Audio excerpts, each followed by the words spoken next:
Dr. Milner, did you email me yet? Okay.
Oh, thank you.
You got plenty here. No, it's.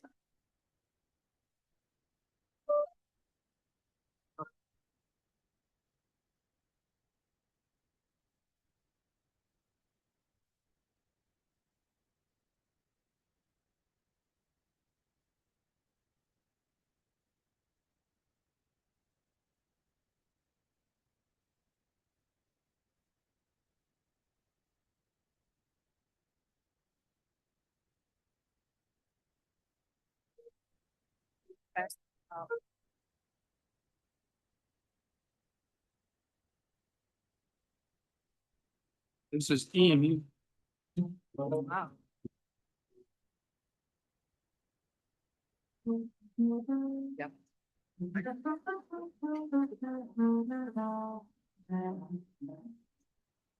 Yeah.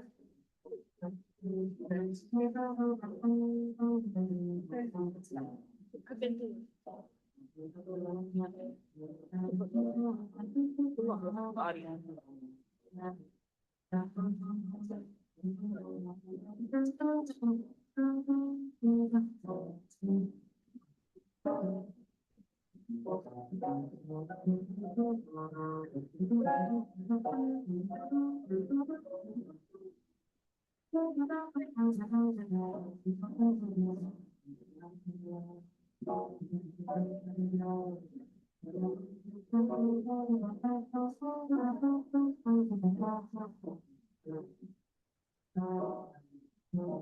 Yeah, mine.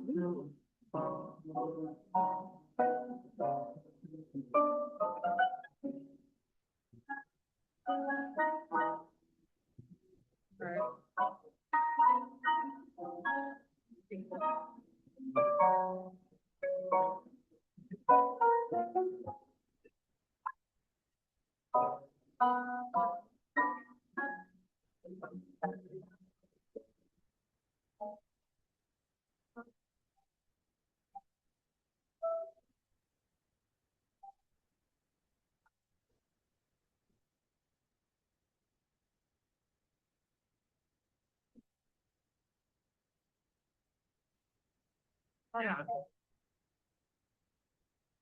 Action.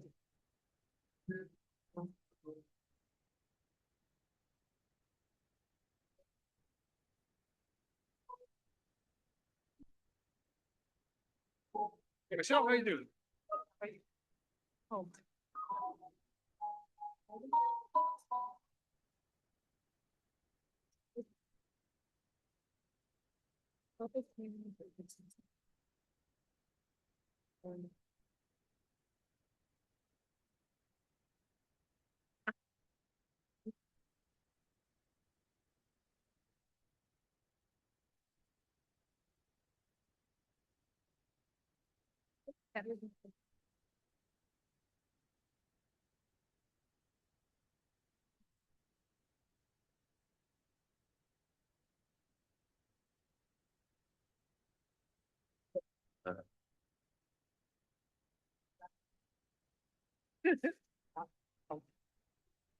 Oh, we're just.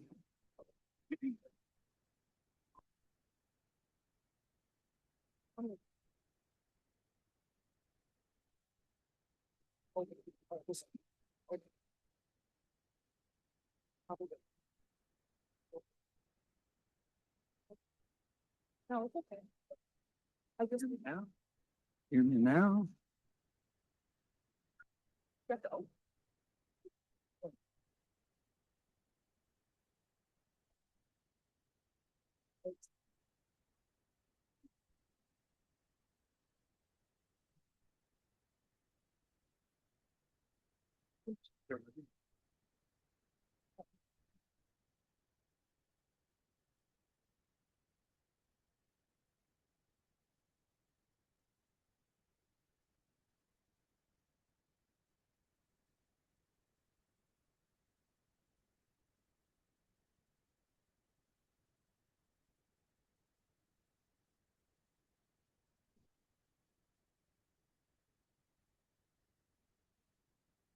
Like that. Listen. It's right there, right?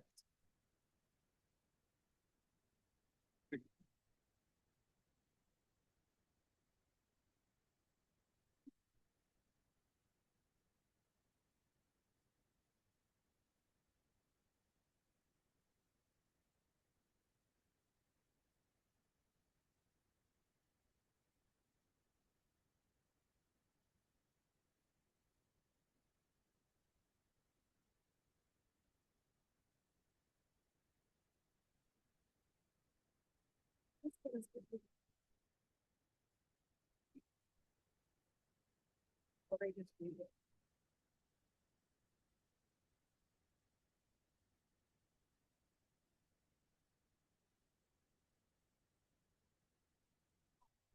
This is that.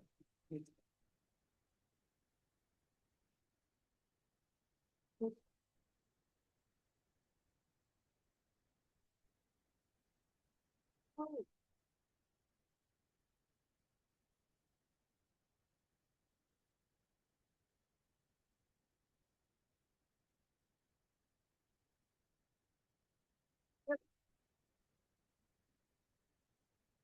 Hey, how's it going?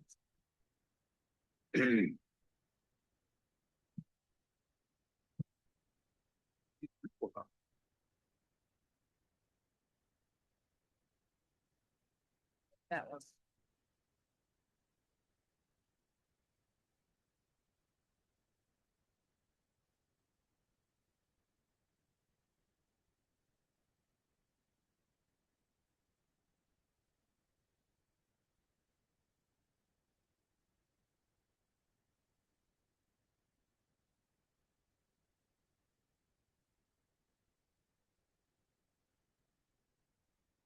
Happy New Year.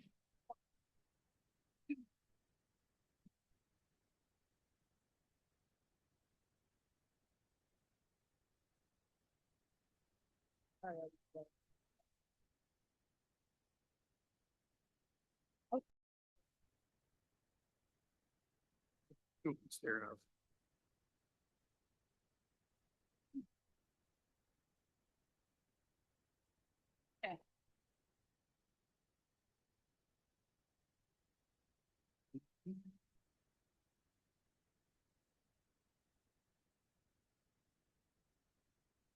Sorry.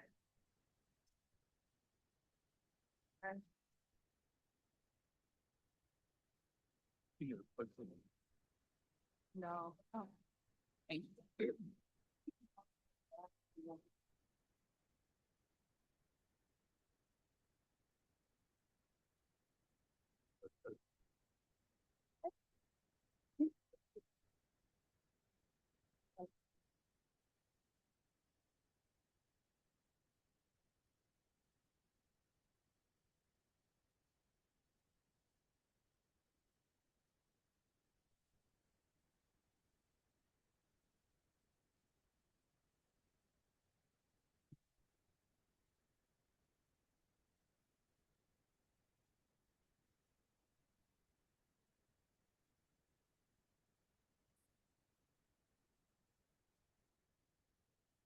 Yes. Okay.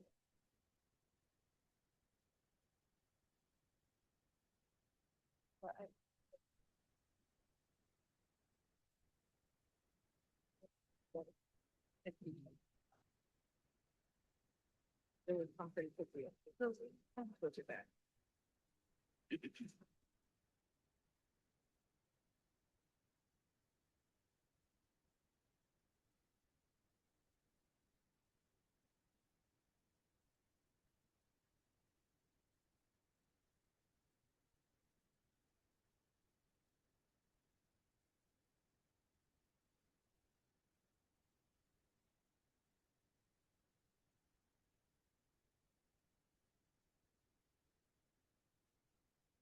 Yeah. By the attendance, by rather later.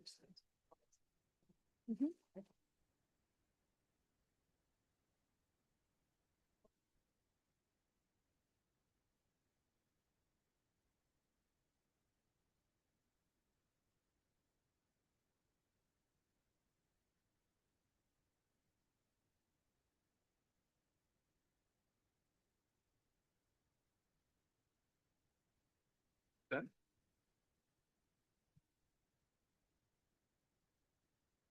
Really?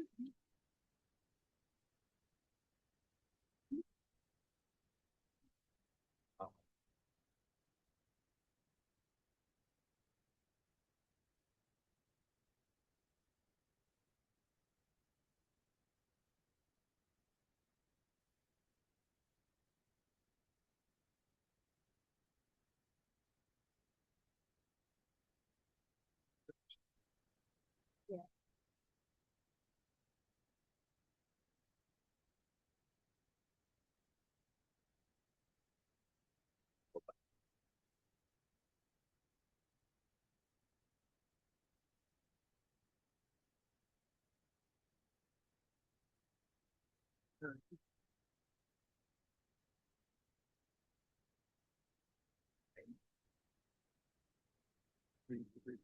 Oh, okay.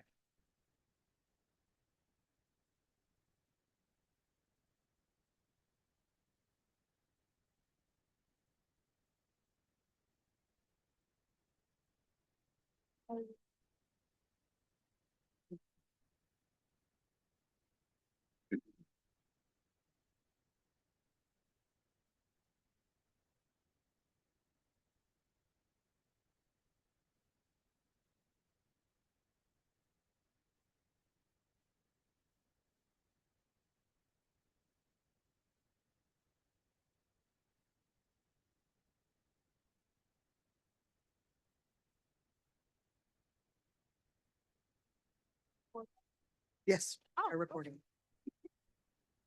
all right. I'm gonna call the meeting to order. Clerk Joe, please call the roll. Mayor Pro Tem Wilcoxen, Present. Mayor Brown, Present. Councilmember Fellows, Present. Councilmember Tucson, Present.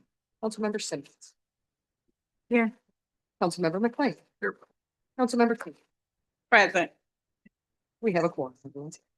All right, this takes a moment to settle.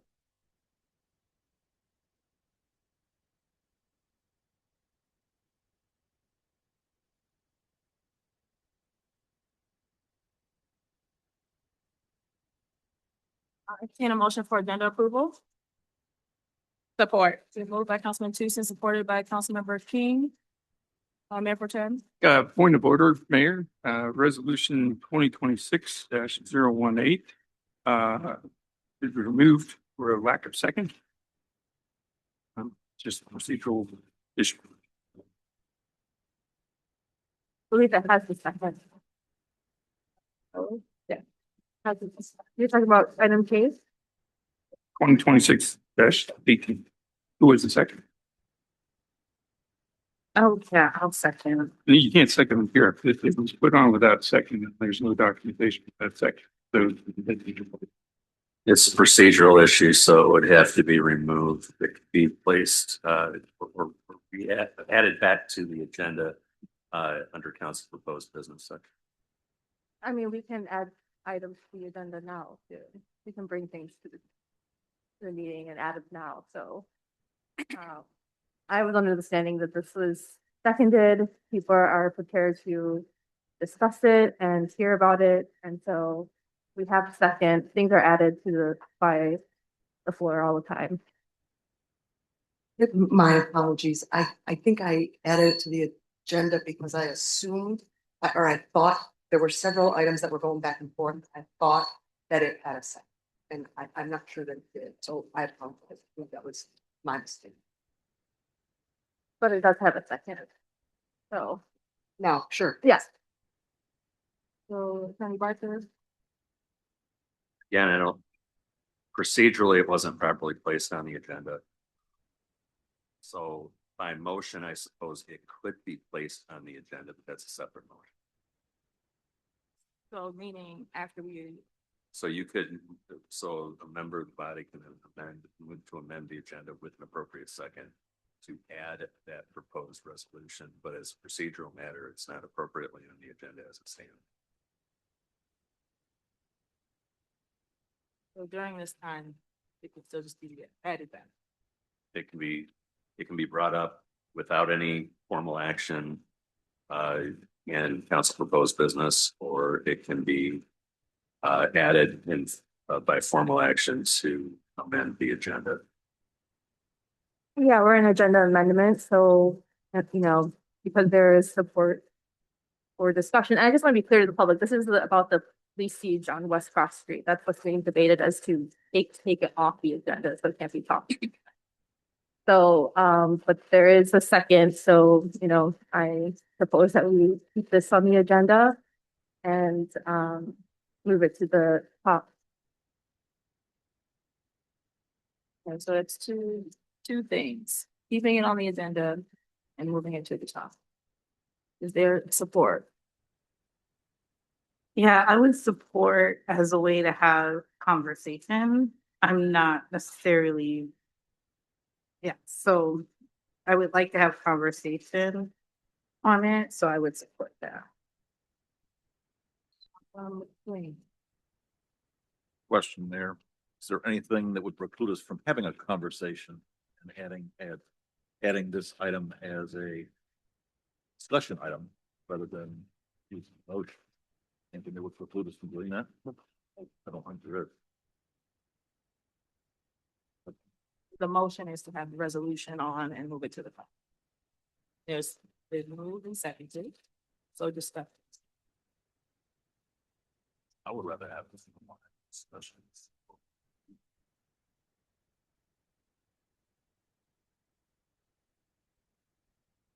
Further discussion. I mean, whether or not the resolution passes, I mean, the discussion can happen. And then the resolution will either be supported or not supported by majority of council, so that's my preference.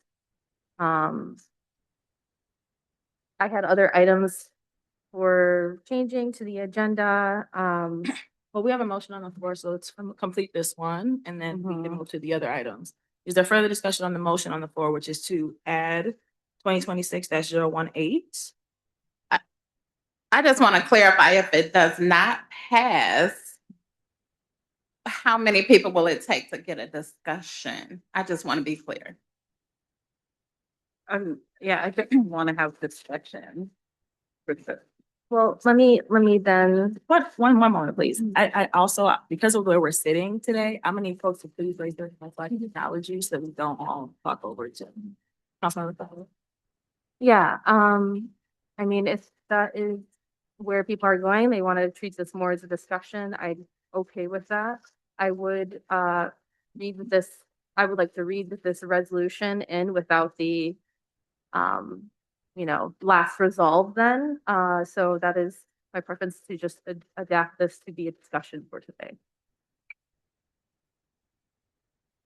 So if there's support, if there's support from Councilmember Simmons, I would be comfortable moving forward to keep this on the agenda as a discussion, without the final resolve, which would make it into a item that we have to vote on tonight. Councilmember Simmons, are you amenable to that?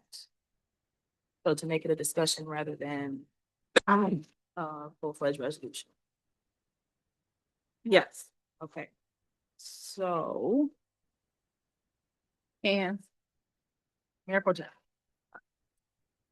With that, discussions are typically at the end of the agenda. And is that motion still including moving it to the top? Yeah. I would prefer, we're gonna have budget priorities, which will be an hour or two, and that would push this back to 7:30, 8 p.m. for it to be discussed. And then, as I believe we've been changed, there's been a change of venue with the expectation that there will be a lot of people here. So I think it would make sense to keep this agenda close to the top so we don't keep people here all night. This is gonna be a long meeting. So that is discussion and also to move it to the top of the action items after public comment. Or after the consent. Yeah, there's two possible places that it could. Resolution. After public comment. Could come after the public hearing, but after item A and B, before item C. So there's public hearing on 1, 2, 3 on May, the first 3 items. Okay, after item C. And move it to item B.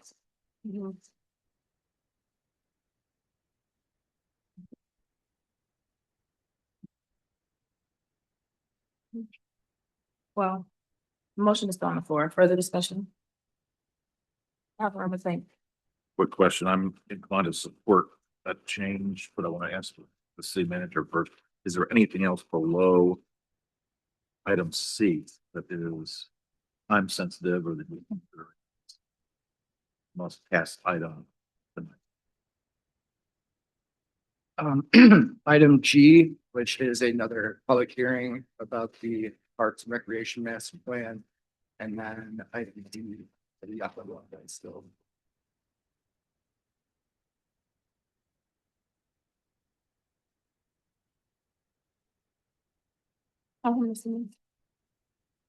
I know that this is something that I would move outside of this, but just to mention that I was interested in seeing about moving a couple of items to our consent agenda.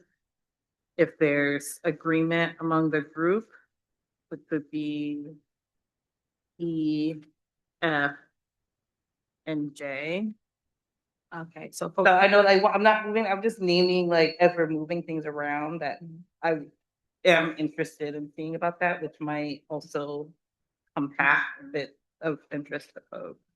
So we are still in discussion about the motion, but if you keep in mind, if we do move E, F, and J to the consent agenda, then that will bring G, B, and G together at the top, and then maybe K can come right after that. I mean, that's So the motion on the floor is for resolution 2026-018 to become a discussion. Be moved to after letter G, with the understanding that we're gonna move other items to the consent agenda. That wasn't in the motion, but I'm just putting. Are folks ready to vote on that? What did y'all think? Councilmember Tucson, Yes.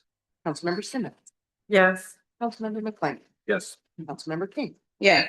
Mayor Pro Tem Lopez, Yes. Mayor Brown, Yeah. Councilmember Kellis. Yes.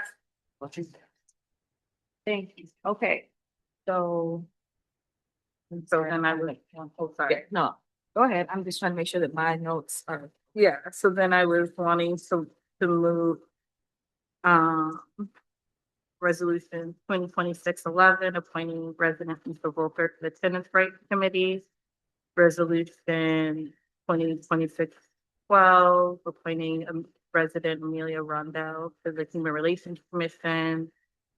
And J, resolution 2026-17, approving fee waiver for council members, Simmons and Fellows, use rate out to Ward 3 Town Hall. Is there support? Support. All right, any discussion on moving letters E, F, and J to the consent agenda? For item J, the date that is proposed for, falls within the warming center and the fee for the site set up. So it would have to, all of that. Be written down and be set up the next day. Comment. Yeah, I would imagine Councilmember Simmons and I would be not be interested in breaking things down and keeping things as is. Okay. Yeah. Yeah. Oh, so that's like, for discussion. You do. Yeah. Okay. That's the pay stuff. And we don't need any discussion. Okay. Any further discussion on moving those three items?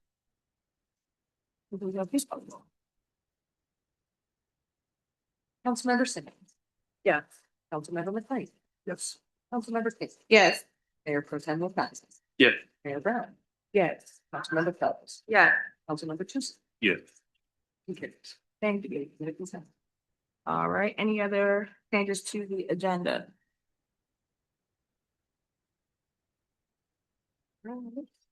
All in favor of the agenda as amended, please say aye.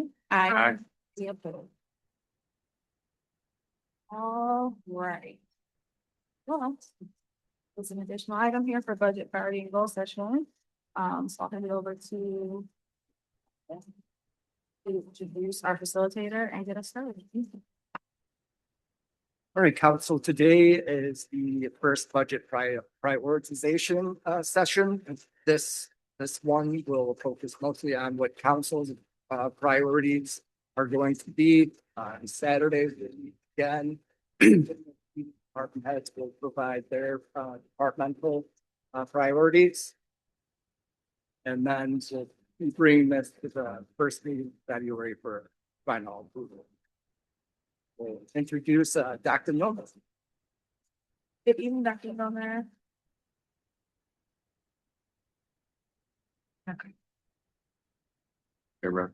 Just to clarify, it sounds like the city manager said Saturday. I just want to confirm it's Thursday. I'm sorry, it's Thursday. Oh, okay. Thank you. I I Good ignored it too. because I was not gonna be there.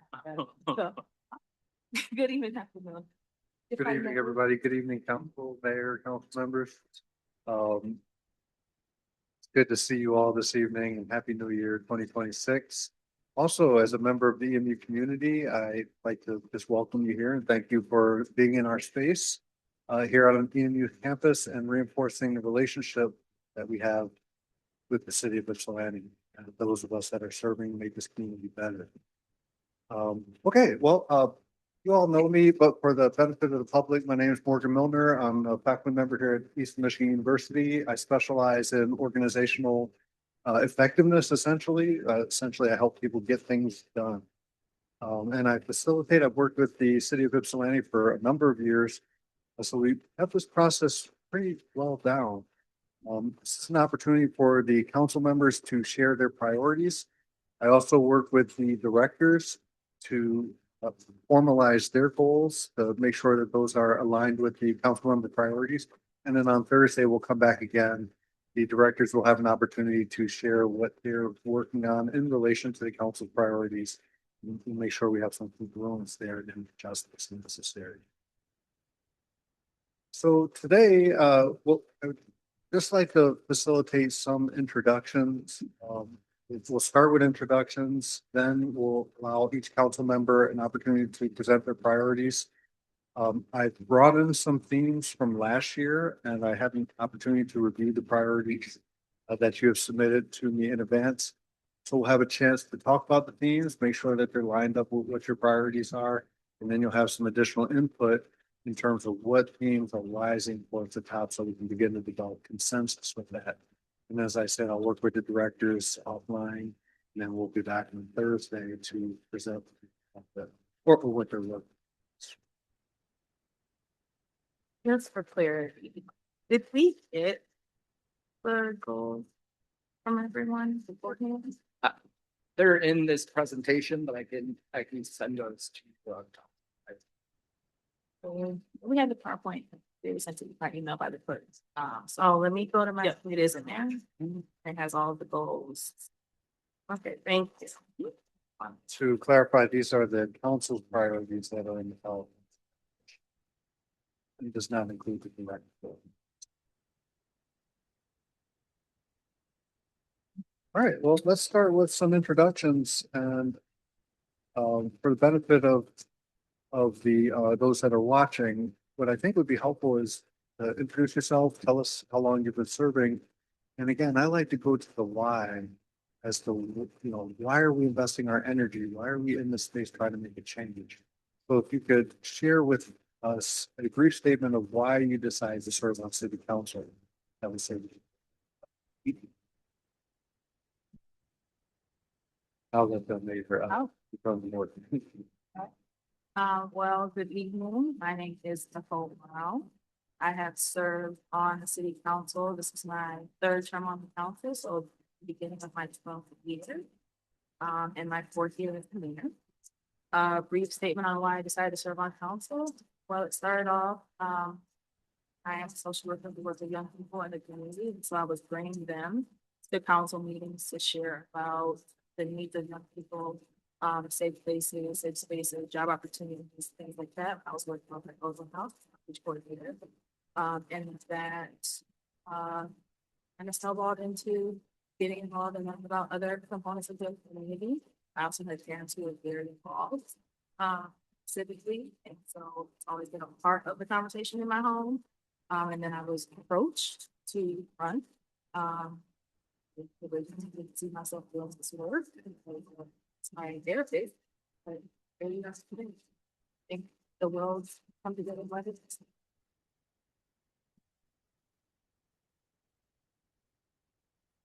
Hey. My name is Steve Wilcoxon. I'm Mayor Pro Tem and a Ward 2 council member. I was originally, I've been on council since 2018. That year I was appointed for a 2-year stint because the person that sat in my seat was the elected mayor. I chose to apply for that position because I didn't feel well represented by the person that has been in this. So this was after 2 years of attending all the city council meetings, paying attention.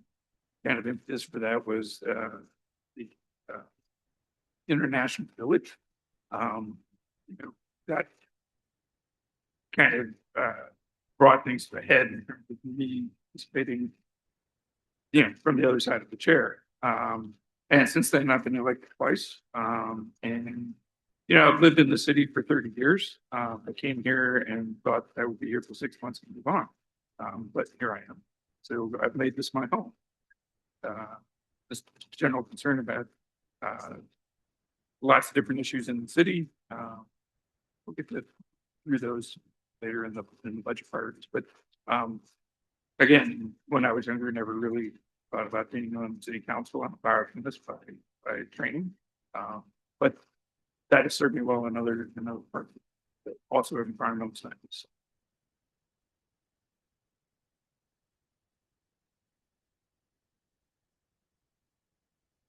Do you want just anyone to jump in? Do you want me to ask?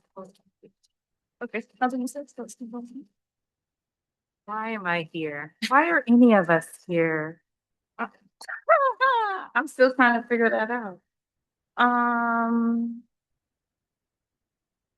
Yeah, I am here because I was unsatisfied with the service um that I witnessed when I was a new resident. And so when people said, hey, well, you got ideas, you should run. Please run. Will you run? And so I did. And I had a kid, which made me feel like I had to answer to her. So that's why I do this work. So my name is Michelle King. I am in my first term. This is my 4th year. One reason I decided to run was because when I looked at the council, I didn't see a lot of people that represented me. So I wanted to be a role model for young ladies that look like me to let them know that they can do it too and they didn't have to wait to an older age like I did. And I too, like others have said here, I was asked to run. And I do think that access is important. And that's another thing that I noticed in my community. A lot of my community didn't have access to the information to get the resources. And now I am in a place where I can pass that information along. Councilman Tucson? Yes, my name is Roland Tucson. This is my second term. I was first elected in 2022. 2004, my term in 2008. Lifelong resident of the city of Ypsilanti, born and raised on the south side of Ypsilanti. Reason for running and holding the seat is to be a fight to the youth in and around the city, be able to make the change that they want made. Because right after high school, like two of my high school friends, the organization by the name of Incorporated, that focused on the moral and financial education of young individuals in areas considered urban. So youth development resources are at the forefront of what I want to do.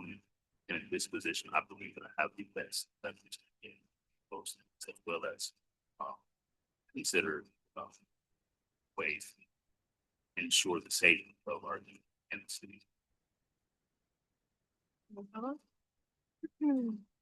I'm Amber Fellows. Hello.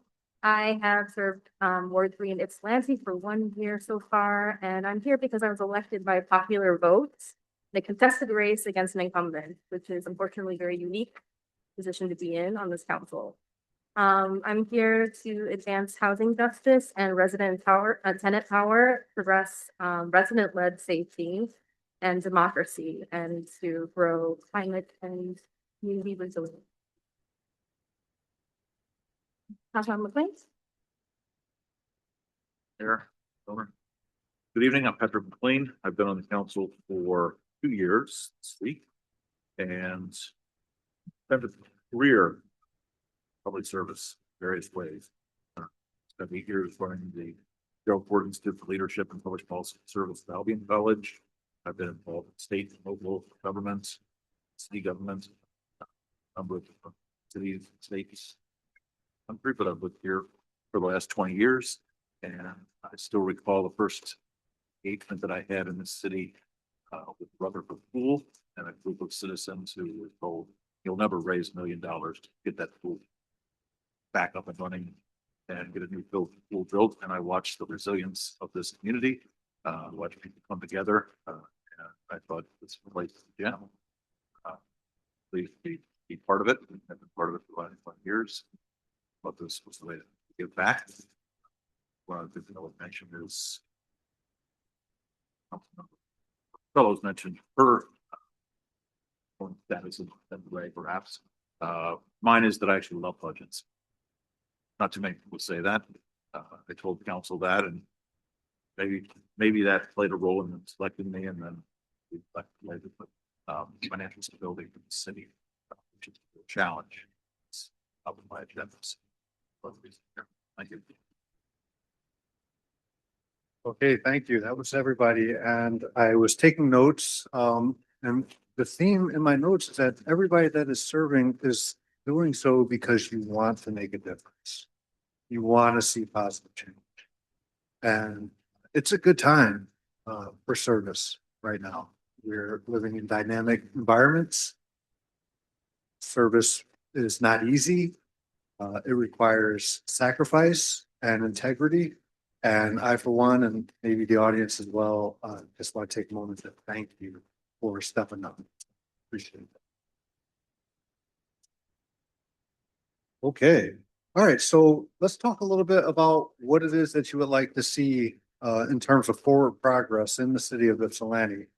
And at this time, I'm going to begin sharing the priorities. They were forwarded to me by City Manager Halenga, and I was able to post them into this PowerPoint. Apologies to the audience if some of them are difficult to read, but they have been emailed and hopefully entered into the information that can be accessible. So at this time, I'll ask each council member to present their priorities.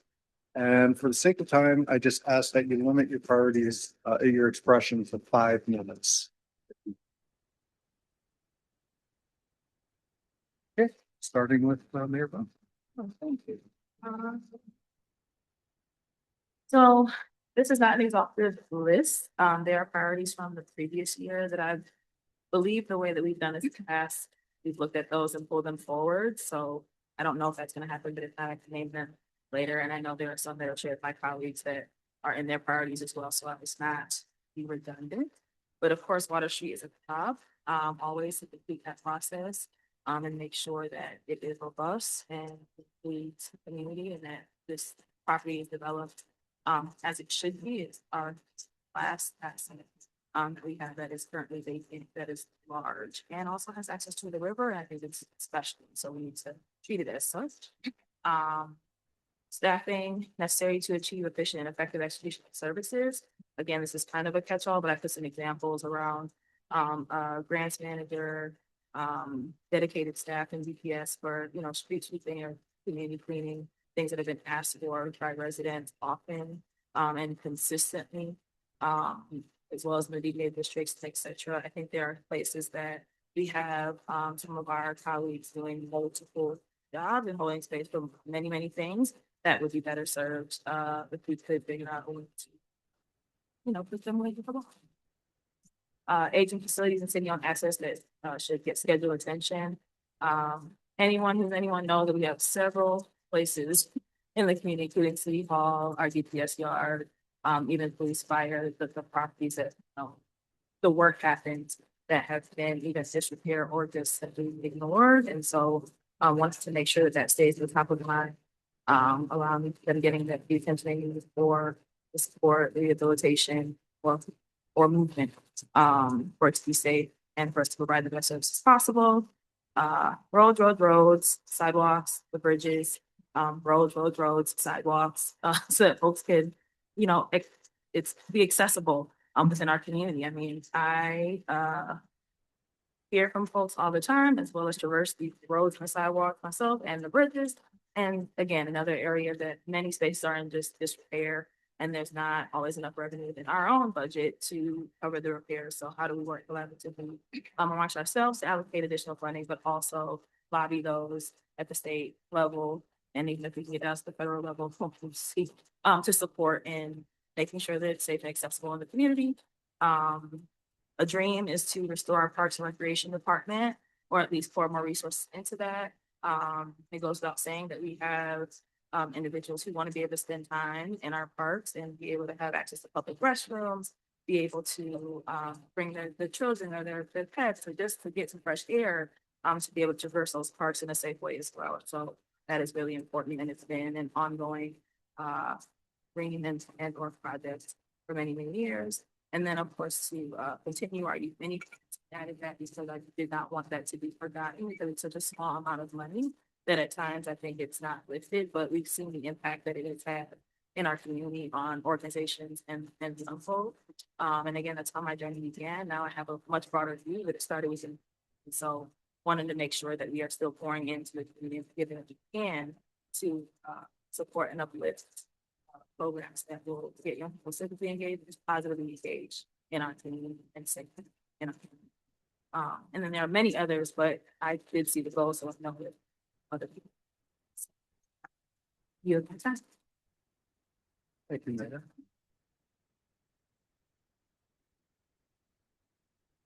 Councilmember King.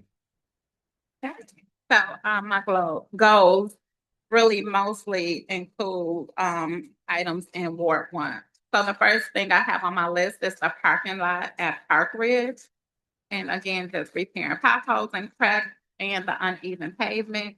Also, the senior center parking lot, which is also it's the parking lot as well, and it has some of the same issues. An unarmed response team, that is something that I think most of us has had on our list for many years. So that's something that hopefully we can get to this year. Bathrooms, of course, especially the bathroom at Park Ridge Park, because there is funding available in the OCED grant. So hopefully we can use that and start to get some of the bathrooms up and running again, especially at Park Ridge, because that funding is there. Establish reliable funding for ongoing restroom maintenance. That is also because that's part of the problem with us not having public bathrooms, because we don't have funding for restroom maintenance. Unhoused community, seeking a shelter and seeing what we can do to help with that, because we know that's a huge issue here in our community. I also want to be able to build partnerships with Michigan Work.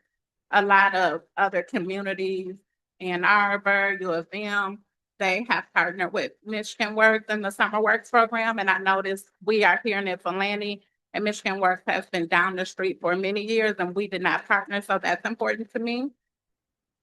Also building a partnership with YCS. We recently were able to take a tour of the schools in YCS, and we see a need to have a partnership there between the city and the school district. So capital improvements is something else. Facilities, the buildings that are unsafe, and making sure they are accessible and well maintained. A lot of times we talk about we don't have a lot of money. City swag may not bring in a lot of money, but I think we should sell city swag so residents can, first of all, so we can increase the revenue and the residents can have a pride in their community. Water Street, of course, that has been a hot topic for 20-something years. Hopefully we can continue to work on that. And some of the residents also brought up laws around animals. One of the residents that I spoke with, he talked about a lot of dogs being loose and walking his dogs and being attacked by other dogs. So I want us to focus on just enforcing those laws that we have in place now or making more. And one that I don't see on here also was speed bumps. Residents reached out regarding having permanent speed bumps. Right now, that's something we cannot do because our plow equipment cannot go over them. So that's something else that I would like to try to focus on.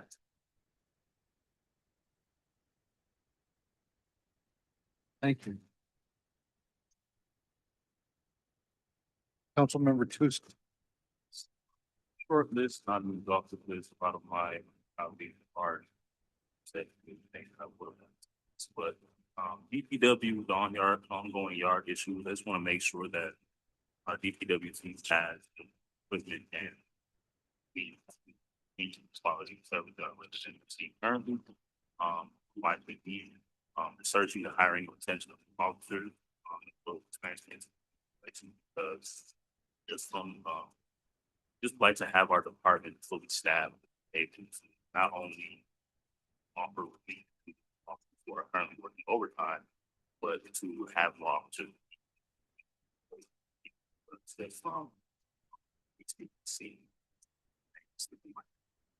But one of our officers who is frequently in the community, interacting with community kids and all of that. It's a beautiful sight to see, and I hear nothing. So I want to see more of that. Fire department, fleet maintenance, hearing about the fire engine, things of that nature. I would like for us to be able to stay on top of that, making sure that our fire department has all the things they need or they need them more on time. Clerk's office to ensure all resources needed.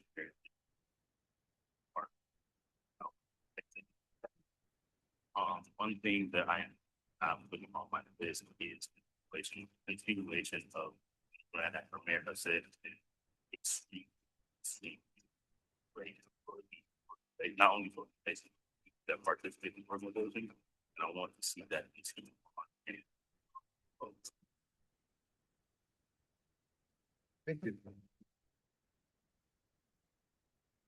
Councilmember McLean.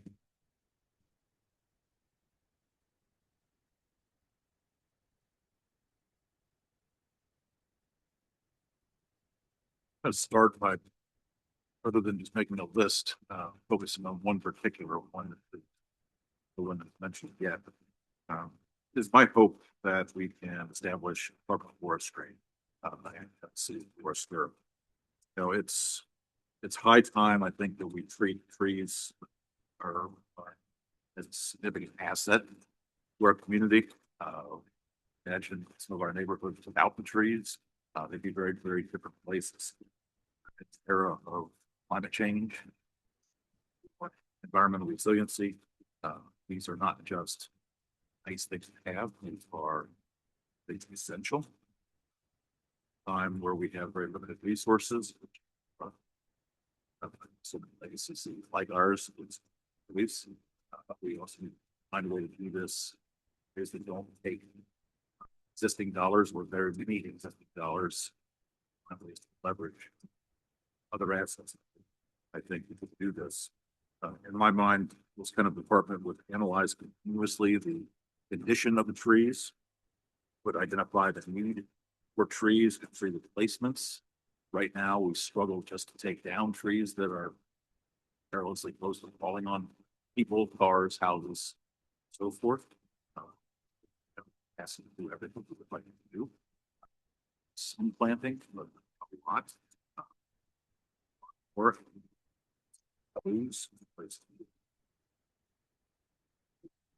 appropriate for the environment. I also hope we can utilize trained volunteers to work with the forester, to be able to constantly real time keep track of where to stand, condition we have in the past. Currently, some work to get a handle on what our conditions are, but I would envision so I would do that on basis and constantly keep up with the replacement and would assist in identifying grants as well. See this opportunity to leverage really a large group of volunteers who are properly trained that help practice to their knowledge, their expertise.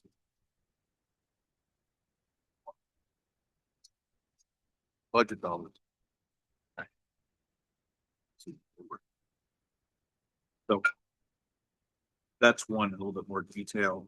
I have some others that are also mentioned by others. I mentioned also financial stability. It's in the budget process to prepare the budget. What is going on with the budget? How decisions, what have all those kinds of things. Having a better way to share that with the public. What do you spend your money on? You don't prepare your job right now. Right. So in Water Street, of course, I'm also interested in streets, roads. Governor. But appropriately so. But I would also, with an addition to that, what I hope that this cycle is having the process discussed. Road should be over that August. Likely the military request. Roads are that bad, which ones are that bad? Challenge. Correct. Finally, I'll say education. Education is one where I've been hearing people say, well, stay in your lane. Education, Board of Education takes care of that stuff. Schools take care of that. That's the city. But in my mind, the city county and betterment community, certainly education. Could be high priorities. Privilege. do a tour recently. YCS facilities. Son. Well. They got a good education. So you saw improvements simply. They are staggering. Good work and work. Then it has done, we need to find ways to work that. Eventually, it's like. So. It's what we have. Students.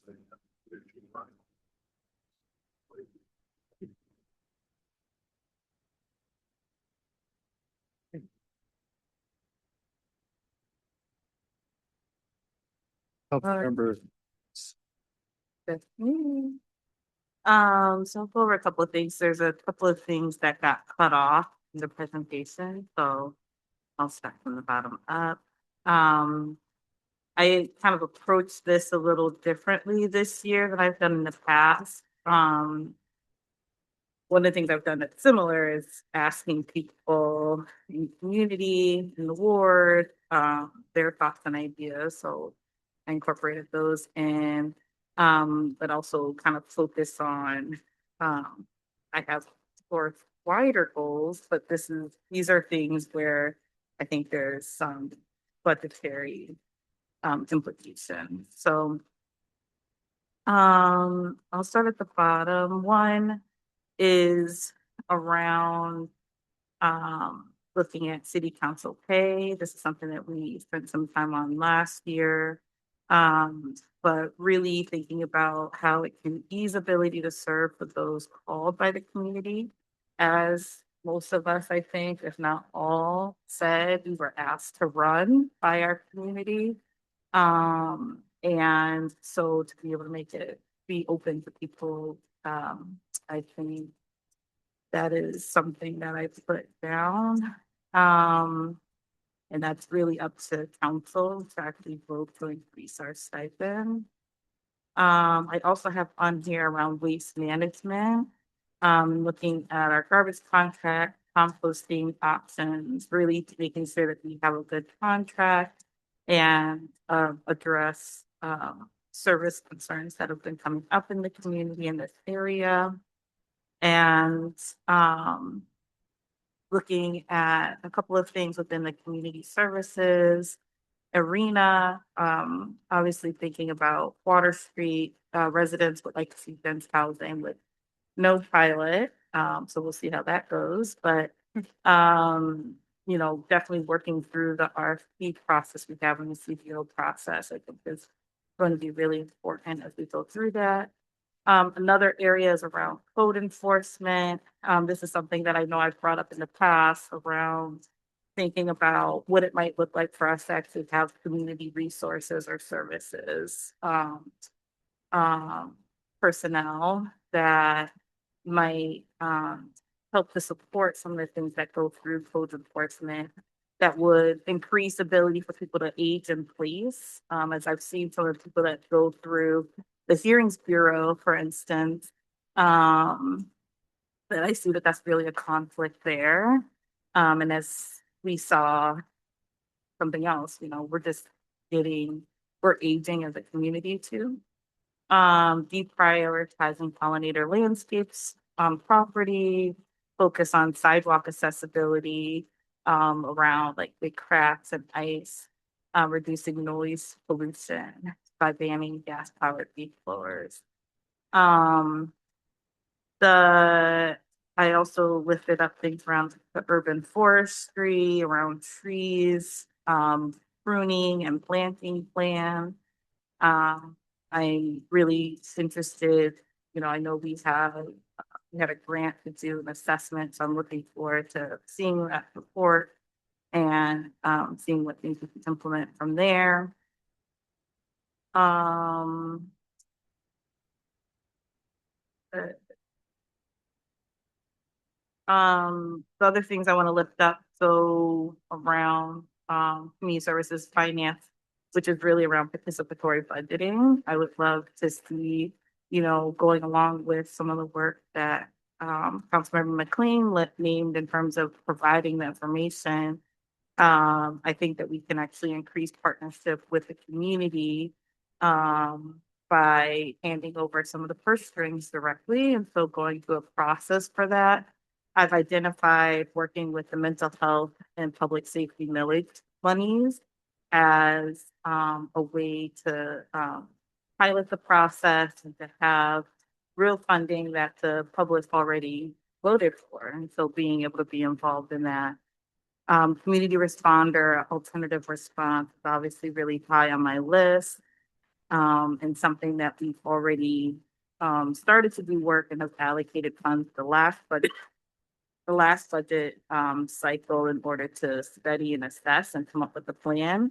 And so I would love to see that put something forward to help implement that plan that will be coming out in the next couple of months. And then DPW talked to a lot of folks. I think this is high on people's minds around street paving, patching, improving the conditions of the roads, parking lots, safety for pedestrians, bikes. And on here, I named a few different particular areas I've named in the past about wanting to do a community process to really identify the roads and to name the plan. So I'm definitely on board with something like that. I named some specific places in Ward 3 and definitely feel just with a lot of the infrastructure things that have happened so far that Ward 3 is due for something. And so named a couple of specific areas like Forest and River intersection, Cross Street between Oswald and Prospect, homes between Kemp Hill and River, and the Rhode Island.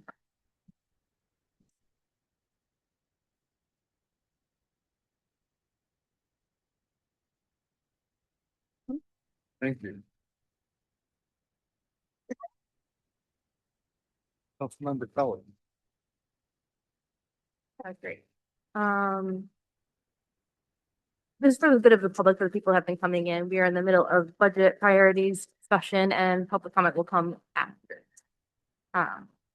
So I'm gonna actually start backwards because I feel like it. So I will start first with that these were informed by different groups in Ypsilanti and different members of the community. So this isn't it's like my personal goal. This is a collective effort. So create resident-driven policy around surveillance tech, AI, and data centers. Divest from militarized policing. So end the Ypsilanti Police Department mutual aid contracts, sell militarized gear, and launch a funded unarmed crisis response. And we also need to strengthen our relationship with the CMH crisis team in the meantime. Shift millage dollars from police to community mental health and alternative response. This is unarmed crisis response and harm reduction services. Assign a commission to explore county and municipal reparations for racial justice. It's something that's happening on the county level, and we should be mirroring that. Divest from companies fueling imperial war projects.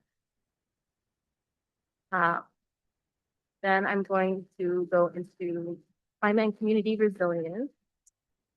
So I do like the idea of some education, some PSA for invasive species management. Also want to increase universal access to city services. So funded translated notices, translated notices that are not just in English, but in other languages that are common in Ypsilanti, as well as for childcare for public meetings. And also arts and culture and lineage as a part of our essential public infrastructure in Ypsilanti. So to keep our social outlets going and to improve them. I'm interested in creating a new Parks and Rec department as we kind of are moving closer in that direction. And to fix a couple specific things. The waterworks pedestrian bridge is in really bad state. So having more focus on our public infrastructure would be great. Slowing road speeds and looking at different downtown corridors that we might even do some road closures that can become pedestrian walkways.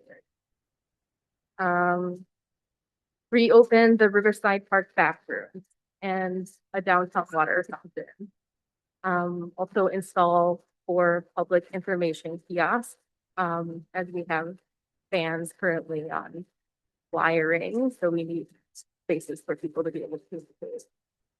For the Water Street Commons, definitely to prioritize funding public amenities for the RFP committee that's coming up.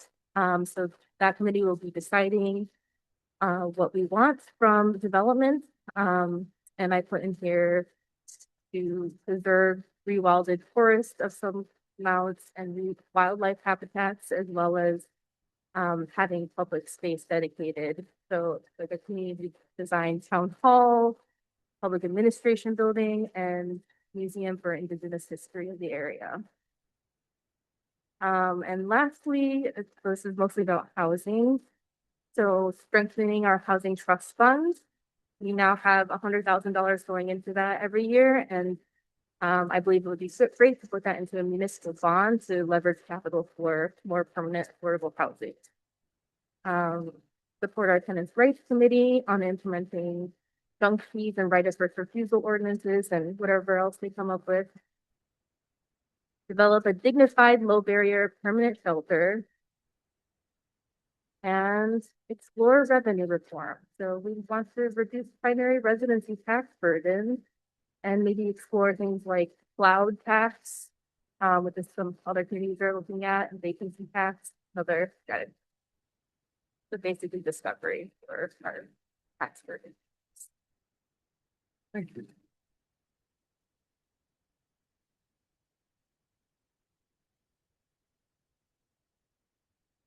And Mayor Pro Tem. Thank you. Just like to say that over the years that I've been on council, my admissions for this process, I used to have long spreadsheets that went through great minutia. So I've carried back on that. But some of the things that have been here on my list have been here before. And so for capital improvement, we've been working on having renovations to DPW facilities, which includes both looking for a new site and doing any repairs to the site that we currently have. And that's a significant amount. We're going to have to go find funding for a lot of that. So looking at the location site plans and doing that, there will be lots more engineering and real estate funding that needs to come through that. Local streets, resurfacing, prioritizing North Washington. We have a new housing development being put there, and that particular section of the street was taken off of a project several years ago that was supposed to be repaved, and by the time we got to that, it had been prioritized third on the list. And we got that it been degraded, and so now we have a new housing development with a less than ready streetscape for that. Cornell Emmett in this that might as well be gravel at this point. Also with the initiatives to incorporate green stormwater management, we have built out system. If you're building a new system, it's easy to incorporate those strategies, but with a built out system, we need to look at creative ways to redo our stormwater and the right of way so that we can absorb that without having to deal with the dilapidated system. Frog Island parking lot has also been on the agenda for quite some time. There have been other various strategies for getting that funded. We have some progress on that. It's stop and start, 2 steps forward, 1 step back. I'd like to see that done and completed, and then implement a Riverside Park flood mitigation study. This was donated, that land was donated to the city because it's a floodplain, and every year or every 2 years, there's a flood that leaves it submerged for quite a bit of time. And have if anybody's been down there in the summer and seen, the dead car playing around, that's a significant impediment to using the park. I'm asking for a study to channel that so it drains naturally and we don't have to have DPW staff out there picking up dead fish and having to do that's it. In terms of community development, Water Street has been a priority for quite some time, complete the remediation of major contamination. Other folks have talked about the RFQ process and the public engagement for that is budgetary item as well. And dam removal, the night that I was seated on council in 2018 was the night that the visibility study was presented for that. And I've been a champion for that and being, and point person for the council for that for years coming up. We'll have some engagement coming up in the spring. We're moving forward with the engineering process for that. We have funding for some of that, but we will need to secure funding for other parts of that, specifically the powerhouse. We've chosen when we did the public engagement, the overwhelming support for keeping the powerhouse and removing the dam. And so now we're at the point that we need to envision, for what that park will look like and what the uses for that building will be and fundraise for the renovation. So there's some fund saved for historic renovations, but that needs to be shared. There's engineering costs involved in that, and there's cost of renovating the building. That's priority. Partnering to redevelop industrial sites. When we started talking about moving the DPW site, I looked at the map and I went, what about that? What about that? And what about that? And all of those around. So we have a number of sites adjacent to the DPW site that are brownfields that would also involve remediation. So, those are some of those privately owned, and Visteon sites, those there, Ladder. These are sites that are going to require some in order for those to be developed and not just sit idle for a number of years. We're going to have to put some effort into, engaging with developers and the current owners to get those. So, as far as personnel, annual training for managers, and we have a lot of new folks. There's been a lot of turnover since I've been on council. I've had 3 mayors, 3 police chiefs, 3 city managers, and 3 clerks. So we have a turnover in that, and I hope we're stable where we are, but continuing to get improved training for managers. And a new FTE for a grant manager. One of the consistent messages from staff is that they've got plenty of time, or not plenty. They are secure in seeking grants, but when managing them, that takes a substantial time. Getting into the grant management place. Relevant to the other conversations tonight, police training and de-escalation and mental health awareness. The next item on here is not unarmed urgent response. I think that's a priority, but at the same time, we need to train our police staff in community mental health so that they can have a better sense of how to respond to people in crisis. And the statement that this is our expertise, like there needs to be a basic level of training to engage people that are in crisis. So those two go hand in hand. Implementation of the community action or communication plan that has been drawn up and drafted, and get that throughout for external and internal staff.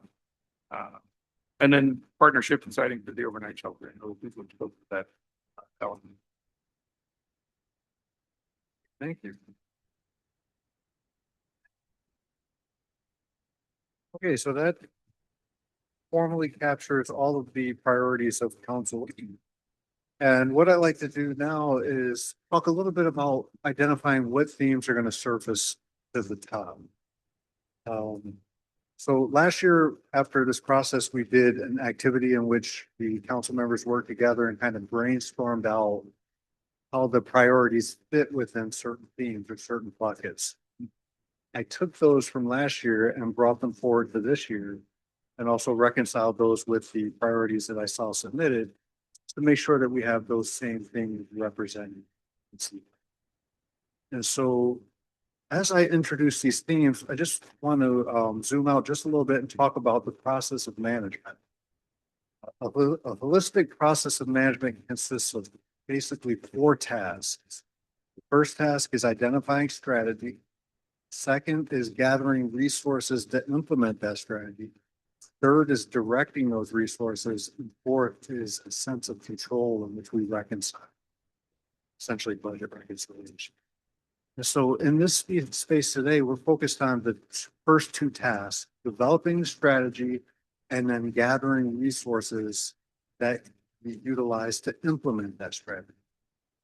And then the second half of kind of holistic management is done with the city manager and his team of directors in which they begin to actually do the work, direct the work and control the work.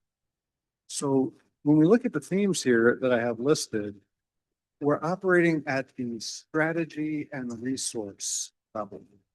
And so what I want you to think about as a council is, given your priorities, where do you want to direct the strategy and the resources of the city in relation to these themes? What I'm asking you to do is first take a look at the themes, make sure that the themes represent the priorities that we just heard this evening. So take a second there, and I'd like to hear if anybody notes that there's a theme that is unrepresented. We can capture that in other spaces. Yeah, it's just a couple, and I was just like, I'm just trying to match some things. So the things around council pay as well as facilitation for our different things. So I don't see that maybe could be one put into one. And Captured council pay with the field. oh, I also said there is one around council, like facilitation, the facilitation that we have having to budget line for that. We did for goal setting, obviously, or a retreats or things like that. So it could be just like within one bucket. And then also the waste management theme. And then the last thing is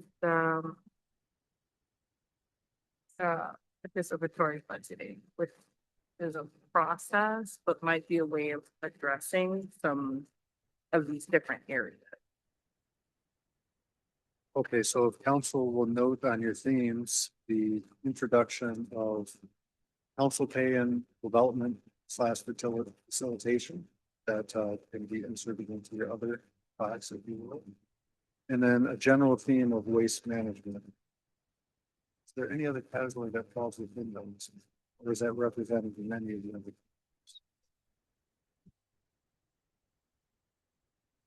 That fall under Department of Public Works? Some of it, yes, but we also contract out. Okay, would it make sense to kind of Department of Public Works / waste management as a set for that thing? Would it? So many things could be DPWs, but that's fine. Yeah. We can have as many themes as we like, but what this next step is going to do is to categorize the themes in terms of high priority and moderate priority. Maybe silly. Each council member is going to have an opportunity to rank their themes, either high priority or moderate priority, and then I'll tally those up and we'll see where the consensus actually rises. So let's do that now. Are there any other themes that need to be addressed or added? Pretty much what it is.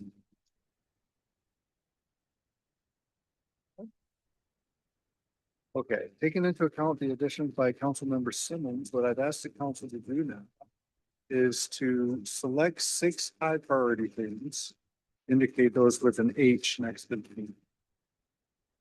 And then select 6 moderate priorities.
Okay, does anybody need more money?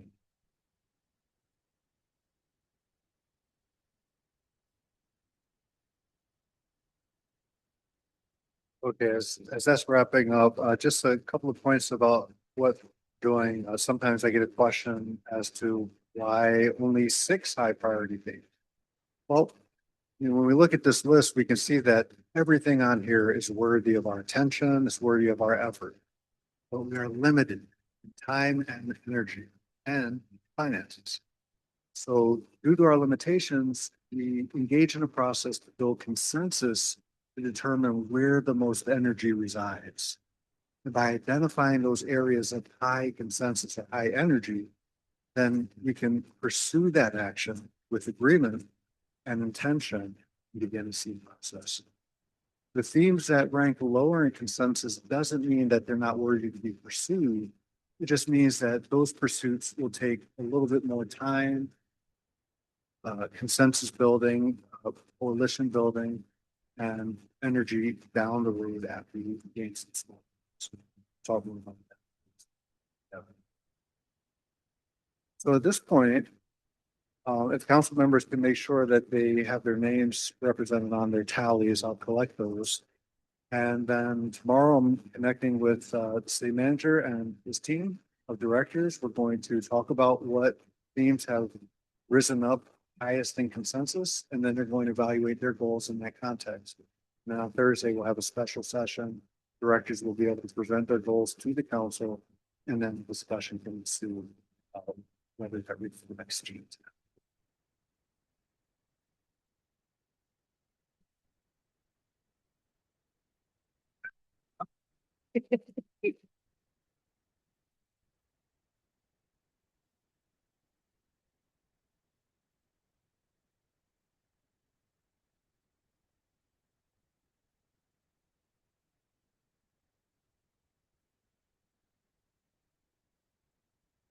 At this point, I'll collect the tallies and turn the meeting back over to Mayor Bro.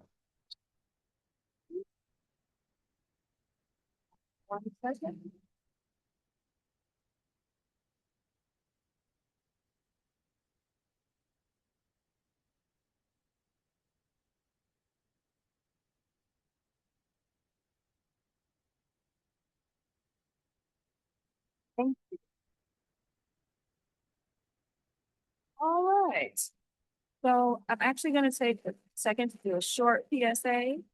People, I just want to address the public about parking, because I know folks with the gate want me to know how. You get. The mic. Oh, sure. There you go. Oh, I don't know how to get that. You can use it.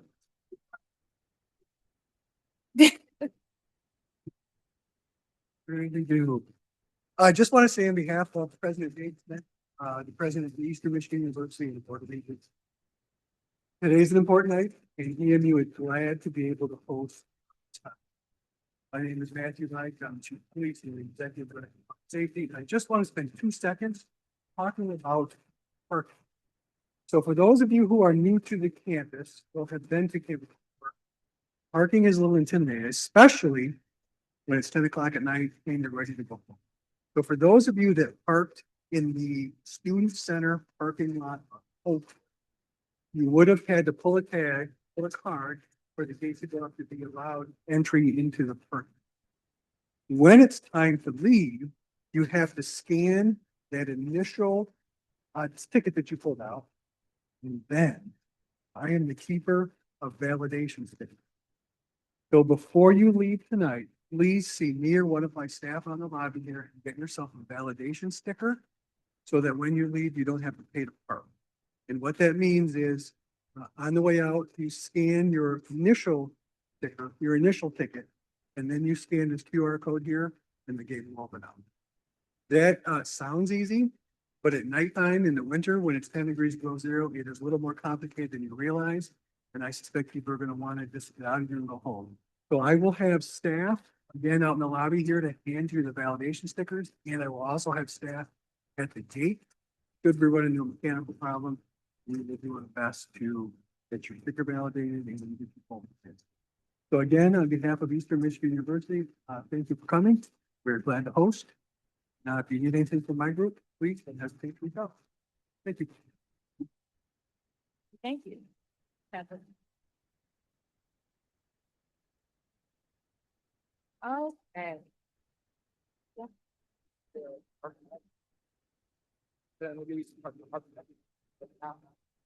Oh, sure. You're not on the agenda department heads. Feel free.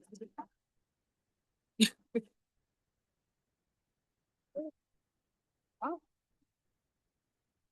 All right. On to our regularly scheduled meeting. And before we get to public comments, I'm gonna make comments. That's probably the number of meetings. All right. So before we begin public comment, oh, wow. I just wanted to take a moment to acknowledge the incident that occurred on Cross Street last week and speak directly to what has happened since. I know the situation was frightening. It was disruptive and harmful to Ruben, the person directly involved, the people who live nearby, and concerning for many across our community. When something like this happens, it affects more than the immediate people in the area. It shakes our sense of safety, trust, and confidence in the systems meant to protect us. So since this incident, I've been in direct communication with our police department's leadership, the sheriff's office, and other responding agencies to better understand the decisions that were made and the sequence of events. Many of us have asked hard questions and will continue to do so.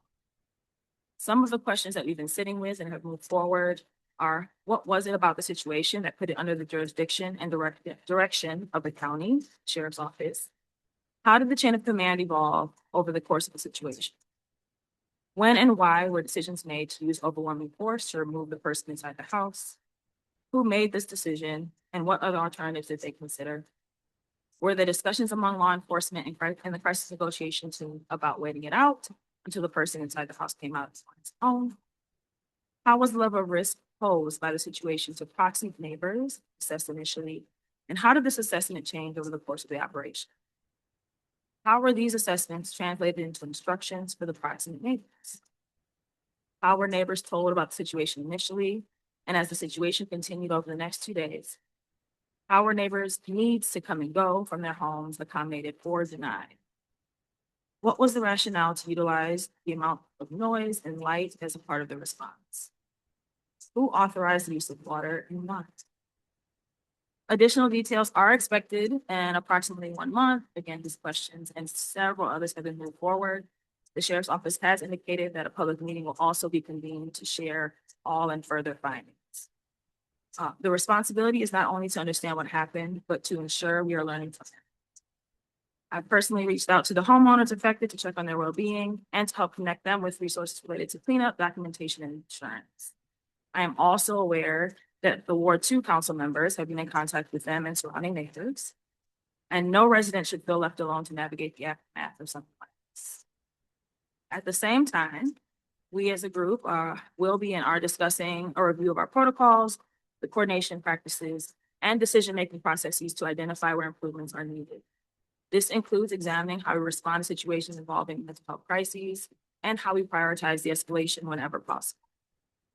So I want to be clear that accountability and public safety are not competing values. We can and must hold both at the same time. So tonight, I know that many people are here to share concerns, questions, and perspectives, and you absolutely deserve to be heard. Public comment is an important part of how we govern, and I ask that we approach it with respect for one another and for the seriousness of the issue. I thank you all so much for being here, whether you're here on this topic or others, for caring about this community and for engaging in this process. And so as audience participation goes, it will be 45 minutes at this time up front. I will start with those who are signed up on the list. I believe, which I was trying to count, the policy states that if we are above 20 individuals, that it goes to 2 minutes per person. I don't know if we're there.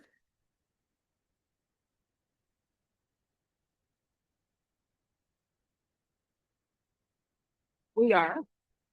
So it will be 2 minutes per person at the podium. I will start with those who are signed up, then I will move to hands, then I will move to Sue. Do we still have the capacity to take hands? If we just mentioned that they should have their hands up to begin. Okay, have 2 hands up. Okay, So if you're on Zoom, if you could raise your hand if you would like to speak.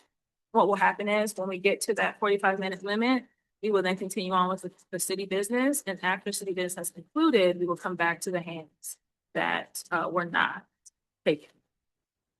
All right. What? It is, because they were signed up ahead of time. It is.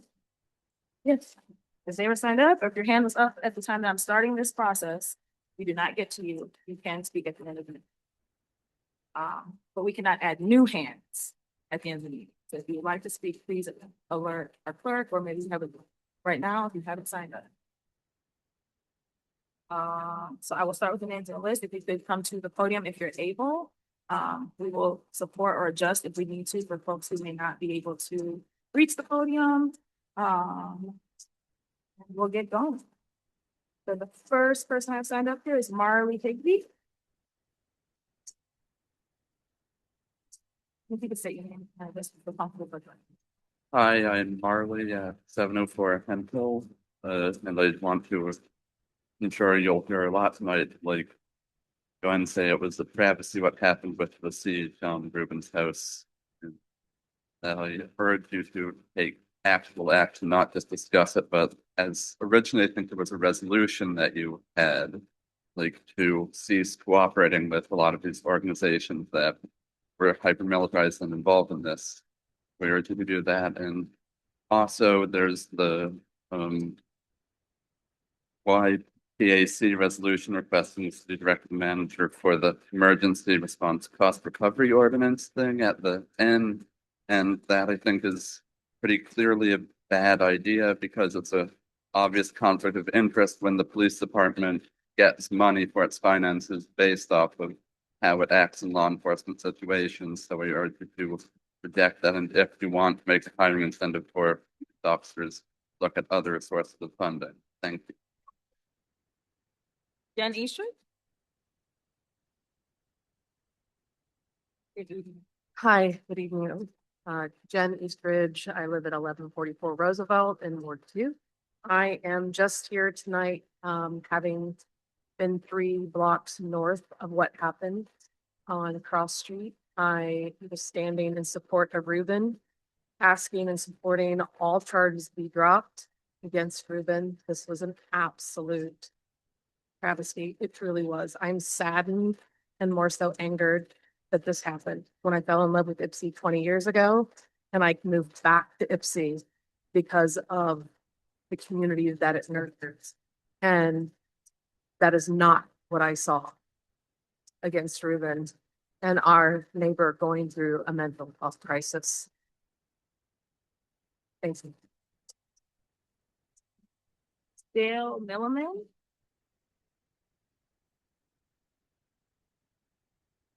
Dale Milliman, I live at 1117 West Cross Street, 2 doors down from Ruben's house. I was one of the people who's not allowed to go back and he made the mistake of, not shouldn't say mistake, he left, thinking everything was okay, came back, and I'm not allowed to go back. So I had to have a police escort into my house, to my door. I got medication and clothes to leave. Following day, it was still going on. I was not allowed to get out of my driveway. I had to miss work one day. Second day, I had to give him my keys, would he go to my house, go in my car, get my federal identity. I think a big concern with a lot of people is this may fall on deaf ears and may not go anywhere. It's just a space for us to sit here and vent, and get it off our chest. I stand with a lot of everybody else that what happened to him. It was unnecessary. I've had interactions with Ruben before. He never came across as somebody like that. I wish there would have been a lot more people here than there are. But, you know, basically I'm standing behind you. And just hoping that it doesn't fall in that. Amelia Rendell? Good evening, Mayor and council members. My name is Amy Rundell, and I'd like to thank you for the opportunity to speak this evening and for considering me for appointment to the Human Relations Commission. I spent much of my time in community work focused on equity, access, and harm reduction, often working alongside people who experience discrimination and instability in very real ways. Those experiences have taught me the importance of listening carefully, approaching difficult issues with compassion and accountability. If appointed, I will bring a willingness to do the often quiet work of commissions and a commitment to the fairness for all residents. Thank you for your time and service to the city. Thank you. Colton Ray.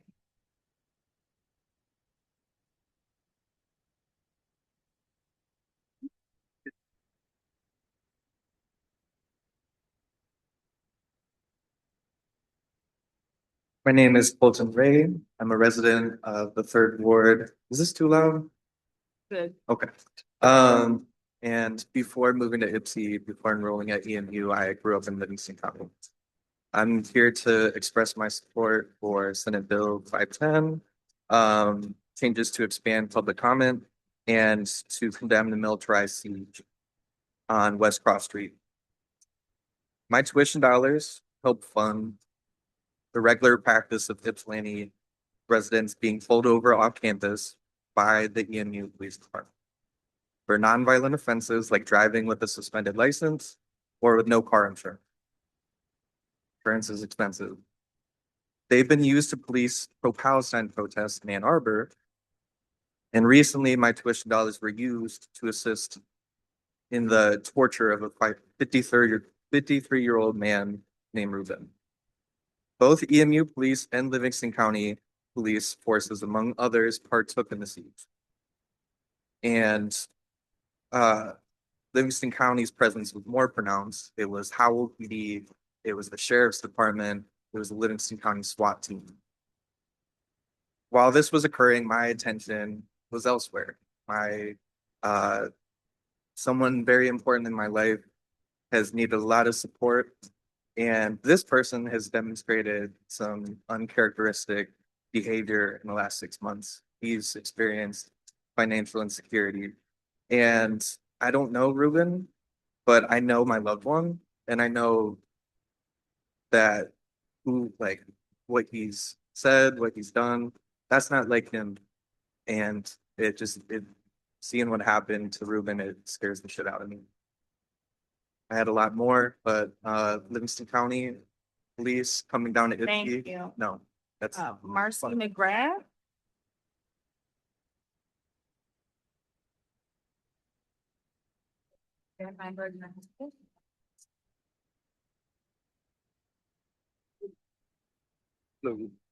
I just wanted to say that what I think happened to Ruben is pretty crazy. I have bipolar and I have been lucky enough to never have a reality breaking episode.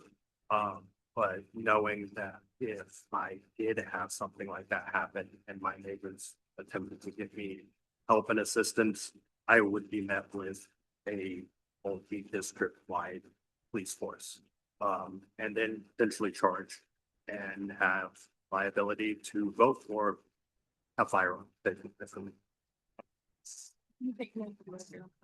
what was that? My name is Marcy McGrath. Then next, issues and applicants. Good evening, council. Happy New Year. In regards to today's resolution, I support unmasking law enforcement, raising the Great House council members, and I condemn the police siege on Cross Street, justice for Ruben. But as I'm sure you can imagine, I am here because I'm thrilled to see resolution 16 on the agenda. I have come once again to ask council to remove the restrictions put on public comment just about a year ago. And since last session, I asked to hear some discussion from council based on the solid reasons and real-time examples I kept presenting. I thought it only fair to recap some of the key moments of how we got here from my perspective. In October 2024, a resolution was introduced under the guise of safety to basically clean up Washington Street by any means necessary. 2 meetings in a row were met with fierce public opposition, and council ultimately voted no. But quickly after that, punitive measures were put in place, which are the restrictions we are all bound to today. Then, September 9th, after the Black woman was violently attacked at the beer cooler, we had a packed house. Public comment ran out of time. I signed up on Zoom, in person, but left mid-meeting, joined via Zoom. I stayed on past 11 p.m., but I was skipped during second public comment. So I emailed my concerns on September 10th. On 9/23, I pointed out that all the concerns of primarily Black neighbors around the beer cooler incident went unheard because of the new rules. On 10/7, I pointed out that like a lot of meetings, there wasn't a full house and that people show up when they care strongly about something. When people come to speak at council, they should be heard before a potential vote and not have to wait till 10, 11, or 12 o'clock at night.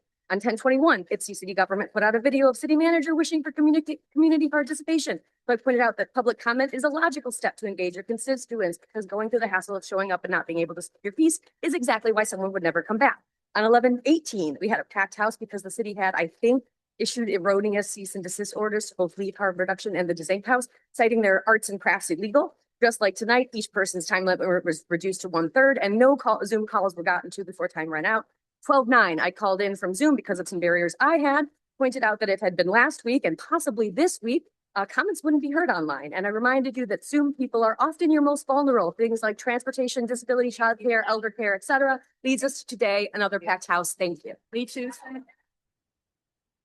And then Elena Freeman, you will be next. Arlena, sorry.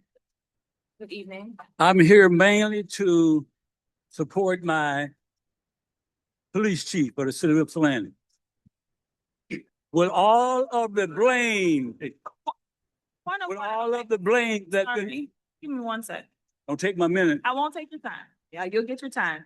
But if we're gonna move forward tonight, we are not gonna disrespect any speaker. Everybody deserves to be heard, and that's what we're going to do. Okay? We want to hear from everyone. Everybody has a chance to speak. Thank you. Please. Again, I'm here to support the police chief of the city of Ypsilanti. And This was what happened last time, folks. We do not want to have to stop the meeting. We want to continue. Please be respectful. We do not want folks going mute, I would hope.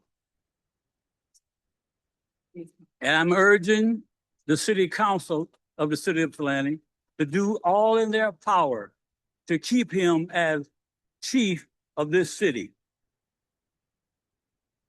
He has nothing to do with Cross Street primarily, or he has nothing to do with Washtenaw County coming in, killing that gentleman up on Prospect and Michigan Avenue. That was Alicia Dyer's baby. That was her children. She needed to clean their diapers. Now, the chief, I believe he loved the city of Ypsilanti. He loved the work that he does. He loved the people that he protects and serves, and he loved his officers. So all of you that want to walk on to love, the least thing you could do is take off your shoes. Thank you. Elena Freeman? Elena Freeman.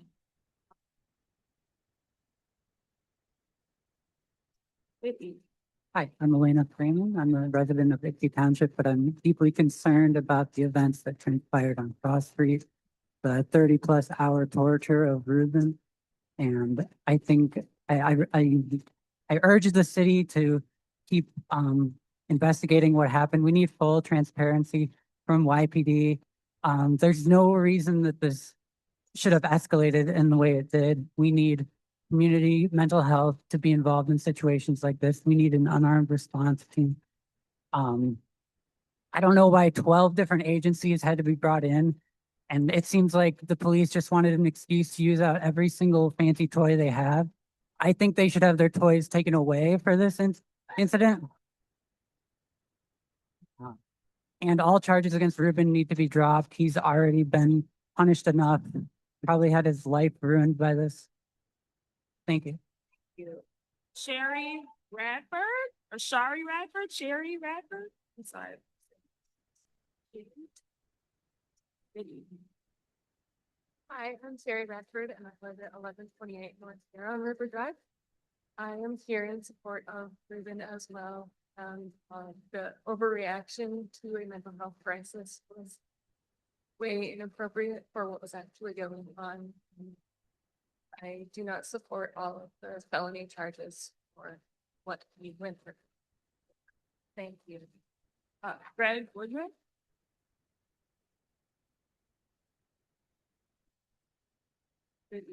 Good evening, council. My name is Greg Woodring. I live at 1012 West Cross, just 6 houses down from where the police siege torture of Ruben took place.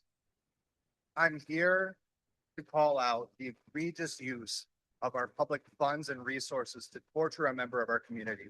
It is unacceptable that we use our limited resources, take a situation where a man was experiencing crisis and make it worse for everybody involved. We cannot afford to have a agency that is so unaccountable that they are able to call in this amount of resources. I watched as tear gas choked out the streets, as armored cars rolled down my streets, as men in full tactical gear and assault rifles stormed outside of my house.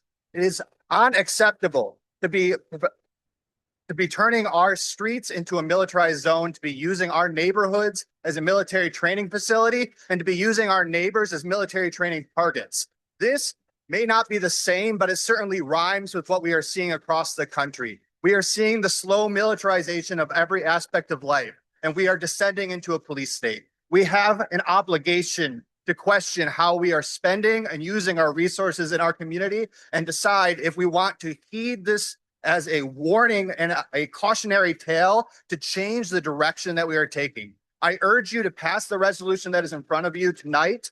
We need to immediately start to rectify the harms, but also, as we were talking about the budget earlier today, we need to start reprioritizing how we are spending our limited public funds. Stop attacking symptoms of our dysfunctional system and start to treat the underlying causes of illness and dysfunction. We cannot afford to allow our neighbors to be terrorized. We cannot afford to allow the police to hold us hostage like this. Thank you. Thank you. Elliot O'Hara. Elliot O'Hara. And then Daniel Saltzman.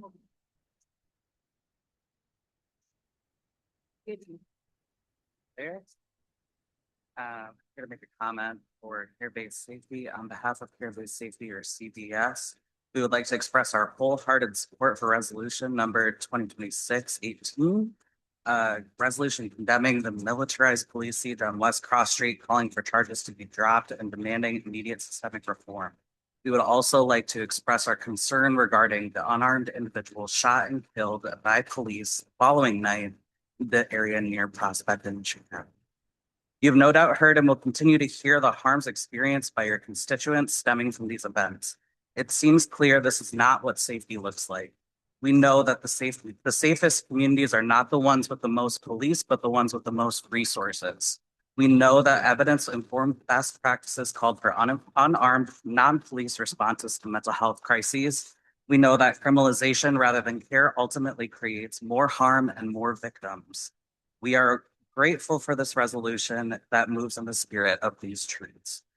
Currently, as the City Council meets to discuss the resolution condemning the militarized police siege on West Cross Street and calling for systemic reform, Care-Based Safety right now is hosting a meeting with community members to launch another round of community co-creation sessions.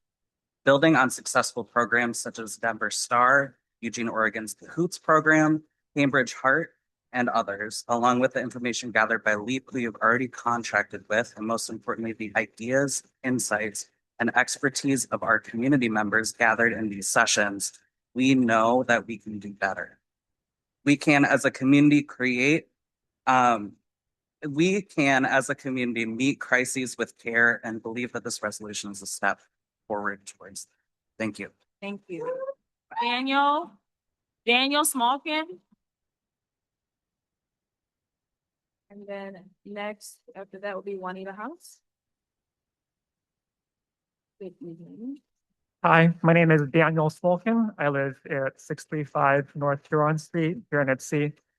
I am here to demand accountability for a few things. First, we need accountability from Metro SWAT and MPD. Why did they think that they could just come into our town, terrorize an elder, terrorize a whole neighborhood, destroy a house, trash a whole street? What made them think they could do this in our town?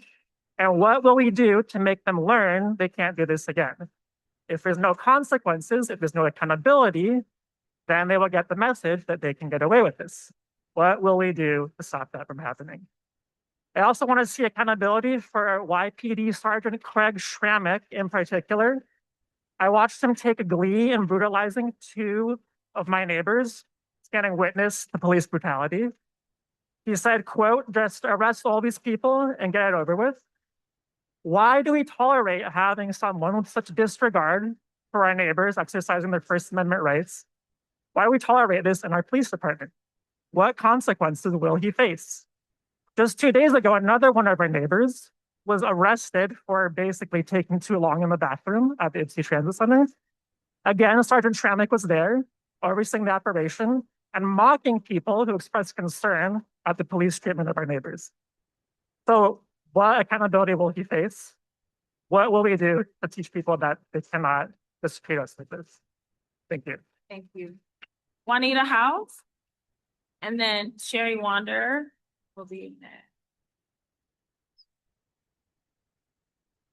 Good evening. Good evening. I'm Juanita House, 26 Monroe Ward 1. I'm here to support, encourage the upkeep and the creation of bathrooms in our park. We have some of the nicest parks in Washtenaw County that's utilized winter, spring, fall, and summer. And it's a shame that children have to use the bathroom on themselves. It's a shame that they have to stop play or instruction, go to the bathroom.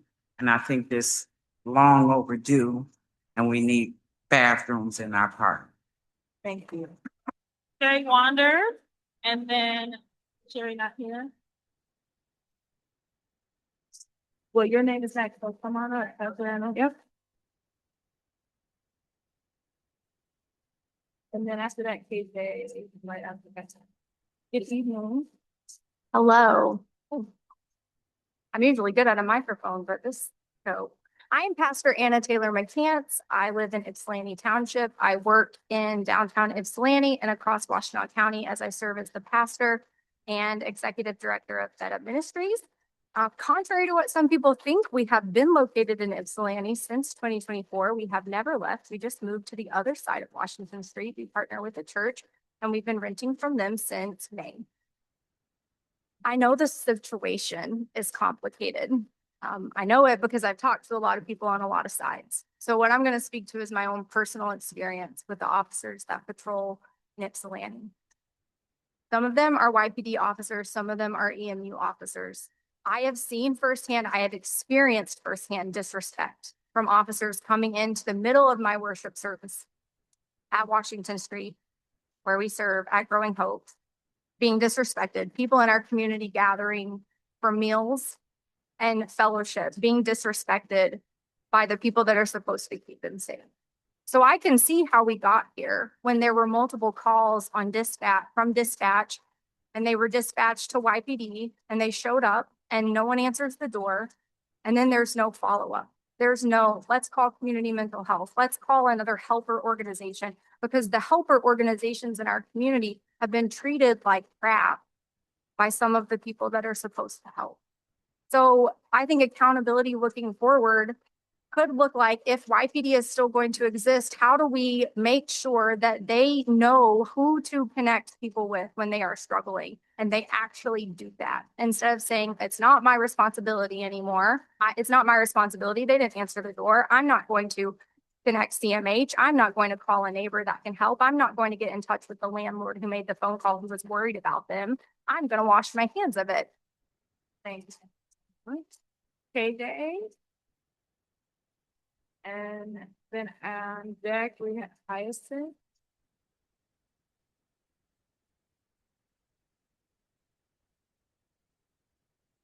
Good evening.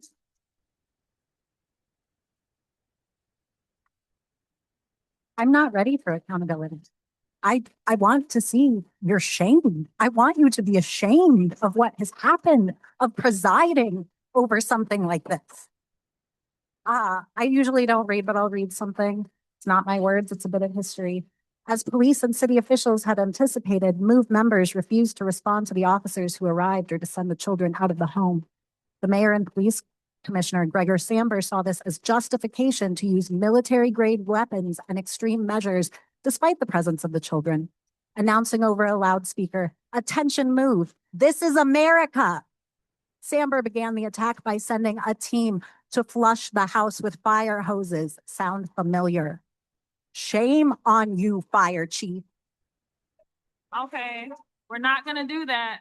Not gonna do. When Move remained unresponsive, officials blew holes in the walls. Sound familiar? To fumigate with tear gas. Sound familiar? That did not work either, and the shootout ensued. This is where we got lucky. After shooting thousands of rounds into the Move compound, police decided to use explosives to knock the bunker off the roof using a Pennsylvania State Police helicopter to drop high-powered C4 explosives onto the house. The explosive caused a fire accelerated by the presence of gasoline in the home. Fearing the firefighters could get caught in the crossfire between police and Move members, officials let the fire burn. Is that what we're going to do to our communities? Because that is what I saw unfolding in front of me on Cross Street. This is exactly what I thought of when I saw that. And before we can move on to accountability, we have to reckon with the fact that it happened on our watch, every single one of us. And I was there trying to stop it and got assaulted by YPD officers for it. Thank you, KJ. You're Before we welcome. move forward, I just want to name, I'll wait.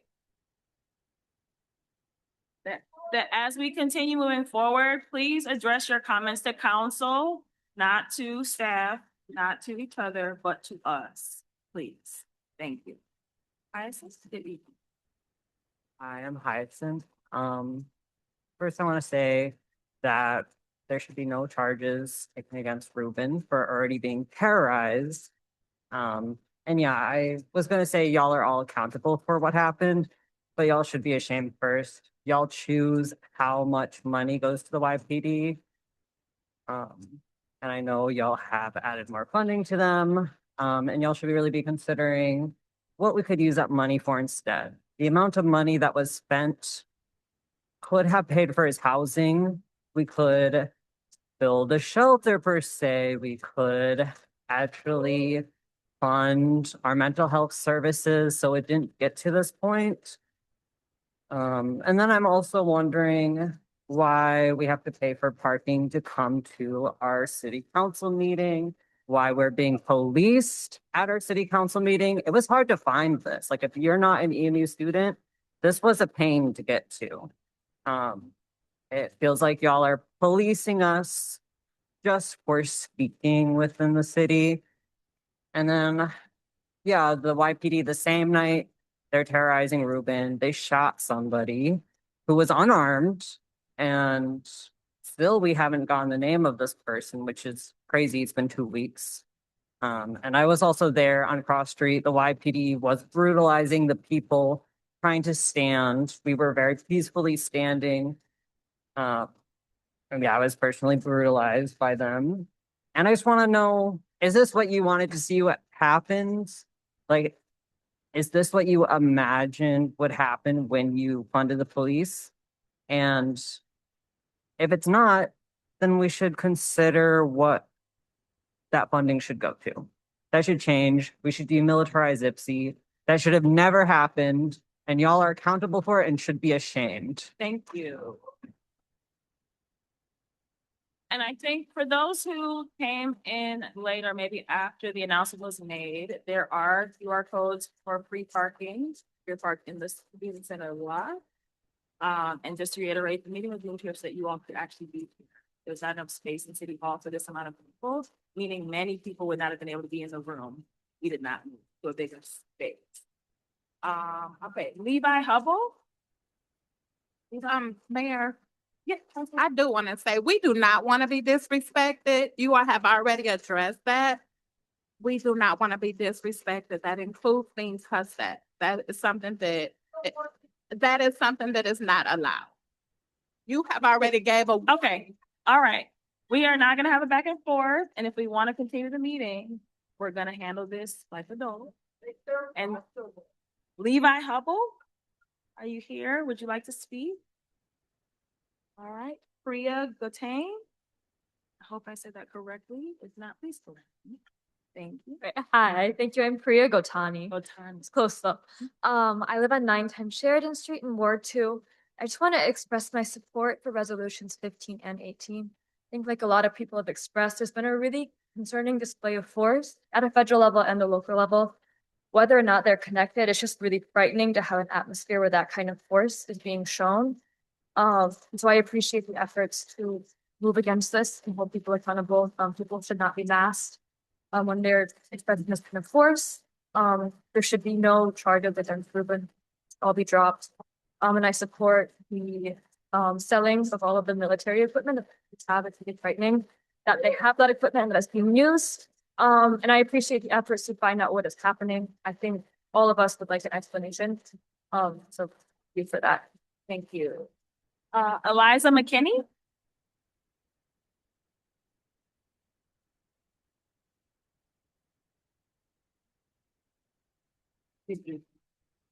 My name is Eliza McKinney. I live at 601 Emmett Street. I moved here 2 years ago to attend the University of Michigan. Chose to live in Ypsilanti because it felt like a more inviting community and one that better matched my values than Ann Arbor. I didn't realize that instead I would eventually watch the torture of a fellow resident and human being. Living just up the street from me, I've witnessed firsthand a lot of police violence in my lifetime, but I've never seen anything more shocking, more reckless, or more violating than what happened at Cross Street. This is clearly not an isolated incident. This is built on a lack of accountability, on the militarization of the police that the city has supported, and it seems to be continuing. I didn't realize that by living in this city, my mental health could be weaponized against me, and that actual weapons of war could be used against me in the name of safety. I didn't realize that as a tenant living in the city, I could have weapons thrown into my home, a fire hose sprayed into my home, or the walls of my home literally ripped away from me in a moment of deep distress. I feel a deep level of shame that this happened in my city, and I hope all of you feel that shame too. I urgently ask you to demilitarize this police force who have shown themselves to be thoughtless and dangerous in using these tools. I hope there is a much higher level of oversight and that the police are actually held accountable for that violence. Not just telling us what happened, but holding them accountable, changing the system. And I hope that all of you prioritize creating real options of support and safety for residents, not just in nonviolent situations, and not just for homeowners, but to use every avenue of power that you have, because you have power to limit the terror and violence enacted by this city and its employees. Thank you. Thank you. Liliana Blair.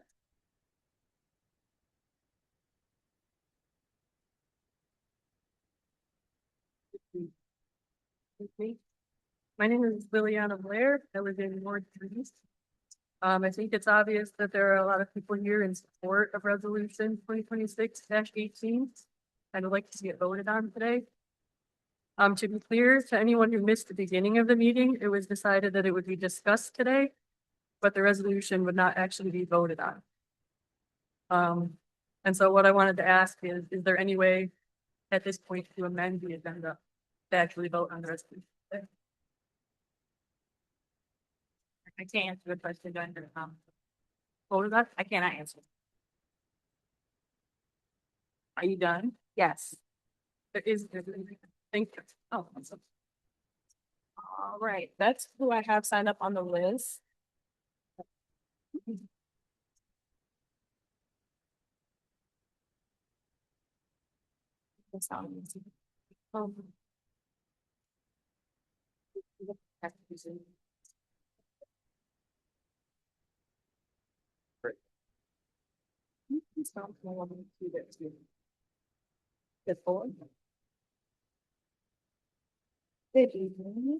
I'm Diana Gonzalez. I'm a homeowner in Ward 3 because I only say that because I know those things carry influence with some of the people in council, not because I think they should. I also moved to Ipsy about 20 years ago, thinking that it was a safe place as a woman of color, and to raise a family here. The brutalization of a mentally ill Black man and the militarization of the police of a small town during a mental health crisis was revolting, and it's no different than what Trump is doing. And it makes everyone less safe. The allotment of funds that were supposed to go to mental health and community-based safety to the police that attract people who already have more likely to commit domestic violence and other kind of violent issues. If you don't hold them accountable, the people who terrorized Reuben and killed an unarmed man, then you are complicit in these racialized and ableist attacks and terrorism. It makes it completely unsafe. I used to work at Merck. People were already feeling unsafe during that whole debacle and attack of people on Washington Street. Immigrants did not want to come because they saw the cops there, because they're the ones who are seen as dangerous by people of color, by Latinx people, and by mentally ill people. And if you don't see the violence that Reuben underwent, or whoever this anonymous, and he should not be anonymous, unarmed man fleeing for his life, because who wouldn't flee from the police, especially after this siege? But we already know what that is like. If you don't see him as human, if you're not holding those murderers accountable, you're complicit, and you don't see Reuben as human, and you don't see many of us as human. Thank you. Let me see, we can put hands on. We have A online. Good evening.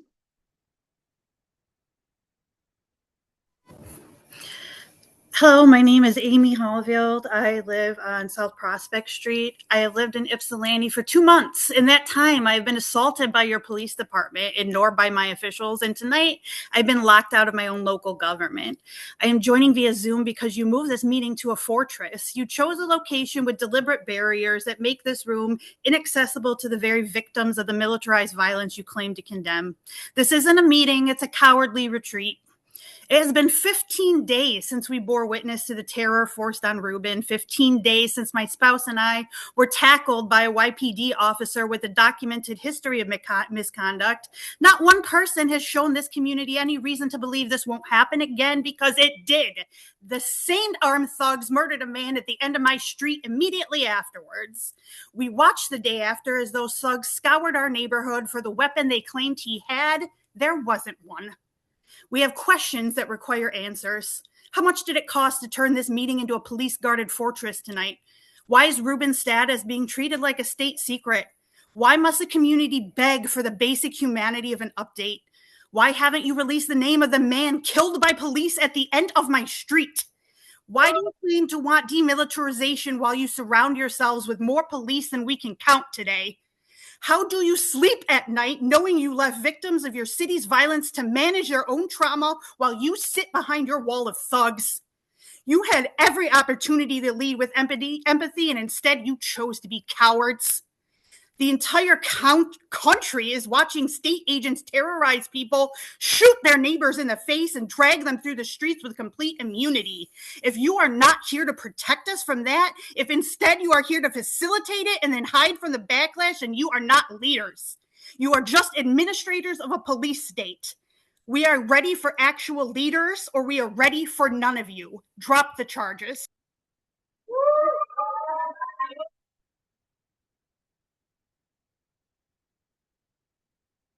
Coach Witherspoon. Good evening.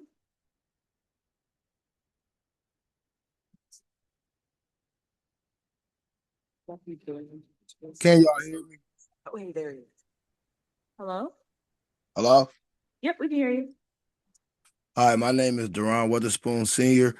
I'm a human rights advocate out of Ypsilanti. I own a business downtown Ypsi. I just wanted to let the city councilman know I appreciate everything y'all doing for our community and allowing us to expand our platforms. I'm pretty sure the magnitude of this meeting would not be able to be held properly in the city hall. So thank you all for finding a safe space for us to express ourselves. And as a community leader in the CVI, T-team member. I would just like to know how I can further assist my community and more resources for these kind of situations where we traumatize as a community, and what can we do better to like be more transparent, even though there's a time process to bring out certain facts about these kind of things, like about that guy getting killed right around the corner and mental health crisis dealing on cross street. Thank you. Jackie?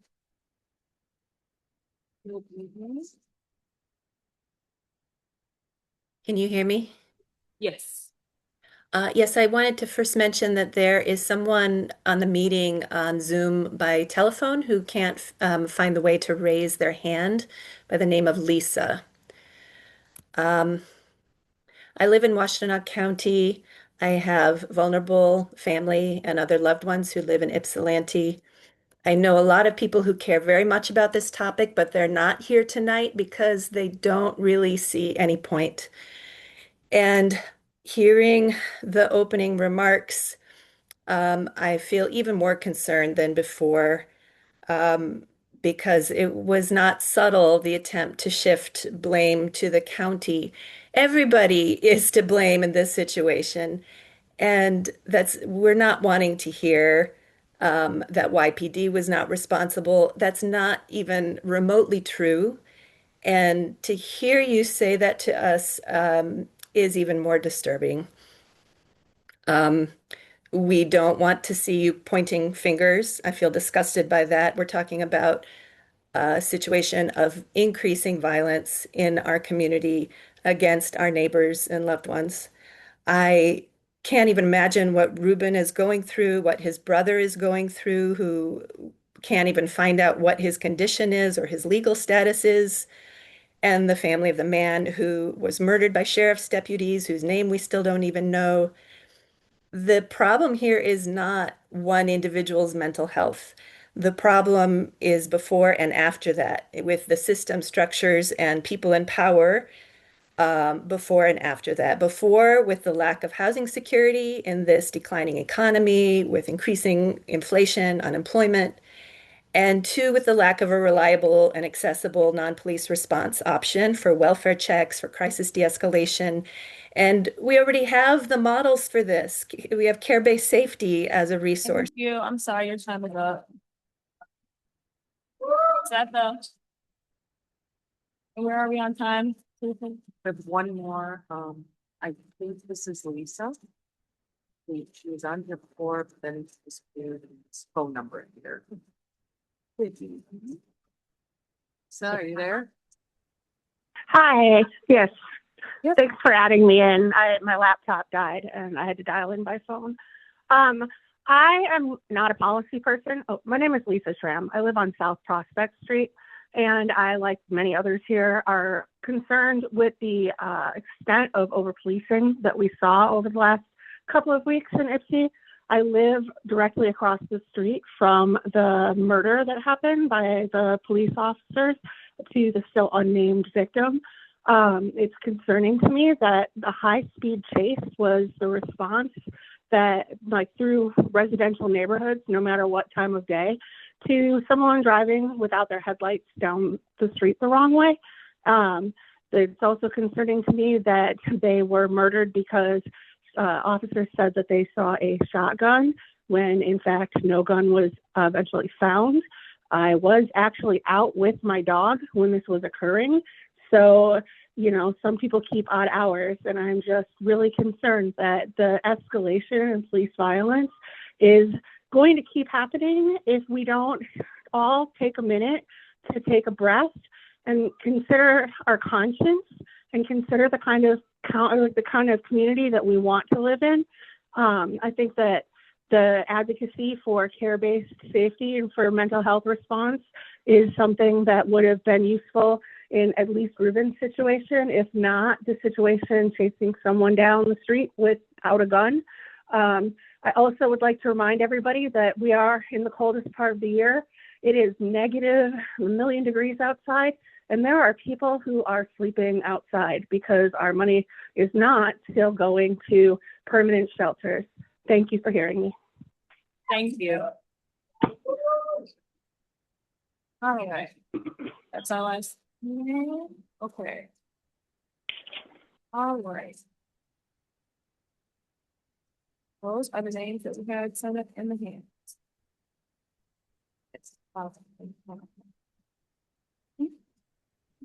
Okay. All right, so that will close public comment. And we will.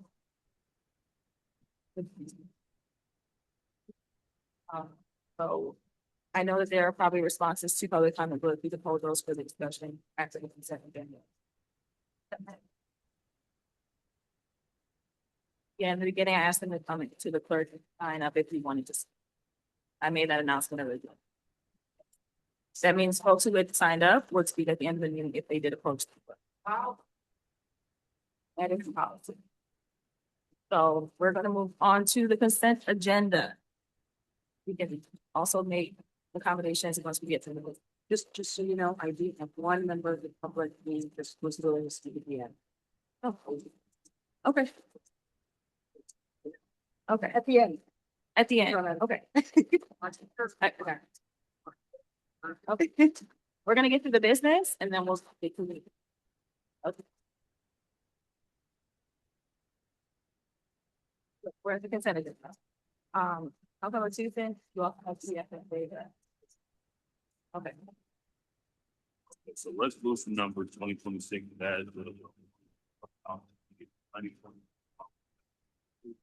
number minutes of December 9th, 2025, in the council meeting. Resolution number 2026 reappointing resident James Chestnut to the Historic District Commission with a term ending in December 31st, 2028.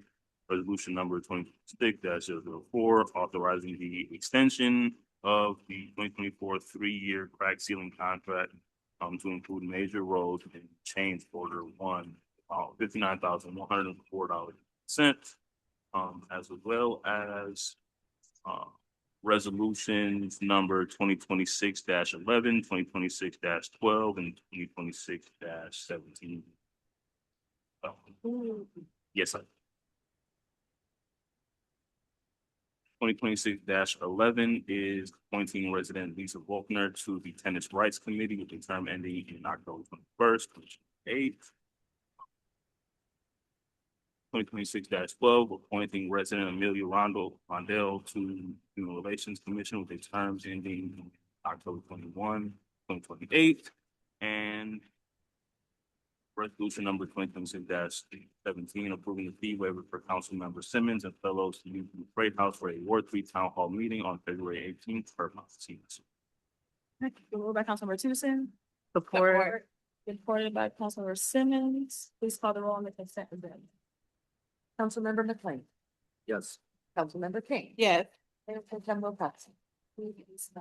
Oh, sorry. Mayor Brown. Yes. Councilmember Fellows. Yes. Councilmember Tucson. Yes. Councilmember Simmons. Yes. Mayor Pro Tem Wilcoxen. Is it consent? Yes. Yes. Thank you. All right, thank you. Just want to thank the candidates for the two commissions for applying. Councilmember Queen, you have 2026-005.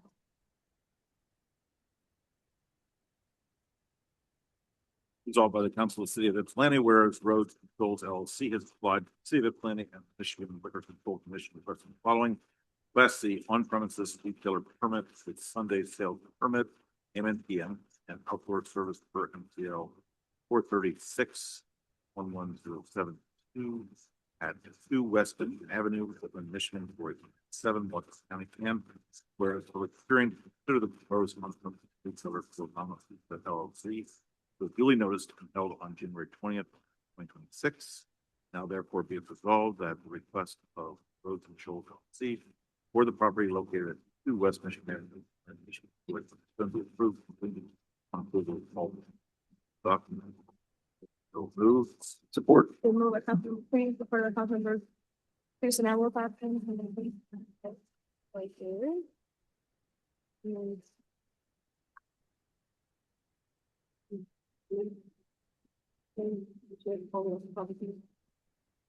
did send an email to applicants. I thought that Jamie was gonna be there. Just don't see her. I know the other applicant here, so. Saw him. Not see him. Right. So I will now open the public hearing. If there's anyone in the audience who would like to address this matter, please raise your.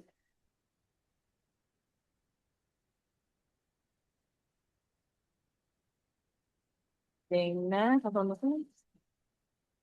Resolved by the Council of the City of Ypsilanti, the public hearing for a new Class C on-premises retailer permit for Rose and Shoals LLC at 2 West Michigan Avenue with the official program. Moved by Councilmember McLean, supported by Councilmember Tucson. All in favor of closing the public hearing, say aye. Aye. Any opposed? All right. Do we have anything further from staff before this evening? Oh. Okay. Oh, good. Thank you. All right. As Jamie approaches, if council has a question, meeting for the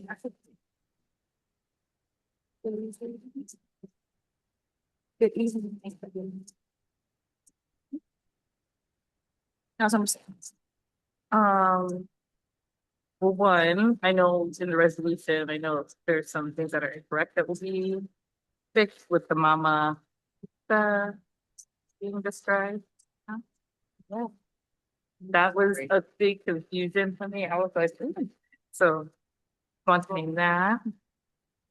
And then I was also, as we were looking at this, just wanting to have clarity. So for this Class C, is this supposed to be for the whole space? Is it a particular partner? There was a lot of different entities named in here. So if I could just better understand the relationship of the roads and souls and the starts and flats. Yeah, absolutely. Hello, thank you for your time and consideration today. I really appreciate all of you hearing me tonight, especially given a very heavy community issue that's stood before me. With the question, with the names, the building is under Sharp and Flat Realty LLC. I am the owner of the building. I'm the sole owner of the building.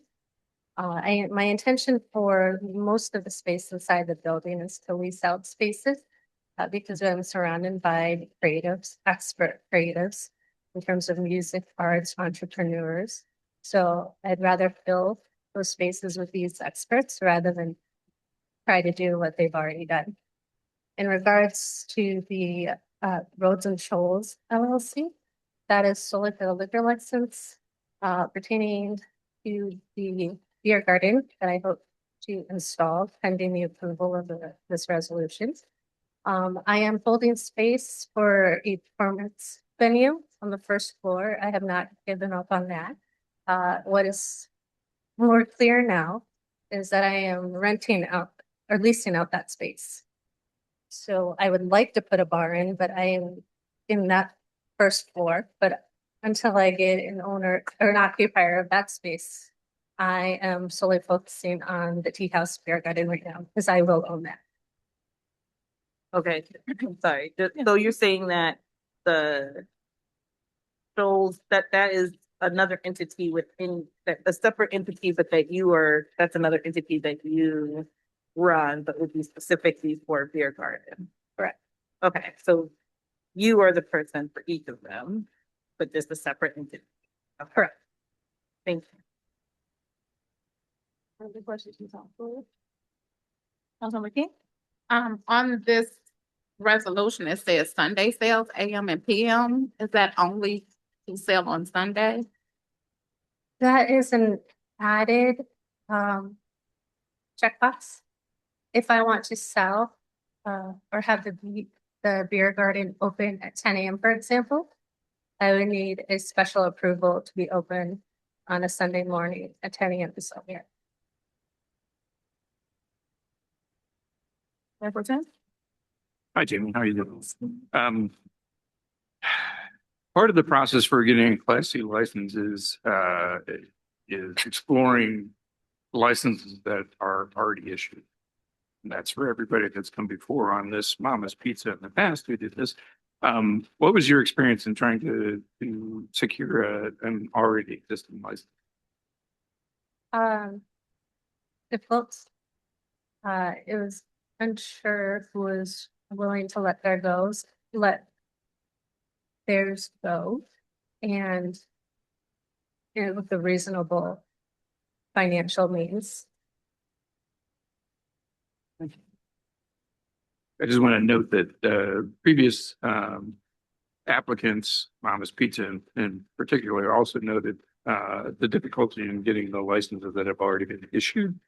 Those are being held at a premium.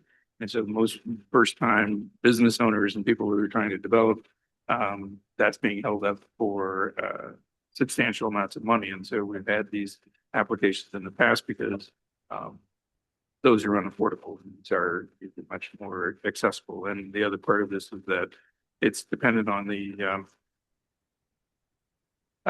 amount of cash you put in the building. You bought it. I know there's remediation efforts and brownfields associated with that building, and so that qualifies for the Class C. Further comments or questions from council? Yeah, so do you currently have any employees? As an opening question. Sure. No, not at this time. As I will run the Tea House Beer Garden at the moment, I intend to have employees. This space in particular is going to connect the outdoor to the indoor and the indoor ground floor, which will be a bodega. And I go a little into explanation of this because for that bodega indoor marketplace, while I'll lease out the space to multiple vendors, they are their own owners, own bosses of their business. I don't touch that. So I think it's very important to note that I offer autonomy. But as the beer garden, to kind of show people they are invited here into coming here, and in the spirit of business is providing jobs and economic opportunity, I do foresee potentially 8 to 13 additional job opportunities added in the beer garden. You support labor union? To be honest, I like to learn more. I know I'm hiring a labor union through my prior suppression system. I'm hiring an HVAC team out of Belleville. I try to keep a pulse on what's on really very important to Ypsilanti and the issues that are being talked about. I'm being very cognizant about who I choose to work on this building and inside this building. If employees were to approach you asking to be recognized in the union, would you recognize that? I like to have more conversations with them to fully understand what I am recognizing. I just honestly don't know enough at this point, but I'm pretty sure I'll know more about that soon. And where would the beer garden be located? Because as far as I understand, it's kind of like a concrete pad with that. Well, actually, there's 8 windows that are boarded up. They are still there. I'm currently in the process of getting them either repaired or replaced. And much like the Bill's Beer Garden in Ann Arbor, where it has kind of the decor of what I'm looking at, there's a service counter that goes through a window. I'm going to use similar situation to that. So we're talking about the southeast corner of the building. If you're very familiar with the building, there is a red door on the back. Just to the left of that red door, there is some trim that looks like there could have been a window there. There is a window there. So renovating that space, we create a window and a service counter. So to serve the outside and the inside. My last comment is like, I mean, I think it would be great to have, 18 more jobs, potentially in downtown, and, a lovely beer garden sounds great. At this point, I'm not supporting, licenses for businesses that can't support a labor union outright. So that's all I'll say for now. Sure. Thank you. Further comments or questions from council? Let me go, please call roll. Thank you. Mayor Brown. Yeah. Councilmember Fellows. No. Councilmember Tucson. Yes. Councilmember Simmons. Yes. Councilmember McLean. Yes. Councilmember King. Yes. Mayor Pro Tem Wilcox. Yes. Motion carried. Thank you. Thank you all. All right, Mayor Pro Tem, you have 2026-007. Resolved by the Council of the City of Ypsilanti, whereas Hermanos Coney Island Inc. has applied to the City of Ypsilanti and the Michigan Liquor Control Commission requesting the following: Class C on-premises retailer permit with Sunday sales and catering permit for NCL 436.11072 at 402 West Michigan Avenue, Ypsilanti, Michigan 48197, Washington County. And whereas a public hearing to consider the proposed on-premises retailer for Hermanos Coney Island Inc. was duly noticed and held on January 20th, now therefore be it resolved that the request of Hermanos Coney Island Inc. for property located at 402 West Michigan Avenue, Ypsilanti, Michigan 48197 be approved contingent upon approval of all applicable departments, and I so move. The move by Mayor Pro Tem Wilcox and supported by Councilwoman. Do you have anything you'd like to share with us before we open the public hearing? Could you speak a little about? Anything you want to share with us about your application before we open the public hearing? No. Okay, so Okay. give me one moment. If there's anyone in the audience who would like to address council on this issue, please raise your hands. Seeing none, we close the public hearings. Resolved by the Council of the City of Ypsilanti, the public hearing for a new Class C on-premises retailer permit for Hermanos Coney Island Inc. at 402 West Michigan Avenue be officially closed. Nice move. Been moved by Mayor Pro Tem Wilcox and supported by Councilmember McLean. All in favor of closing the public hearing, please say aye. Aye. Any opposed? All right. Thank you. Comments, questions, from council, or anything you'd like to share with us? We're good. Do you have any questions? Question. Yeah, I don't see anything. Thank you. Oh, Councilmember Fellows. Oh. Yeah, what is your business plan for the space? And it is the corner. I'm sorry, you're gonna have to speak just a little louder. So I'm asking what your business plan is for the I believe it's gonna be for the corner restaurant. Yes. And what are you looking to do in that space now, which is great. I love going down to Dos Hermanos and great as is. I'm just curious what you're going to be doing with it. It's a new license. It's gonna be for the restaurant. We own the entire block. And we have several businesses. The Coney Island, or it's actually a Mexican restaurant, no longer a Coney Island, but people still refer to it as Coney Island.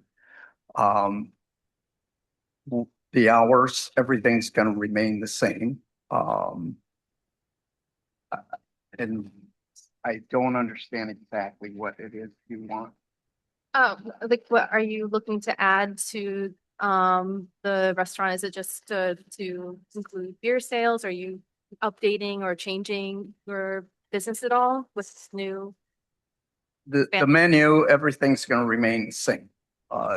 We're just adding the Mexican food goes along with mostly Corona.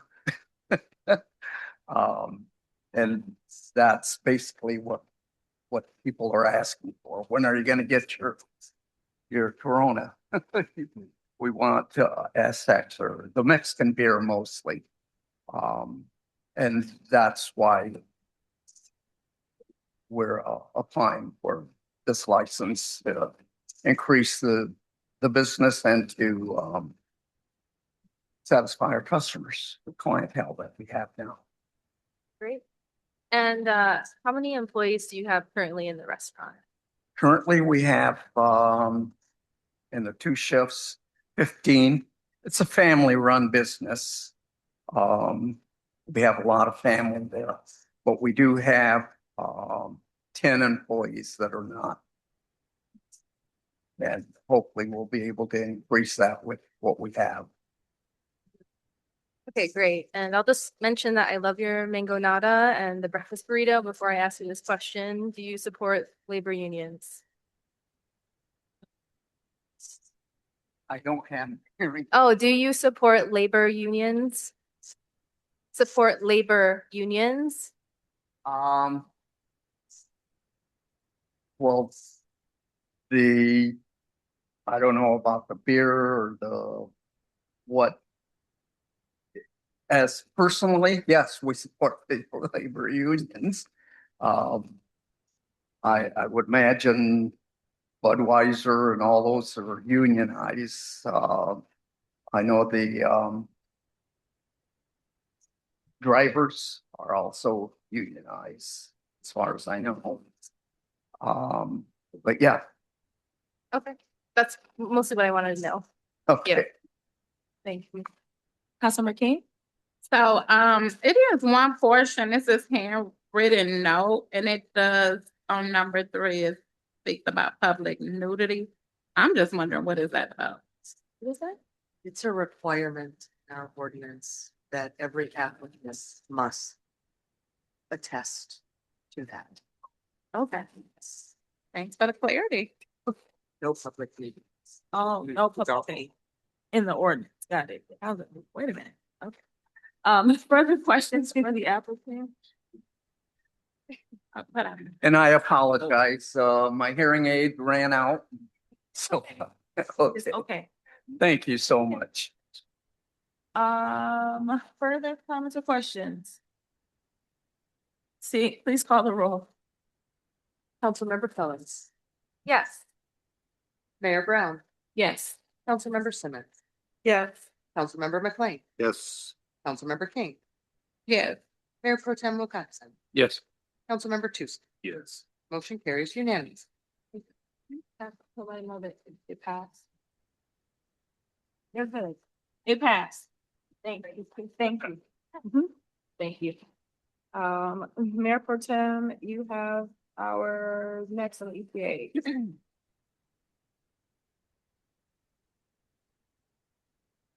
I have closing the public comment. I don't have a Well, resolution. apparently you just open the public hearing. Do it. Maybe let them. Okay, where are they? Oh, that's it.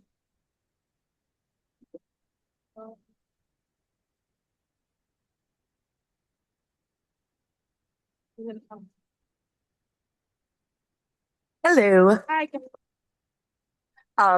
We're here with AKT Peerless. We're applying for an EPA cleanup grant. And so Ryan has a quick presentation to talk about what that grant would cover and that sort of thing. So Welcome.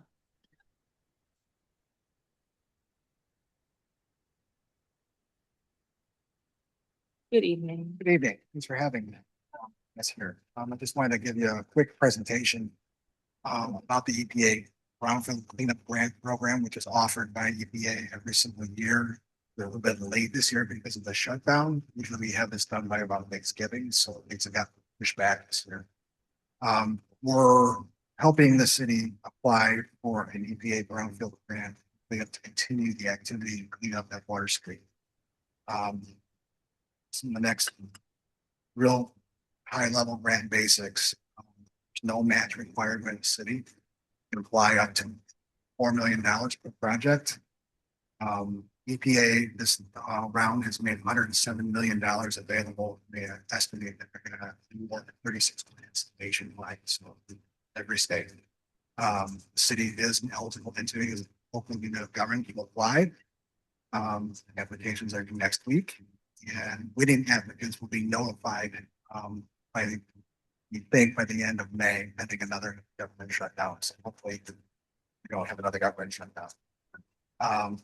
So the focus of the grant, I do have a colleague here with me, Scott Williamsky, who's the project manager for the cleanup.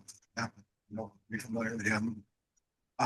So you're also familiar with some of the work that's been done this past summer.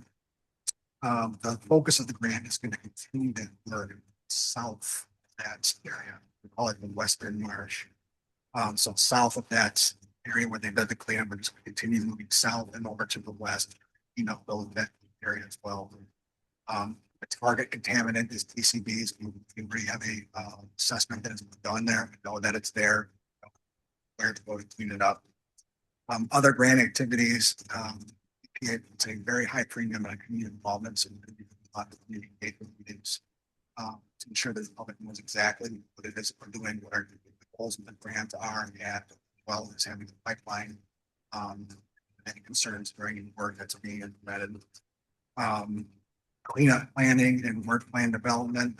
A lot that kind of goes into this. It requires a lot of things to be done before any work can get done. One of them is an actual work plan that has to be approved by EPA for the BCB cleanup.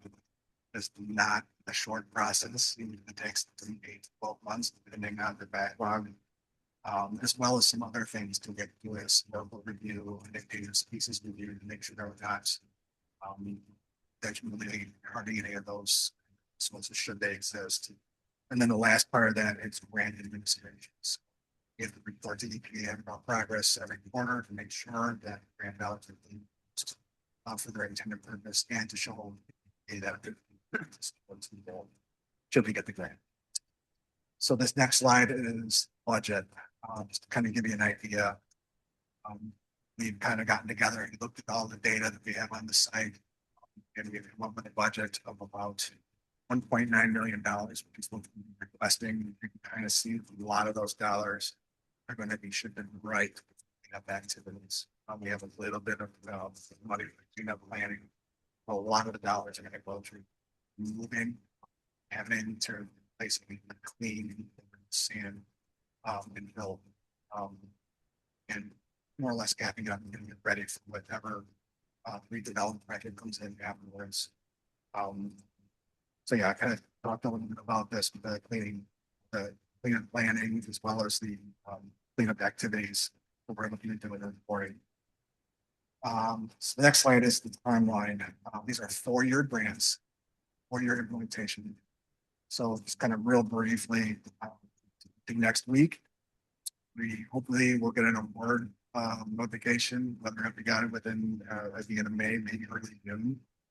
And then we have the city wants the work plan, which will go into their agreement with EPA, which will be issued on October 1st, 2026, and that's when the grant officially starts. At that point, the city has to go through the process to their consultants, and then go through the whole planning process, which I talked about with preparing the hospital land and all that stuff like that. It goes to the EPA for approval, bringing on a contractor, all that kind of stuff like that, and then kind of see the cleanup activities. It's just a little small chunk at the end, but that actually goes really quickly. It's just planning to get all that to that point, and then community engagement with grant administration going throughout the entire process of the grant. Hopefully, all goes well. We should be done within 4 years as the grant allows.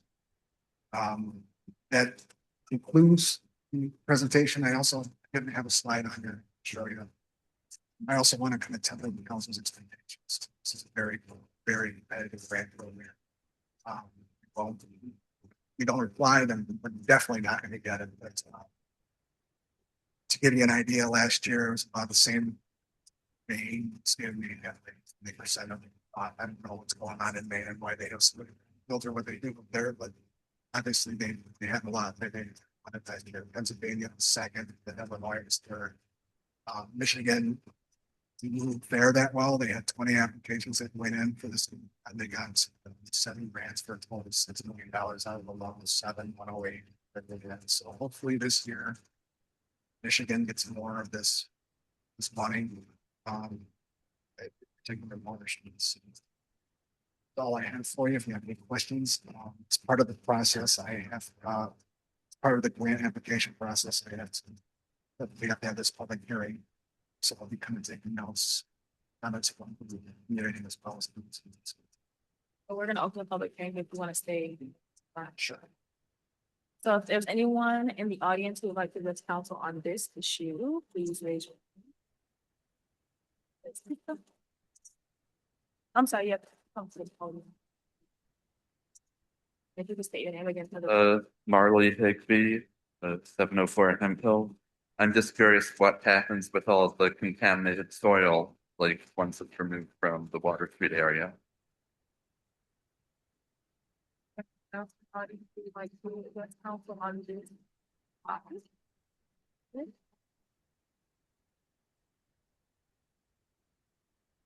Thank you, council. My name is Greg Woodring, and I would like to say that I'm glad to see that the council is considering applying for such a grant. And if we are able to secure such a grant, I hope that consideration will be put towards how we can use Water Street, which will be considerably easier to develop if such a grant is put forward to ensure that affordable or maybe even publicly owned housing is put in that location. Thank you. Thank you. Anyone else in the audience who would like to speak to this topic? Please come. Take a minute for the record. Jeremy Haley, Dixie Township. With the timeline that we was given, how is that going to impact the redeveloping upcoming meetings that you want to do with the project? Because the timeline he says it's probably up to like 4 years. You know, a year there, and want to get all this redevelopment done the next year and go on with business with some things back. Thank you. Okay. Anyone else would like to respond on this?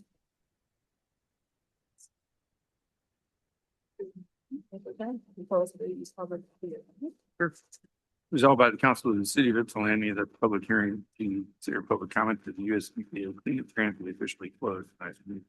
Moved by Mayor Fitzgerald, supported by Councilmember King. All in favor of closing the public hearing, please say aye. Any opposed?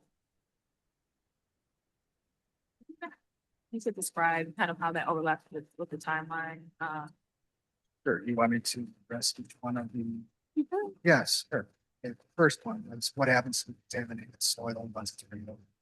It's actually a really good question. It is a regulated material. We can't just toss it anywhere we want to toss it. The plan that we turn into the EPA actually is very, very detailed about who's going to do what, and how it's going to be handled, how it's not going to impact other sites. It will be transported to a facility, landfill facility, the type 2 landfill facility that's rated, designed, and handled materials. The regulations are very, very tight on that. We don't have any wiggle room on that at all. And that's a lot of the reason why we have such a long time planning lessons and looking at it very detailed about where that material is. The second question regarding supporting redevelopment of the city for the public housing, workforce housing. Can't speak to that to with detail. But here, maybe a little details that perhaps with the spectrum.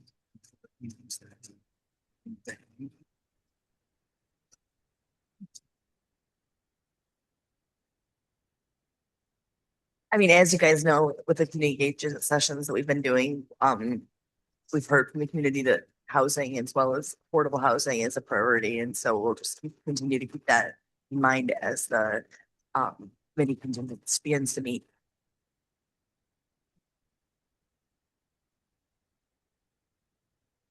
Sure. How does the timeline for you grant timeline for implementation of the grant affect the overall development? It's a great question. The site's very large. It's 37 acres. We're working on a section very south. So the city to get bifurcate the site. There are parts of the site that are more development ready than others. So we don't want like one part of the site to hold up another one that's ready to go. So the thought is that the areas that are ready to be addressed would be RFP or RFP with developers that have any interested to redevelop that. The prices or the former prices that goes along East Michigan now. Then the rest.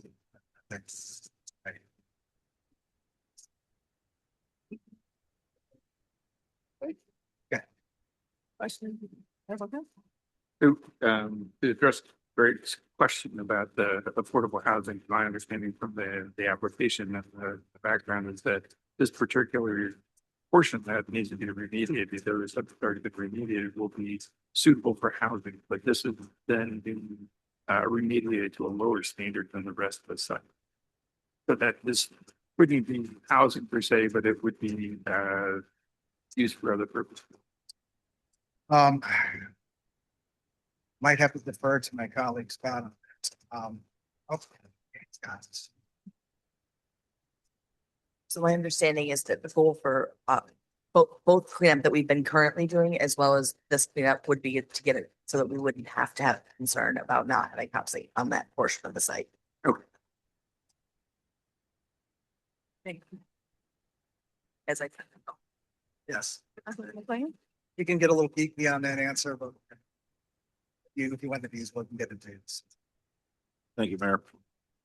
How confident are we that we have in this project or the plan that we have a full understanding of how much examination there is? Are we fully confident? Too many of these projects, the more you dig, the more you find. Scott, that meant Scott was in this case, the project manager. You know, it's also all the organization as a group. It's coming up. Your question was about the level of confidence that we've defined the contamination that we're trying to remove. Yeah. On this particular portion of the site, we're very confident. If you recall in some of the prior council presentations where we talked about the DUR storage yard, metal junkyard, we did the same site characterization process throughout the area that Ryan is talking about with the EPA cleanup grant. We already have that data in hand. So very similar to storage yard, we've defined vertically and horizontally where all the PCB contamination is down to the cleanup objective of 1 part per million.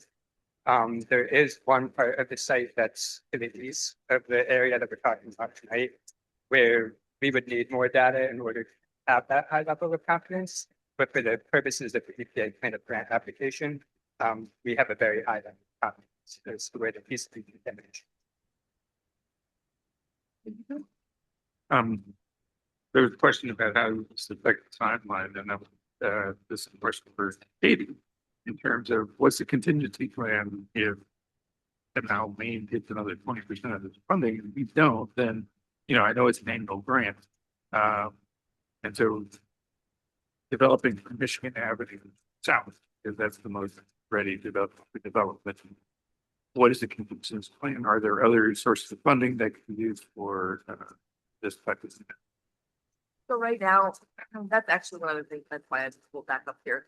I wanted to make sure that, so one of the things that's good about this opportunity is that what we're starting to run low on for funds for this project is actually digging home funds, right? So we have lots of testing funds, we have lots of soft cost funds.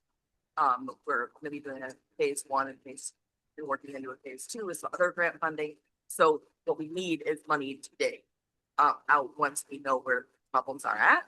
And so that's what this cleanup grant would afford us the ability to do. We also have some leftover that NBC funds, and we don't need that more detail in the next meeting, but essentially that's why we're applying this.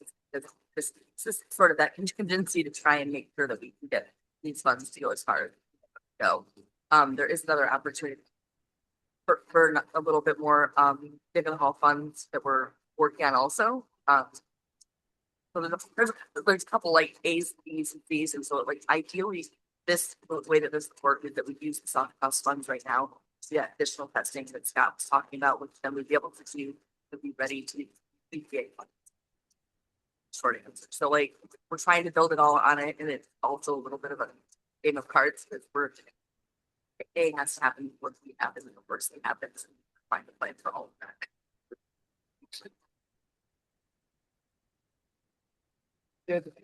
City, they're trying to apply. It's not selected because I know where you happens. So, EPA does have a contract that Kansas State University. They have a team they hold to So it is a grant applications and that has like give you good feedback. So one of the things that we didn't get it, we scored very well. Just to give you an idea, like there's a maximum amount of points that they assign. It's 165, right? Like the 159, 163. We're close. This is a very competitive program. Anything with 163 it's fun. That's how close we were. So we sought to get feedback on our last year's application from using this resource and accountability. A lot of the stuff we were very clear on maybe wasn't tighten up, So more confident this year that we were able to address some of the things that might be in the application. If we don't get it this year, this cleanup funding is largely funded by BIL. Grant, federal bipartisan infrastructure law that was passed. One more year of BIL funding to people this program. Actually, so that's why we tried last year. That's why we're trying it this year. Hopefully, we're not having this conversation again next year because you guys might have a grant. Hard. Definitely. Yes.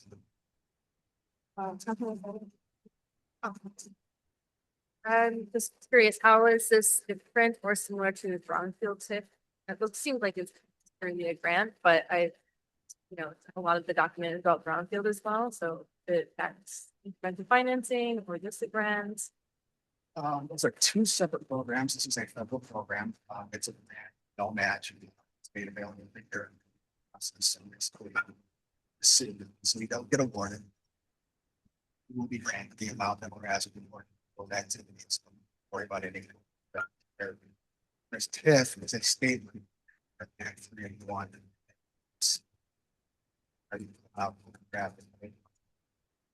And the property ultimately develops. The value of that property is going to stop. Much of the land right now, it's not worth that. So the delta between what the tax value of the property is now versus what once it's been assessed that has been captured. Referred to developer activities to redevelop the property or get it ready. So it's a good question because it's also important. So right now, we completely used state Jackson for the finance brownfield activity. Personally, so expensive to clean up and remediate this property that the taxing finance will not be enough to entice a developer to come in and be able to hear activity still make a form of it. So what we're trying to do is add the most expensive part of the cleanup using grant sources so that that level gets kind of more even out. So TIF can be used to address any activities that are out there about less active. Yeah. That answer your question. Yeah, so zero capture the grant for this particular program. And how much of the cleanup is complete and how much is left? Well, granted. I'm sorry. How much of the cleanup is completed and how much is left? And will this grant cover remaining goals? Yeah, our intention for the grant is to entire area to the south of where we work now. And the area to the west. Conservative in our estimate. Cost, so there's a goal that we can potentially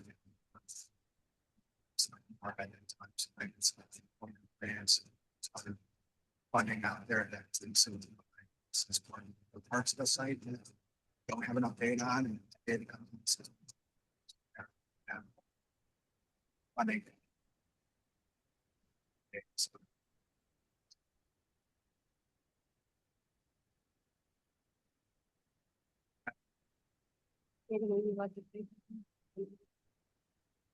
Yeah. So this is one area that we know that where there is the worst on the site. So that's what we've always called this part of the cleanup is the worst. And so it's going to be more development ready than it was before we did it.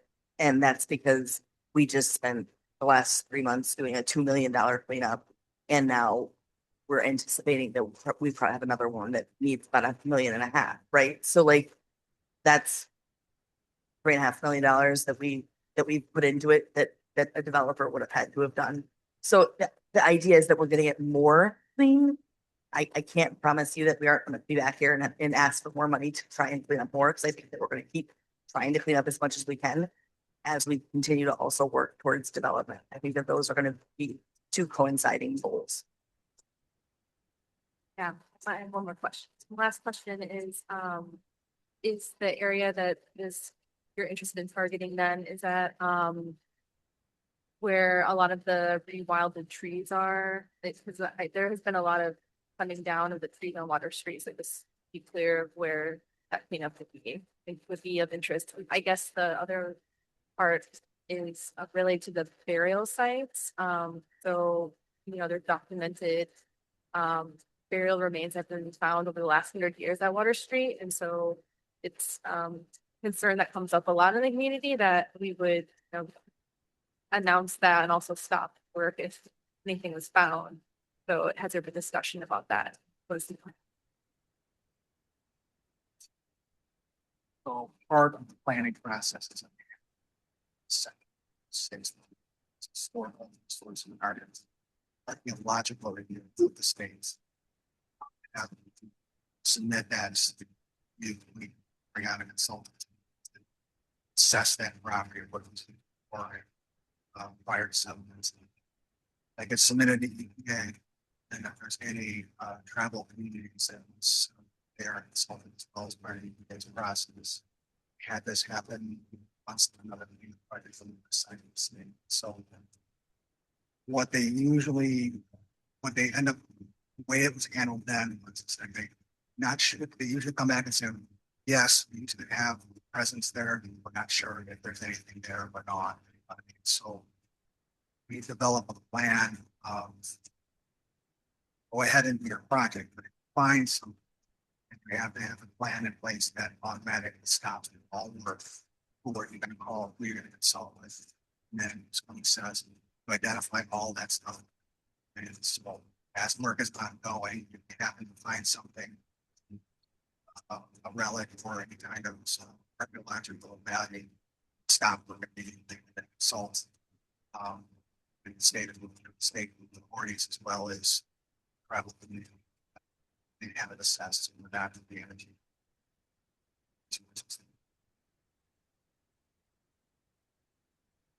Further question?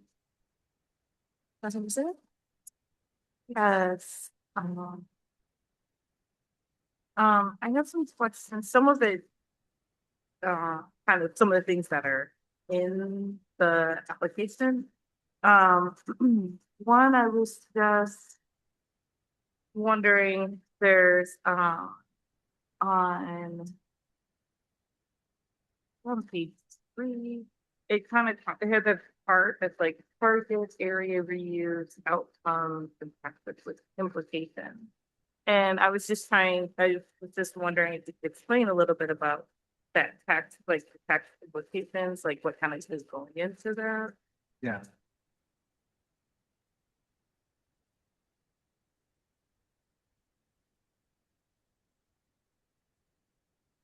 So based on my understanding of conversations with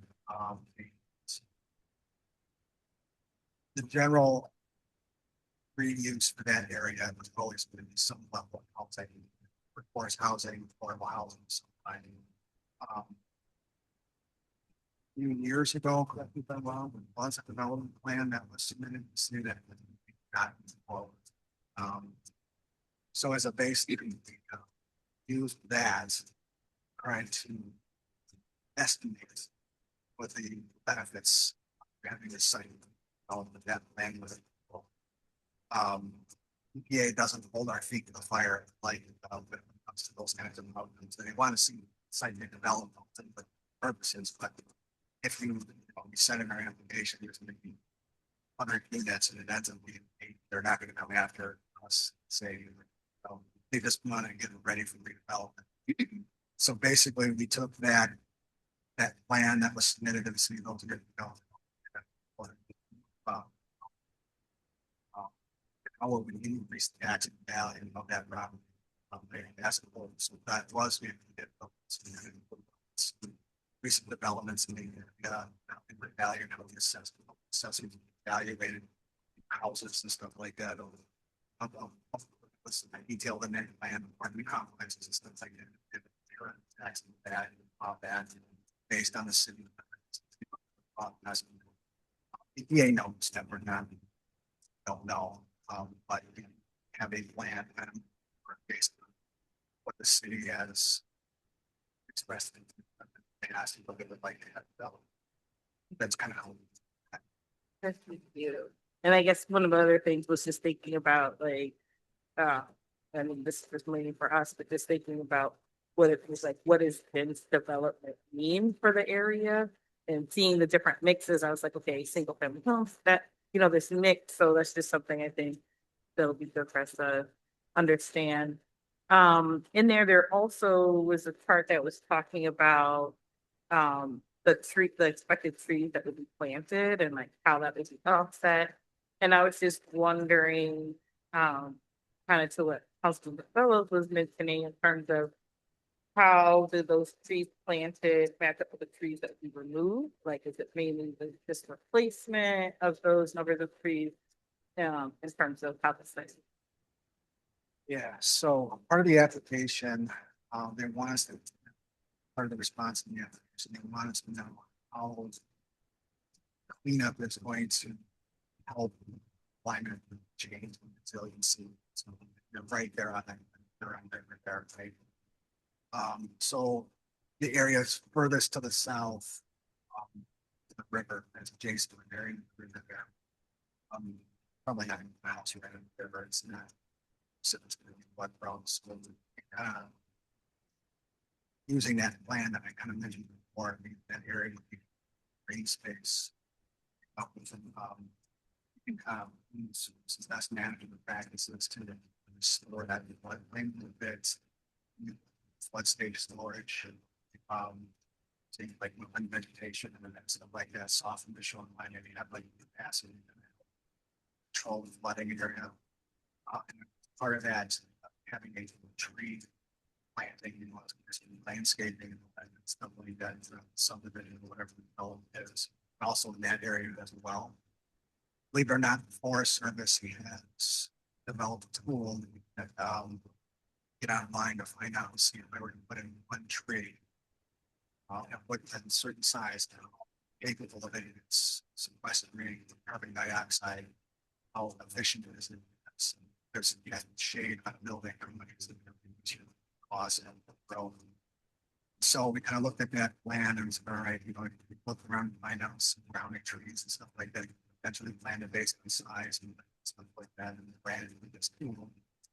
And came up with that estimate as to how much carbon dioxide in the atmosphere, as well as how much shade benefits the island effect mitigated by having a tree conscientious planning effort as part of the development. That would probably be required anyways as part of a development, but also it's helps the application. So if you've actually thought about these things on climate resiliency, so parts you know resonated or asking. Thank you. And does it seem like it will be like we will be replenishing what has been removed, or ultimately to facilitate the cleanup? The land area has been left alone for a long time, so bigger species of trees that have gone in. There's some of them are invading the base. I haven't seen them or anything, so it's part of the cleanup they have to come out for us to be able to dig and stuff. So that's part of the developments. We don't have a development plan yet, so the developer and identifying the project, but I'm not sure.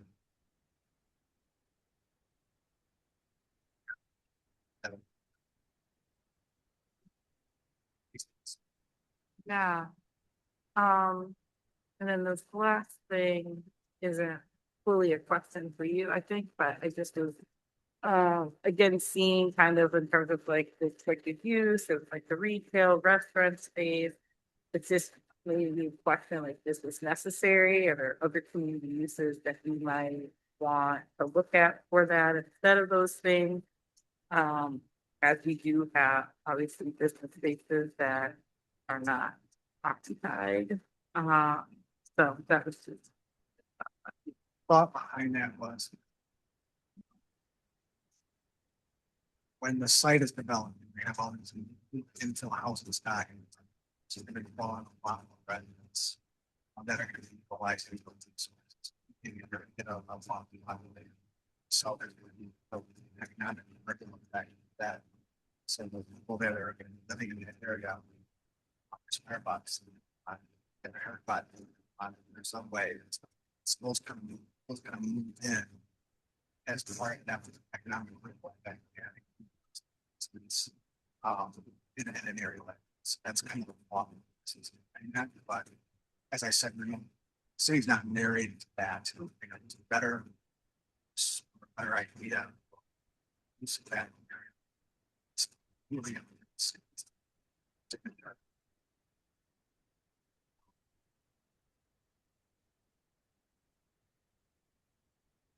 Question. And then city manager, you can fire it. Thank you, Zach. You'll turn all about the upstairs. Hope that we. Get this practice. Yeah, Katie is the person on this. There we go. That's 2026. Yeah.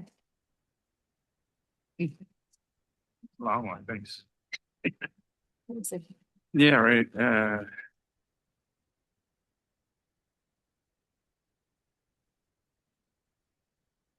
minutes of a regular meeting of the city council of the governing bodies in Ypsilanti County, County of Washington, State of Michigan, held on the 20th day of January 2026 at 7:00 p.m. prevailing time. The following preamble and resolutions were offered by, supported by, I'm gonna say that. Whereas it is necessary to acquire and construct certain improvements to the water supply system consisting of the acquisition, construction, and installation of lead service line replacements and looping the installation of new water main, together with all necessary appurtenances and attachments thereto to serve the local unit, the improvements. Whereas the DWSRF contract has been prepared between the local unit and the Ypsilanti Community Utilities Authority, whereby the authority will issue its bond on behalf of the local unit to provide for the financing of the local unit's share of the cost of the acquisition, construction, and installation of the improvements. And whereas this governing body has carefully reviewed the contract, finds that it provides the best means for accomplishing the acquisition and construction of the improvements and for providing needed services.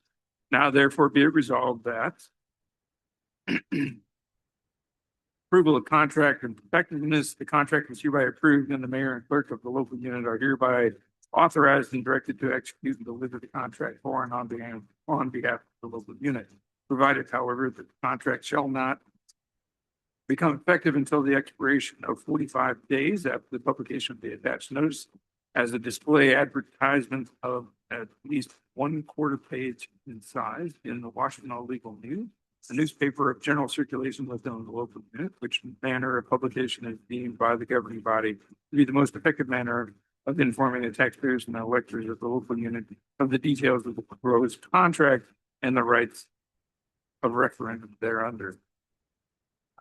Public notice, the clerk is directed to publish the attached notice in the newspaper above designated as soon as possible after the adoption hereof, and rescission all resolutions and parts of the resolutions in conflict with this resolution are hereby reviewed. Moved by Mayor Pro Tem Johnson, supported by Councilmember Simmons. Good evening, Mayor Brown and members of council.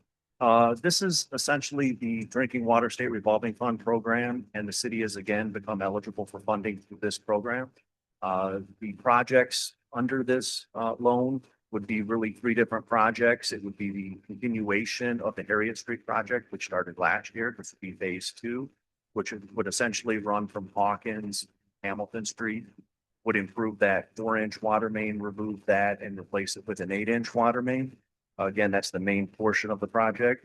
There'd additional, be some work over by Eastern Michigan University along Hewitt to, basically remove some dead end water main, to extend, water main from Collegewood over to, Stadium Meadows condominiums. That's a single end main there and it's dead ended. And then the last piece of the project would be replacement of 15 lead service lines along that Harriet Street corridor. Very good news for City Council. This loan program does provide for $205,000 worth of loan forgiveness on the program. And this city does qualify for a 2% loan interest on this and the overburdened community. And we do have Mr. Colas here, the Authority Bond Council, to kind of review more of the specifications on the loan programs. Good evening. As Blackburn had indicated, and this is part of the state program. So instead of the city funding this and selling bonds out to the market, which you would do for some of its projects, the project qualifies for the state actually buys the city bonds or the authority bonds. And this contract represents the relationship between the city and the authority, where the authority is going to undertake these improvements for the benefit of the city. And as Mr. Blackwood had said, this is a 20-year financing and the rates are locked in at 2%. So that's the state program, 2%. And to the extent that the full amount is borrowed, so it qualifies for $1,140,000 financing, $205,000 of that would be forgiven. So you'd only repay the $900,000 difference to the state through that program. So the portion of the principal forgiveness really relates to the lead service line replacement. And there's federal funding. Some of the ARPA monies have worked their way through the state program to provide for some of this principal forgiveness. So that's why this portion of the project qualifies for principal forgiveness. The timing would be, again, once the notice gets, the YCOA board has approved the contract at their meeting in December. And then bids would go out in March and actual financing would be completed in May of this year. So a relatively quick turnaround. And this is part of the state's fiscal year program. And we're actually pretty early on in the state's fiscal year to fund this. So that's why we're coming to council for this approval. And then the YCOA board, after the bids are received, would consider a resolution authorizing the issuance of the bonds. This right now is just putting the contract in place between the authority and the city. Okay. Sure. Anything else? Welcome to questions on the project. So I have some questions previously about this, but one question that I do have as we're talking about red lines that I haven't gotten a bit of time. How much? Don't know the exact number off the top of my head, but we have about 150 between the city and township. Probably 120 or so of those are in the city. We have probably just north of 600 galvanized, previously connected to lead service lines in the city and township. I believe 400, 450 of those reside in the city. And under the state and PAB rule, we're required to replace those within 10 years. So YCOA has a strategy that we've adopted to replace so many of those through these type of programs, or as we go through and are working in communities, we're replacing them one off. YCOA staff has actually put on that work and started doing those lead service line replacements. So. Okay. But to follow up, you mentioned galvanized, the work connected to lead. Is it the case that they have absorbed lead as well? Like, or we actually do lead? In some situations, we don't have information to know whether they were previously connected to lead or not. So the assumption is it's connected to lead. We've been taking the more conservative approach. It can be the leaching of lead from that material that can be a concern in drinking water. So if there's any disruption of feed water, has what is called orthophosphate added to it. Kind of think about it like a bodyguard for that pipe. If there's any disruption of that layer, then you can get proceeds of the water over time can be exposed to materials from those service lines, property water. So it's the best practice right now to replace those. If you don't know, no. What was that? Isn't that exactly what happened in when they water? That is. Essentially, what happened was when they switched water supplies, I'm not an expert on the situation. I know quite a bit about it, of course, but they did not add orthophosphate from that new system as they brought the water in. It corrosive, it disrupted that, all that body guard that was on the pipe. There were the lead materials and alloys that are part there. Water supply. Any other questions? Yeah, just a couple quick questions. As I was reading this, there was something that it looked like it was dated for work for 2024 to 2025. So is this the paperwork already completed or reimbursed for that? Those were part of the attachments. So the authority develops what we call a project plan that we submit to the state of Michigan and are support on that plan every year. For example, the Harriet Street project was originally, we were gonna replace water main all along Harriet Street, but we eventually broken up into 2 different phases. The lead service lines happen over multiple years. So typically those plans get updated, revised based upon either road construction work that may be happening in the city, funding availability. We're restructuring that plan constantly. So those projects get kind of pushed and pulled into different. Okay.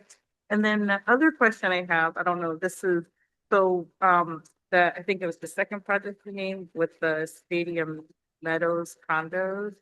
I was just wondering a little bit about the practices of the saying that it is to address a redundancy or to add a redundancy. And I was just wondering if that's the standard practice because it's an apartment complex or if there's concerns about the main that's already going into that space.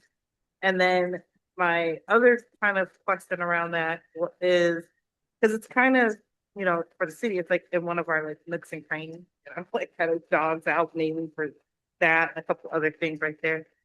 But I was wondering about the distance of how it has to go in order to get there. And it was making me wonder if there's options to be a partner with the township that could make it a shorter connect. That makes sense. Because right now it's kind of going this, here, this, as opposed to, is there a more direct way to do it? I'm not an engineer, so I did not design the specific connection.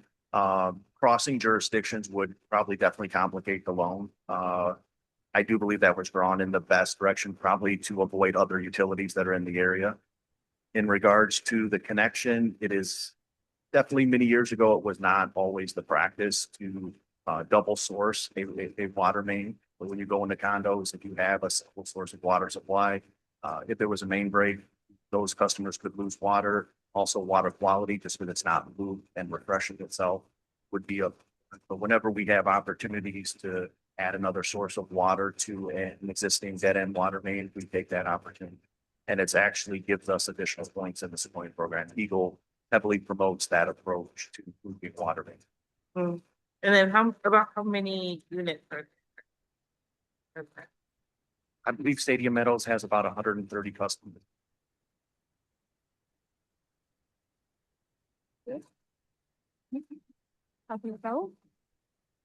How would this translate as far as increases to ratepayers, customers of YCUA?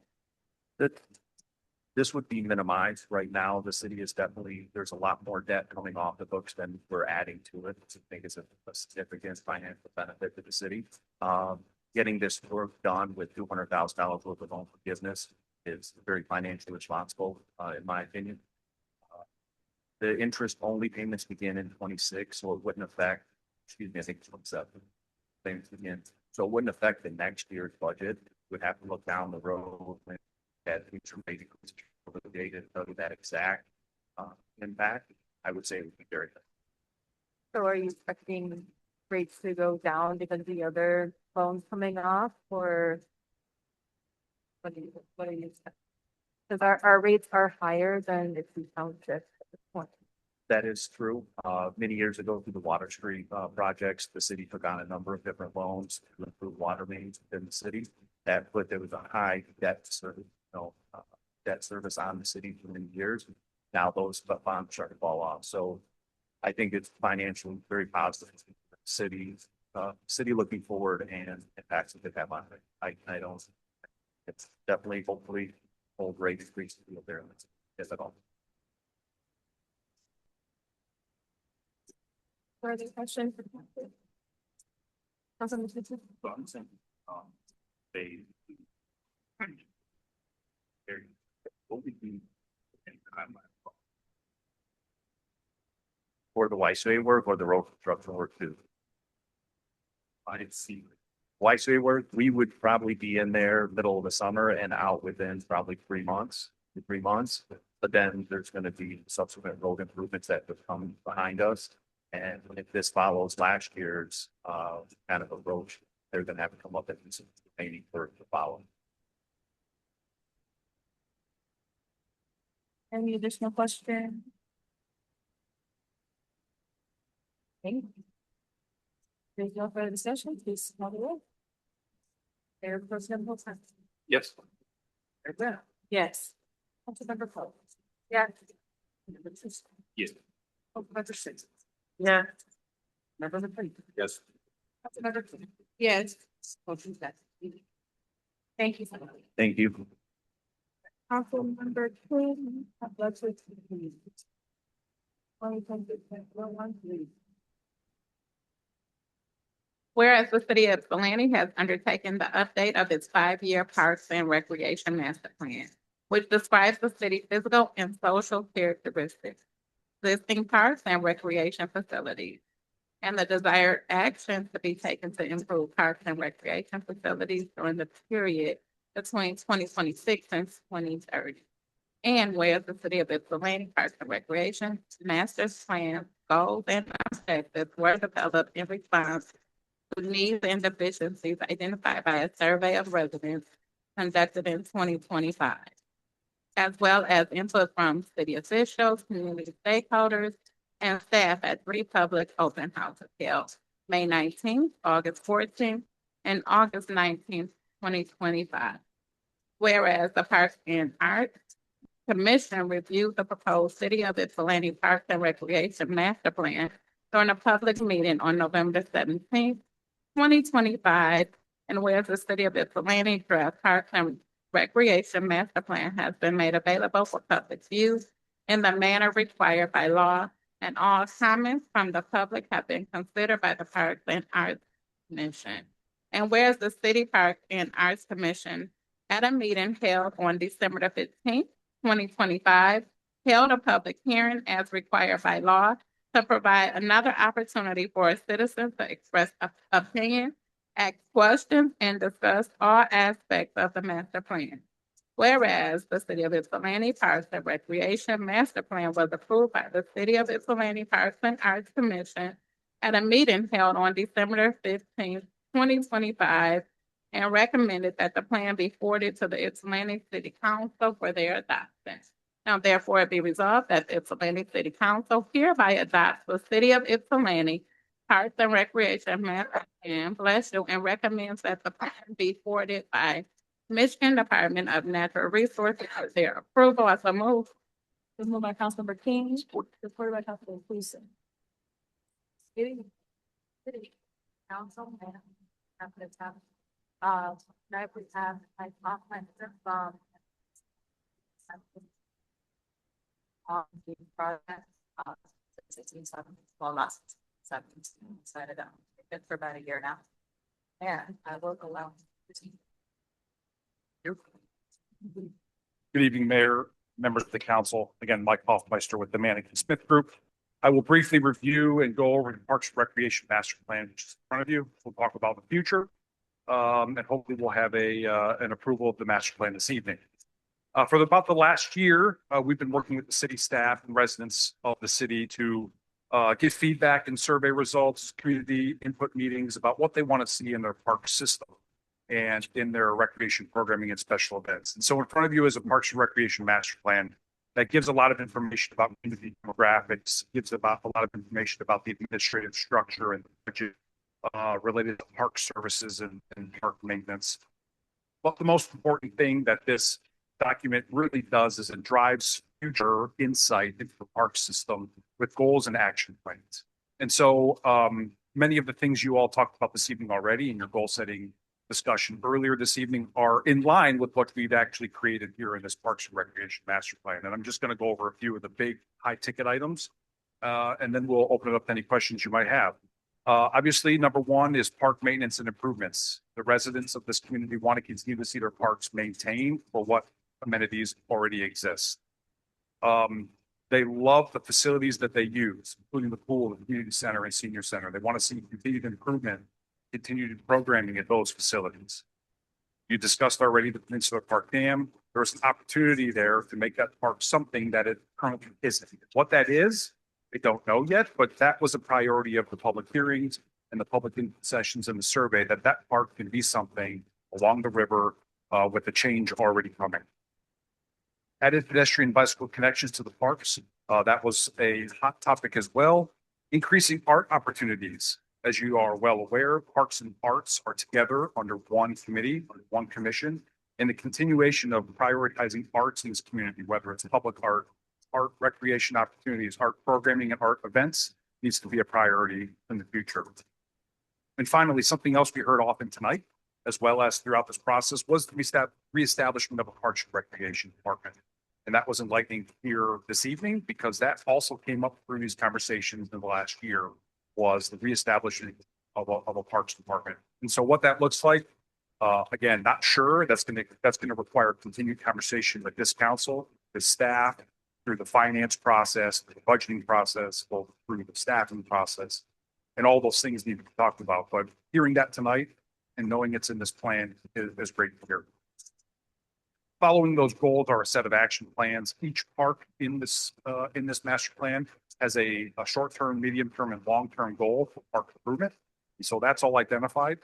And I won't go through all of these action plan items, but basically each goal has an action plan for the community, for the city to act out what those priorities are. Ultimately, what we're looking for this evening is a motion to approve this Parks and Recreation Plan. The deadline for submission to the Michigan Department of Natural Resources is February 1st.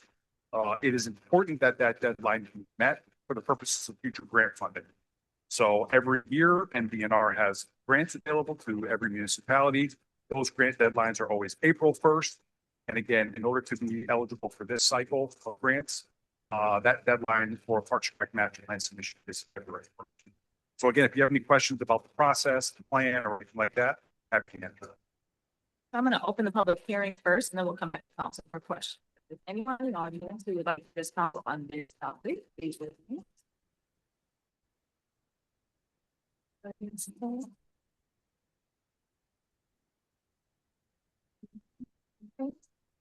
Resolved by the council of the city of Ypsilanti that the public hearing for the city of Ypsilanti Park and Recreation Master Plan be officially closed. I so move. Moved by Councilor King, supported by Councilmember Tucson. All in favor of closing the public hearing, please say aye. Aye. Any opposed?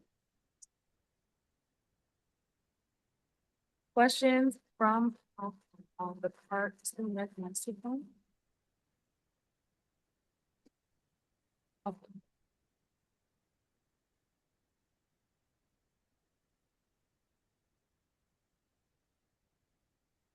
Remember that? I'm looking at the park and facility improvements from survey results. Frog Island, Recreation Prospect, and Recreation Park, Riverside Park, and Waterworks Park. There's no Candy Cane Park. Open space. Oh, no. Please. There's not much.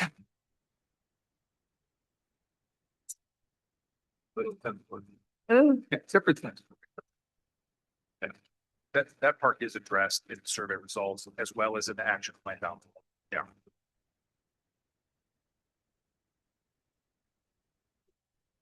Questions at all? Alright. So, yeah, what are, I know that this is partly, the hope is to get the decision created, so we have access to certain grants, what are those that might be interested? Access now, I think. Well, Task force grant, there's one more. Is there plans to apply for these grants? So generally speaking, any project that fall out in parks and plan can use the plan to apply for these grants. So as bathrooms, other park improvements like playgrounds, these is applied for.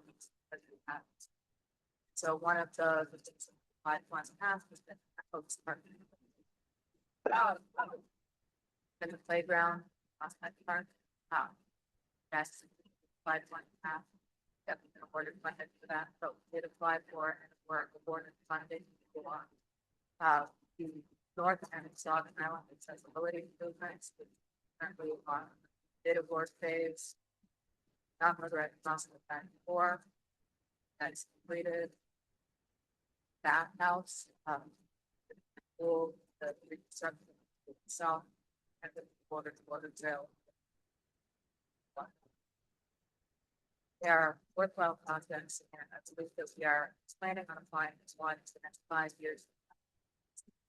For this time, for the stormwater improvements as well as trail access.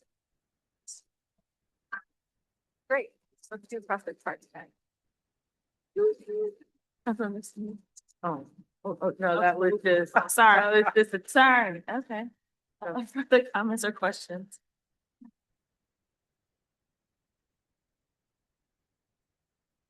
Oh, yeah, just a comment, because as I was looking, I can't believe I thought I had to think, I don't know, I know it's like this thing is impossible. But I just want to say that I think that even though I only saw bathrooms named one of the part, I think that people want this. So Prospect Park, I would say people also want bathrooms, even though that wasn't listed on. If you look at the action plan under goal 1, permanent restrooms was identified in almost all of your community parks, including Prospect. Yeah, so I kind of thought so, but I just was naming it because I saw it pulled out of one, but I was like. That was one of the main Mhm. themes we heard throughout. Yeah. I thought it was interesting just to say too, like looking at some of the charts in terms of the population trends and things. I think that's really interesting for us to always just like remind ourselves of. But then yeah, like thinking about the full spectrum, young people, somebody was here talking about young people at the park. I know older folks that are like, we don't go somewhere if we don't know that there's a bathroom around. So yeah. Something that was interesting to me on this, that when the survey resolved, I think, speaking to maybe where folks participated the least, like where they're from, because I see, for instance, that Park Ridge is on like the least visited parking facility. That is absolutely true. It's the last one on the list, and that park is used in pods. And so I think that that speaks to, so how do we make sure we're doing these surveys and getting out, that we're making sure that folks who are in all of the areas of the have access to be able to give their feedback, because I mean, this kind of represents what we know in our community. And so I'm sure that even the rest of them may be ranked differently if we had permeated with in a better way, right, or broader way. What was it also? Right. No, This it was also primarily like folks in the city too, but obviously we know that our parks are used, that's I know. Prospect Park is used by a lot of folks that count just because of where it's located. What number can I say here? Yes, I was just gonna say, thanks for bringing that up, because I thought about it, because I did see that and I did not think that was accurate. And also because bathrooms was brought up, I am looking at the action program, and on some of the bathrooms, on some of the parts, it says permanent restrooms, and on other ones, it says public restroom. What's the difference? I don't know that there should be a difference. We'll have to go back and review that and identify where it says that. Thank you for pointing out. Okay, great, thank you. Mhm. I wonder if every park doesn't have the structure, like for instance, that Parkridge Park has the pavilion that has the structure, has bathrooms. Every park doesn't have that. Could that be the difference? No, No? Okay. just the wording and done, and sometimes where, we draft. Public, flag on the website. Permanent? So it's just fine at the state. Yeah, I saw that there's a mention of the Waterworks pedestrian bridge, but nothing more about it, and bridge is in such bad condition at this point, so I'm just curious what the immediate plan is for that. The immediate plan is for the proposed kind of job, the boards that are actually on that, we're having problem sourcing boards that fit the bridge. So. You can recommend it certain. The board not to find higher of that wood. That wood that hold the here, not here, it's very healthy. So, bring that to nothing, take the bread.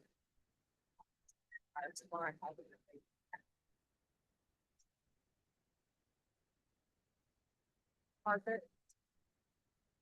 Composite of some kind instead of wood. Composite is really costly, and it doesn't. Warranty work. So, wood or some sort of building.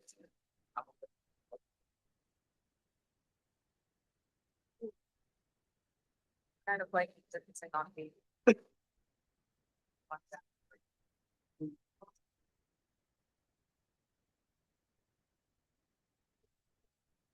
Comments or question? On the. Thank you. Your friend. Yes. Fellows. Yes. Number two. Yes. Yes. Yeah. Yes. Thank you. Thank you. Okay, so now we are at K, that is now a discussion. On the resolution. I know that you wanted to read the document and please go back. Yes. A resolution condemning the militarized police siege on West Cross Street, calling for all charges to be dropped, demanding immediate systemic reform. Whereas on January 4th to 5th, 2026, a 30-hour law enforcement operation in the 1100 block of West Cross Street escalated a wellness check and mental health crisis involving a man with a sword into a militarized siege of a neighborhood. And whereas the deployment of Washtenaw County Metro SWAT, flashbangs, tear gas, long-range acoustic device, a fire hose, a Rook armored vehicle to demolish the home, terrorized an Ipsy resident in crisis, endangered an entire neighborhood, and caused severe property damage. And whereas this excessive response blocked community access, preventing critical services like Meals on Wheels from delivering to approximately 350 homebound seniors. And whereas this failure of de-escalation was tragically underscored the very next day, January 6, 2026, when an unarmed driver was killed by a Washington County Sheriff deputy following a vehicle pursuit.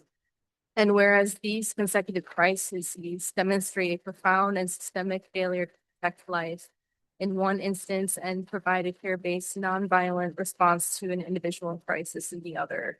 And whereas the Washtenaw County Board of Commissioners has already issued a statement on January 9th, expressing deep concern and calling for all charges against individuals to be dropped. And whereas prosecuting an individual who was a victim of this disproportionate state violence constitutes a double punishment. Now, therefore, we as a city council joins the Washtenaw County Board of Commissioners in unequivocally condemning the militarized police response and calls upon Washtenaw County Prosecutor Ellie Sabat and Michigan State Police to immediately drop all charges stemming from the January 4th and 5th siege on West Cross Street. 2, reviews the Ypsilanti Police Department's policies and responsibility in the incident.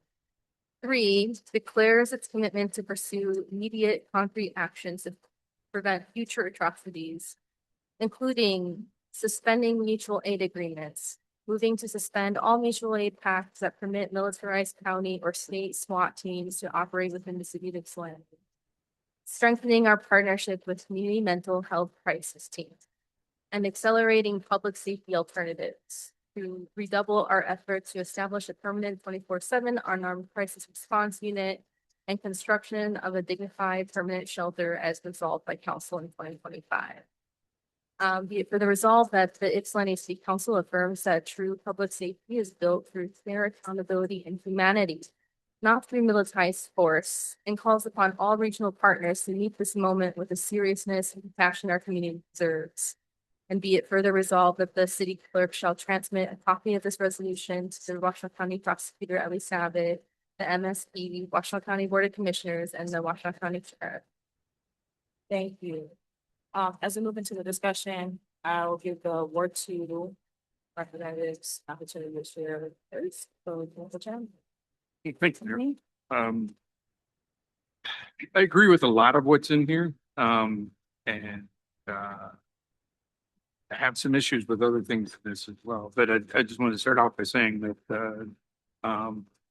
the homeowner is here, and he brought to my attention that, you know, the situation caused considerable damage to that property. He informed me tonight that the insurance by the tenant downstairs has been denied the claim. And so that's problematic. I know that the county has made moves to help compensate for the damage there. As far as condition of roofing, I don't have that information. So immediately after this event, I went and canvassed the neighborhood. I spoke with many of the residents from Oakwood down through Elbridge, and convened a meeting last Monday night. At that meeting, we had the city manager, the police chief, the mayor, myself, and Councilmember McLean. We also had city or county commissioner Annie Somerville and Lisa Brabeck, who is the chair of the CMA board there. That time slot had previously been scheduled at the Baptist Church for a meeting by the county sheriff, and so they have a team that was supposed to come out, and it was composed of law enforcement officers and social workers. They were supposed to come out and meet with the residents and provide service to the social workers and give information from the law enforcement. That meeting got canceled and we took its place. And I made calls to the sheriff, and who eventually showed up along with Greg Bill, the county administrator, and Commander Rush, the sheriff's office. There was a good dialogue. Many of the residents showed up, and it was a chance for them to speak directly to the officials. Also, Senator Jeff Thorne was there, and he addressed some of the information from issues with the MSP. And so there was an opportunity for the people immediately affected in the area to have the ear of those folks and explain exactly what they had gone through.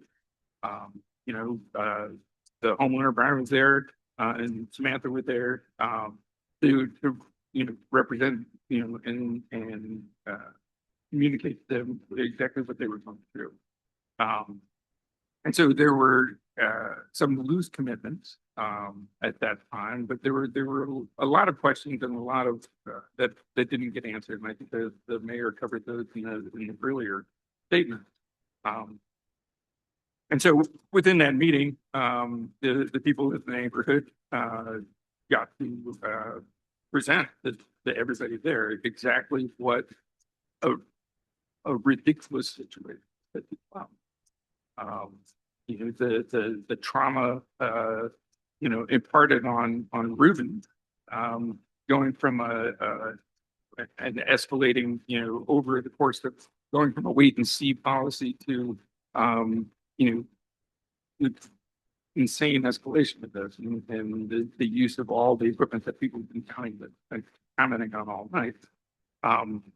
And so we're left here, I think it was good conversation. I think the people who took that, opportunity to voice in a very respectful way, but demand that the answers people are coming. And that's when the sheriff, had committed to, as part of their usual procedure, there's an internal review and they have to have a public, meeting to give that information.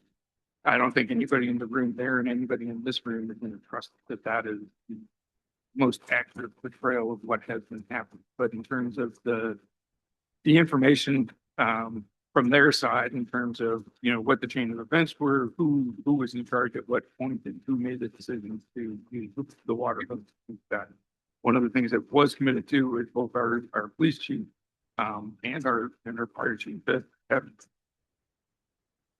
both stated that will never happen again. They will not allow their resources to be used for that purpose. So can we count on that? No, we need to continue with the investigations and get the information from the county. We need to do our internal investigations. We need to move forward and figure out why this happened the way it was, and figure out how we as a body can change, if the policies were followed and the protocols were followed, when they were not followed, and whether those protocols even make any sense, because this is just a ridiculous situation that traumatized the neighborhood, traumatized Ruben, left the other tenant without a place to live, which, luckily they've figured that out, and the county is helping with those resources as well. But now there's a homeowner that has a home that has been damaged by the water and everything else that has happened to that property. So trying to figure out how to best make that right for them. They're also a victim of the circumstance. I don't think anybody on this body thinks that was handled in the correct way, and we are committed to figure out where that went wrong and how we make this not happen. And in the context of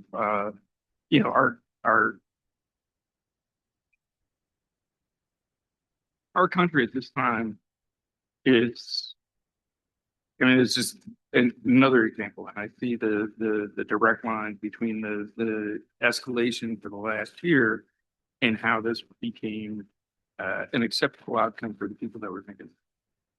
And so I'm committed to getting to the bottom of this and making sure that we have an external investigation.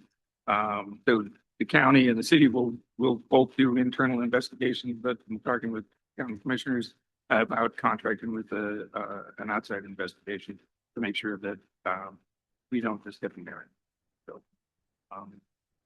but I just want to thank all the residents who showed up for the meeting, and Brian for being here tonight. Thank you, Mayor. Thank you, Mayor Pro Tem. I think many of my comments will be in the same spirit he offered his.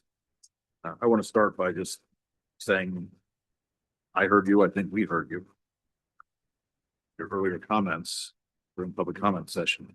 I share the concern for the level of force used, first and foremost. I have great concern that water was used. I have a concern for Ruben's well-being. Concern that this situation did not treat a mental health crisis appropriately. I have a concern that the building owner is connected to number of thoughts and mentioned, as well as his mother. Concern about decision making processes and how that transpired. I have concern for the way the residents in the neighborhood got information or didn't. And I think it's fair to say that no one on this council wants to see this happen again. I certainly don't.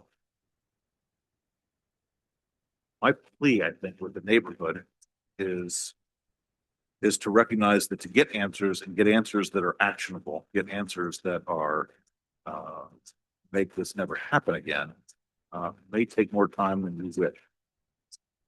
I'm sure that the immediate response is as good as the right response.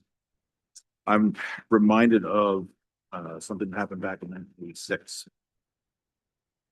January 28th, 1986, the Space Shuttle Challenger blew up. 73 seconds after it went into flight. Exploded. All members of that crew were killed. In response, about a week later, President Reagan launched a presidential commission designed to figure out what happened. And their findings, some of you may recall this, were something called an O-ring, so that had failed in flight. But what was found out even more damning was that scientists on the project knew about it. They knew that it would fail. The scientists and the engineers that worked on it knew that it, at 53 degrees Fahrenheit or less, those O-rings might fail. And if they failed, it would be catastrophic failure. And they brought this up as late as the night before the launch. And their bosses at then defense contractor board Firefall overruled them. There was a lot of pressure to make this launch go. And so the launch went and the crew was killed. The final report didn't come out until June 9th of the same year. And the results, I think, rather than being a rush to judgment, were a job well done to find out that, yes, there was technical failure, but even worse, there was serious organizational failure. We're in this situation as so many small communities working with multiple organizations. There's been talk already about mutual aid, our reliance, work with other jurisdictions or with other law enforcement groups. And that's a challenge, absolute challenge. Here to have not catastrophic consequences from this as well. But I think prudence requires that we not rush to judgment. That we can agree that things went really, really wrong without knowing exactly the nature of that failure. And that may take a little bit of time. So it's my hope is that we seek answers to these big questions, that we commit to and demonstrate transparency as we share answers with the community as they become available, that we examine in detail the protocols that are relevant, whether or not those protocols were followed. And what about those protocols? If they were followed, maybe those aren't the right protocols. We think those. They weren't followed. Why not? Who made those kind of decisions? So my commitments, speaking for myself, is to keep my eye on this, to demand appropriate changes as necessary, and not be blind and deaf to the concerns that have been raised here tonight. See that my friend Dale Milliman has, as a neighbor very close to the situation, made a comment earlier that struck me. Said, hopes that he's not here speaking, and we're all just going to kind of turn a deaf ear or a blind eye to those concerns. I don't think that's going to happen, but I do think I do think it may take time to get answers that are going to help us move forward. Can't change what happened. Can't change what happened in the future. So I'll end by saying that I'm thoroughly committed to continuing this work. We have to figure out how to work with our partners. If our partners can't work in a way that is acceptable to us, then we have to get different partners or think different. So I want to give time to my colleagues to make some comments. But again, my plea is to take time, get the right answers, so we can make the right solutions rather than rush to judgment. Can I have a motion to extend to 11? Support. Supported, all in favor? Say aye. Aye. Any opposed?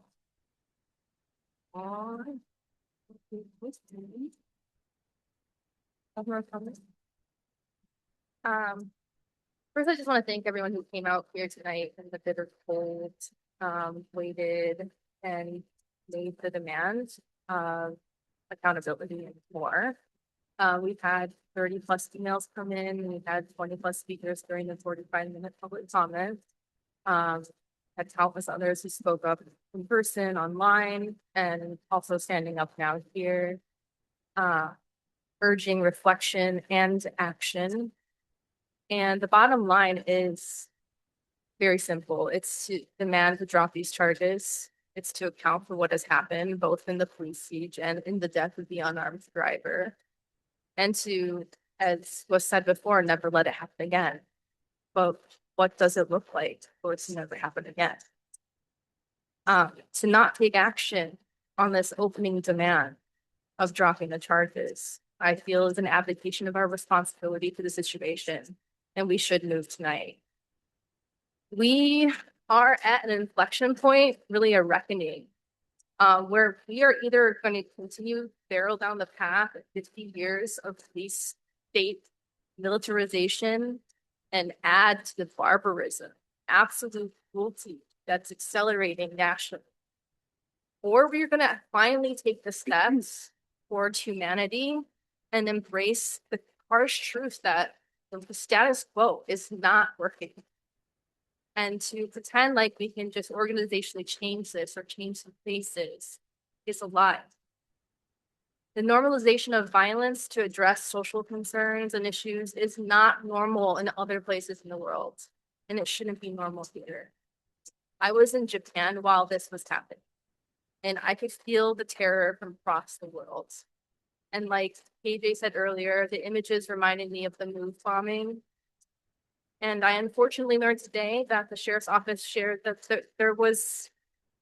there's similar responses to 6 or 7 Rubens a week, which is all I need to hear, that this cannot be chalked up to organizational failure or the wrong people in leadership, but that this is a situation in which you cannot be reformed.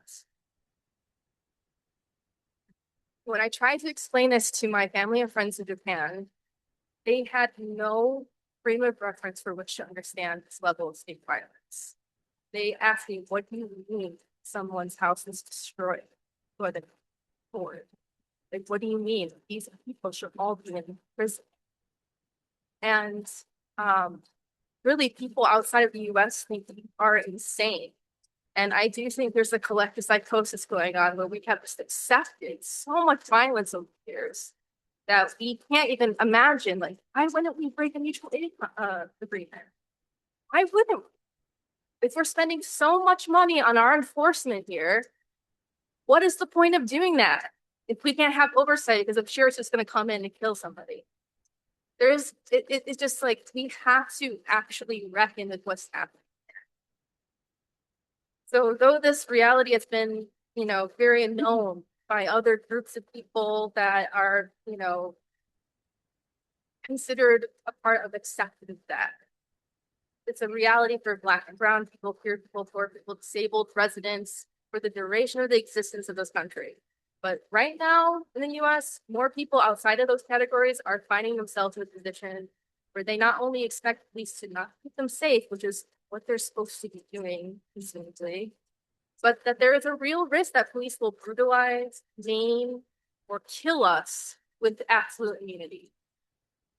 This is an issue of not who is behind the guns and the armored equipment, but why is the equipment available for use at all? So I do want to urge my colleagues to not, try to let this rush past and wait for another incident of similar magnitude to happen, because that is what we're asking for if we do not act to this. We are telling the enforcement agencies that you can come and brutalize us, you can kill somebody, and we're not going to do anything. This is the absolute minimum that we could do right now. What we need to do actually is to prosecute the people involved in these atrocities. So I'm urging action on this tonight. Look at my office. Thank you. Thank you. Further comments from council? Other council members, President Simmons?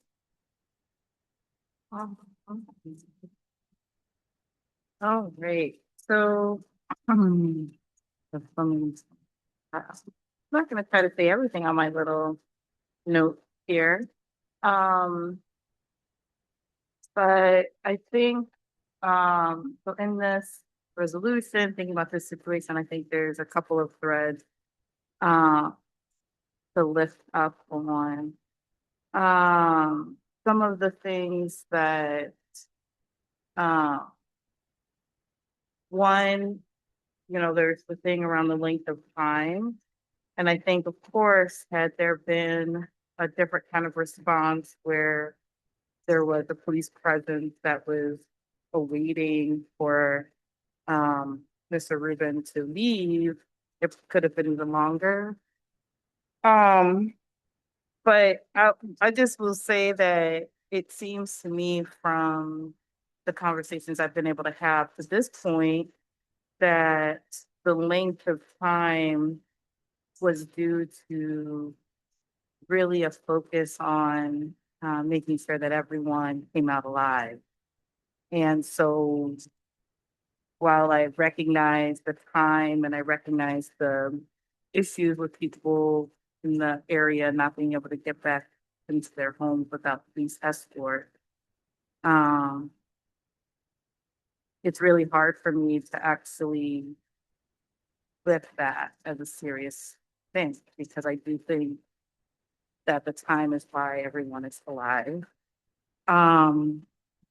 I also think that there's some ways that we can be.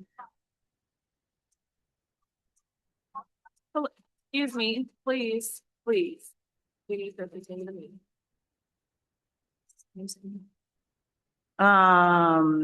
Yes, I am going to lift up being alive.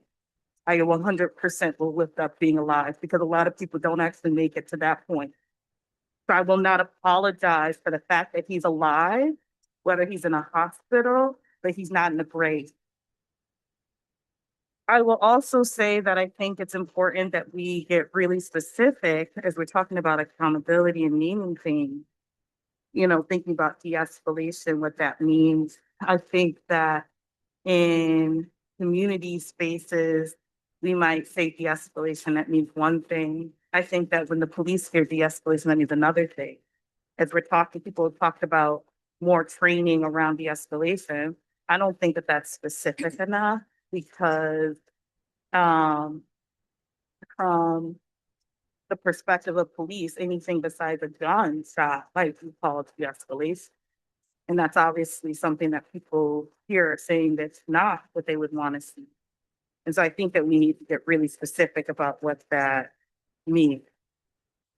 I know that as folks have talked about different things that have happened and that happen in different neighborhoods, different experiences that people have, specifically around gun violence, and responses or lack of responses thereof to those, and the ways that communities are under siege by their neighbors, and what responses happen into that. I just want to lift up that I do not downplay a sword as a weapon. I know that this is maybe an unpopular opinion, but I don't.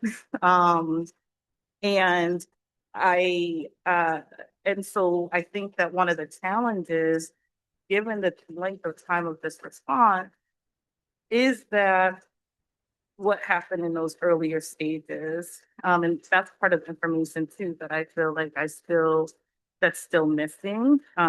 And that I've been trying to get in some of the conversations that I've had.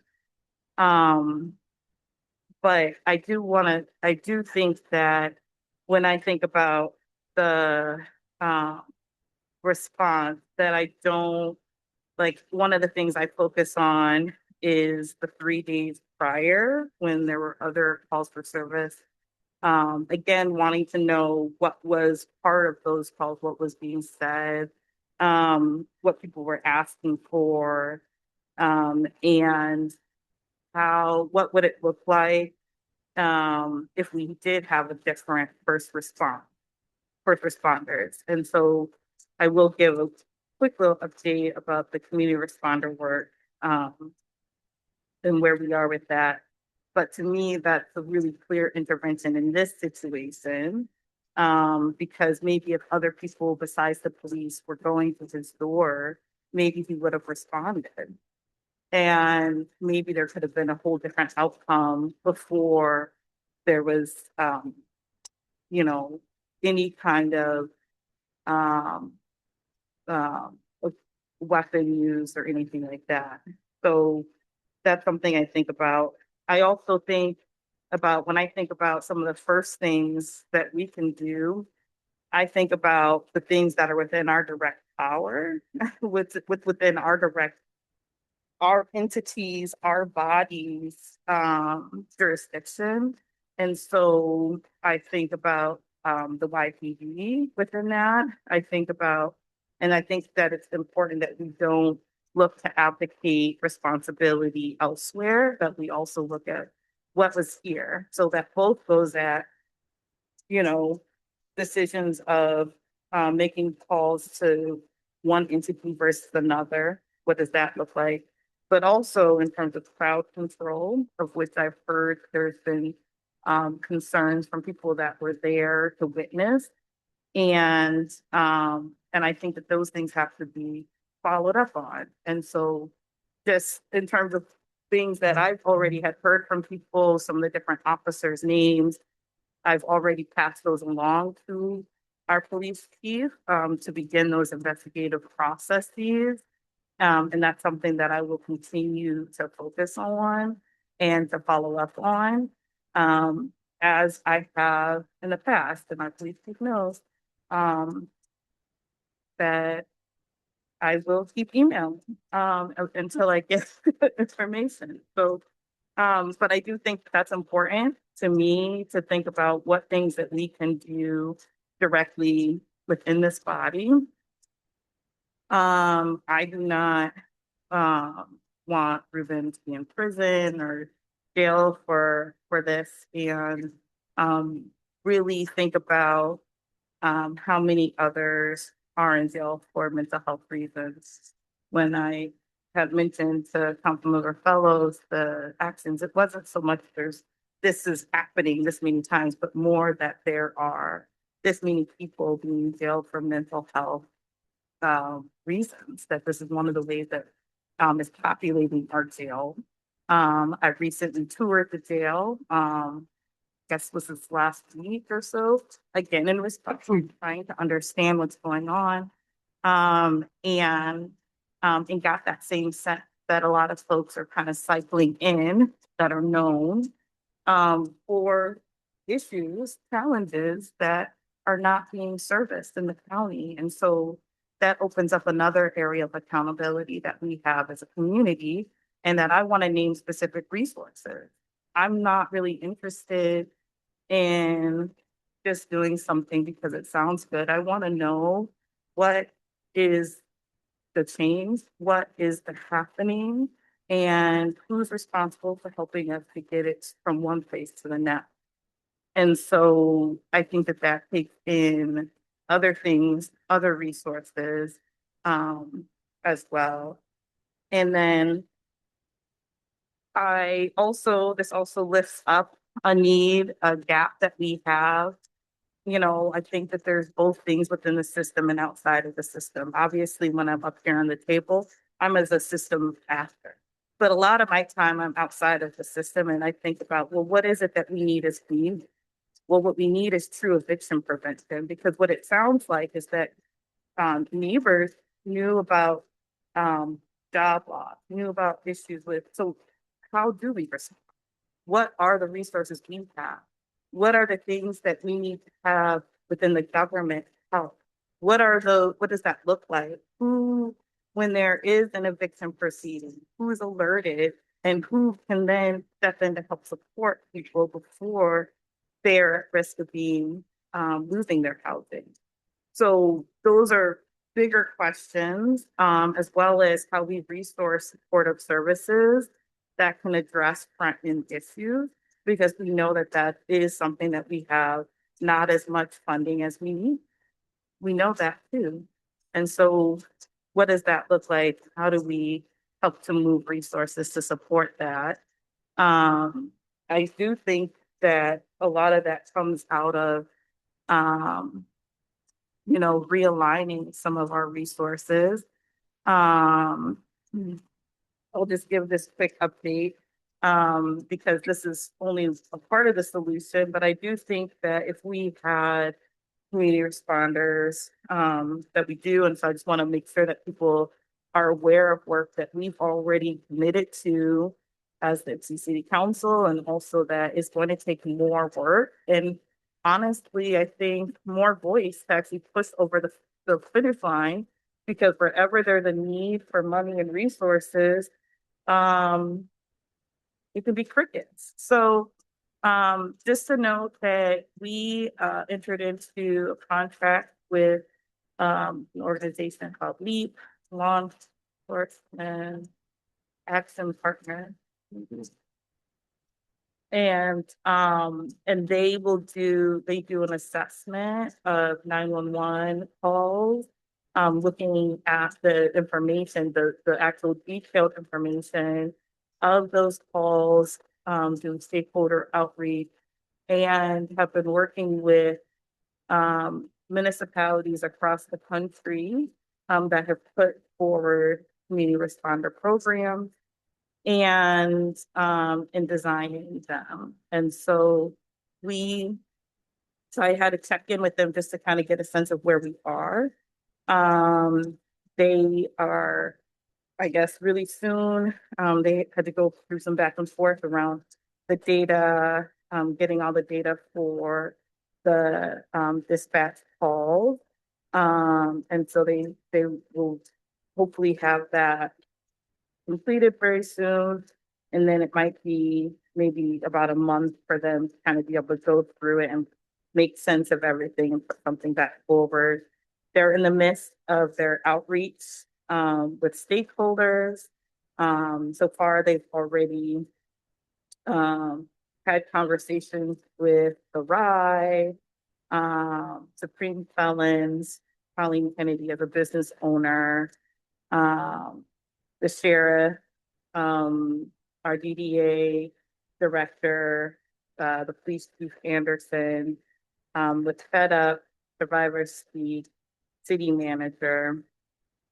They would like to, they have a list of some other folks that they're reaching out to in communities. I know that I've provided them some names. They're also interested in actually talking with each of us on council. And so I mentioned that I was going to mention that today and probably send an email just to try to start that process of scheduling those. So that this is a good time for that. And then also looking to have some conversations with other entities around the county in terms of, you know, one of the things that they've heard from us is that there's the things that we can do on our own, but that something like this is going to likely be a larger effort.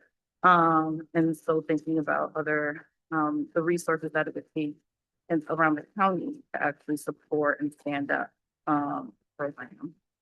So we would probably expect to have at least a preliminary report in around February, March. And that would give us a little bit of a sense of what it could look like, what it would cost based on those calls for service. And then something that would be more finalized. So hopefully we'll have something as we get into our budget session. But I just want to name that as something that's in process that, again, will need more, I think, support to actually actualize it. But that in this situation, had we had this, could have actually been a diversion of police force, but police needing to really respond to this need at all. And then the last thing I'll just say around the murder by police of an unarmed person. You know, I am saddened by any death by police, whether the person's armed or not armed, whether they committed a crime or didn't commit a crime. it always is sad. And I think that it's really smart. I know that they said it's best practice, but I think it's really smart that the county sheriff did not take on this investigation themselves. To just give a little bit of distance and more validity to what we'll learn. And just to name, because even though it took place outside of my ward, many people in my ward were close enough to hear it. Just so being woken up and things like that. So I also just send my heart to those, and just being impacted vicariously. I feel like even when there were these murders that were happening in other places, and I just was experiencing it online, that was hard enough. So just knowing that when it happens in our own community, how much more we might feel it. And then I think this is an opportunity for the leadership in the sheriff's office to really model what accountability and transparency looks like in this, and what it means to be a quote unquote progressive sheriff, because this is where it gets really hard.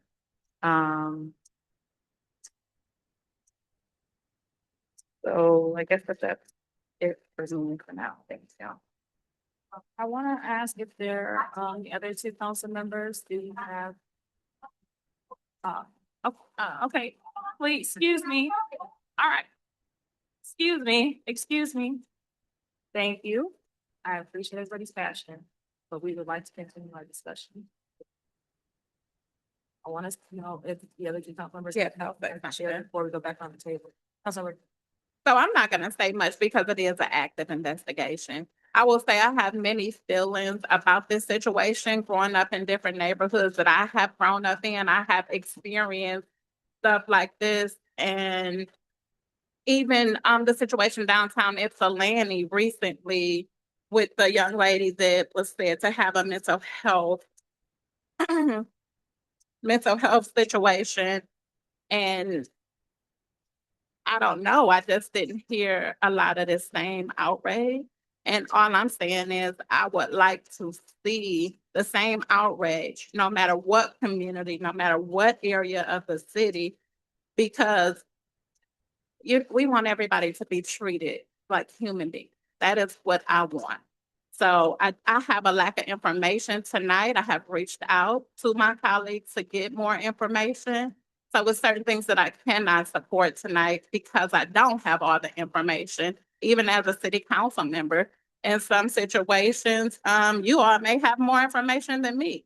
But even thinking about dropping charges, I have to first know what the charges are in order to sign on to say I want to drop these charges.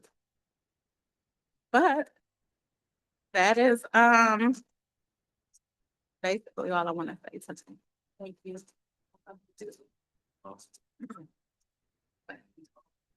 Like money about me. I think what happened.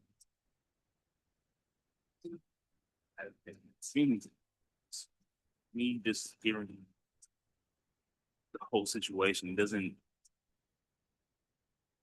An individual having a sword and having a mental health situation, to me, does not warrant a 30-hour standoff with the SWAT and many other things. There's other things in this resolution that I don't agree with, but what I agree with, and I think that the majority of us, or all of us, agree with, is that this situation should not live, and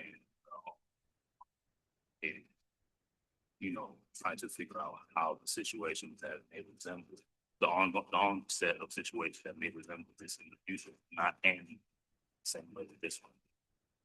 In regard to individual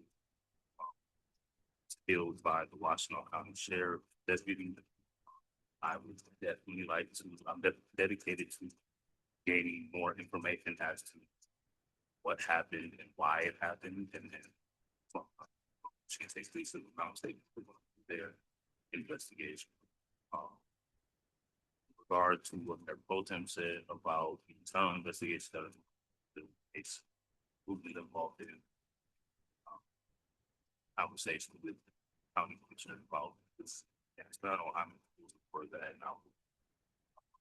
Towards getting those results as well. Right, thanks, Councilor Fellows. I do think, which there's an item for Chucky Park. Yeah, there's been comments here about there's a clause in here about the Washington County Board of Commissioners have already issued a statement. That statement is not without ramification, that, or that, for the commissioners themselves and for, so that isn't public knowledge, but there are liabilities for us in making that statement at this time.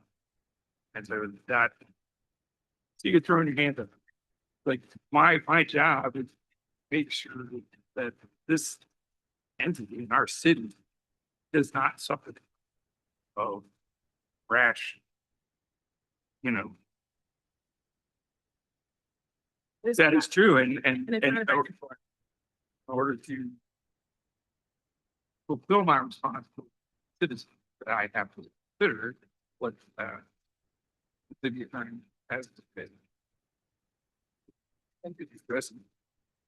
Well, I have to be careful, obviously, but this is an ongoing investigation, so it's not something I would recommend. But they did. It's just a matter of make statements like this. You have to have as much as possible investigations. They don't have it. Yeah, just as much information as I do. Extremely limited. Investigation conducted by Division of State Police. Not law enforcement agency. I think that's pretty good. Definitely. Yeah. Having some local outside. Yeah. See what's going on. Yeah. It's a significant event that happens. Everyone's watching them personally.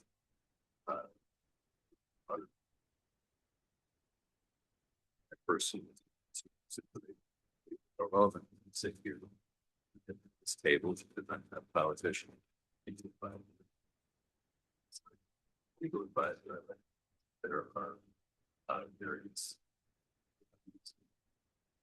but they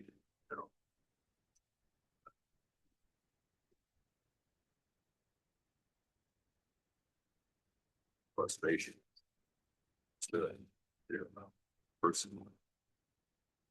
Right.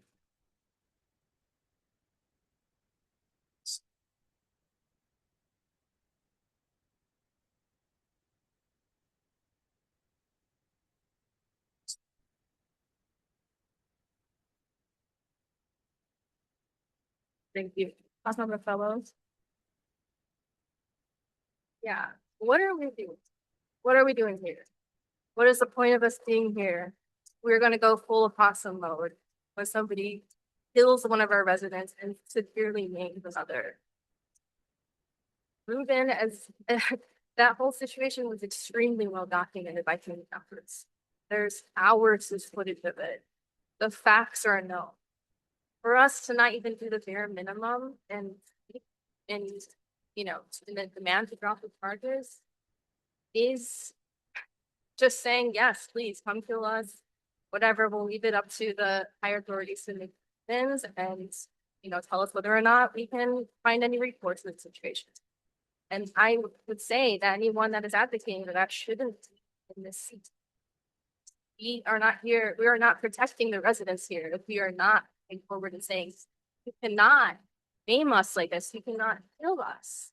What is the point of us being here? And I do want to hear from my colleagues that I haven't heard from.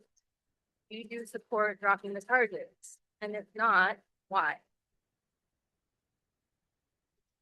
Councilwoman King?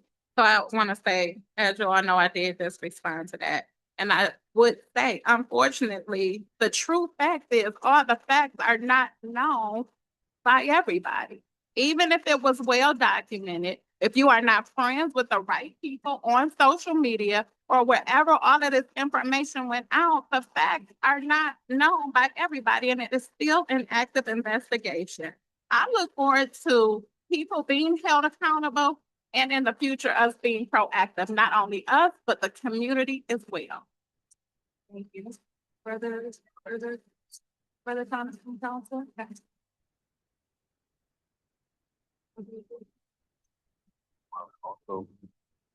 Also agree that all the facts of the situation are not privy to the situation.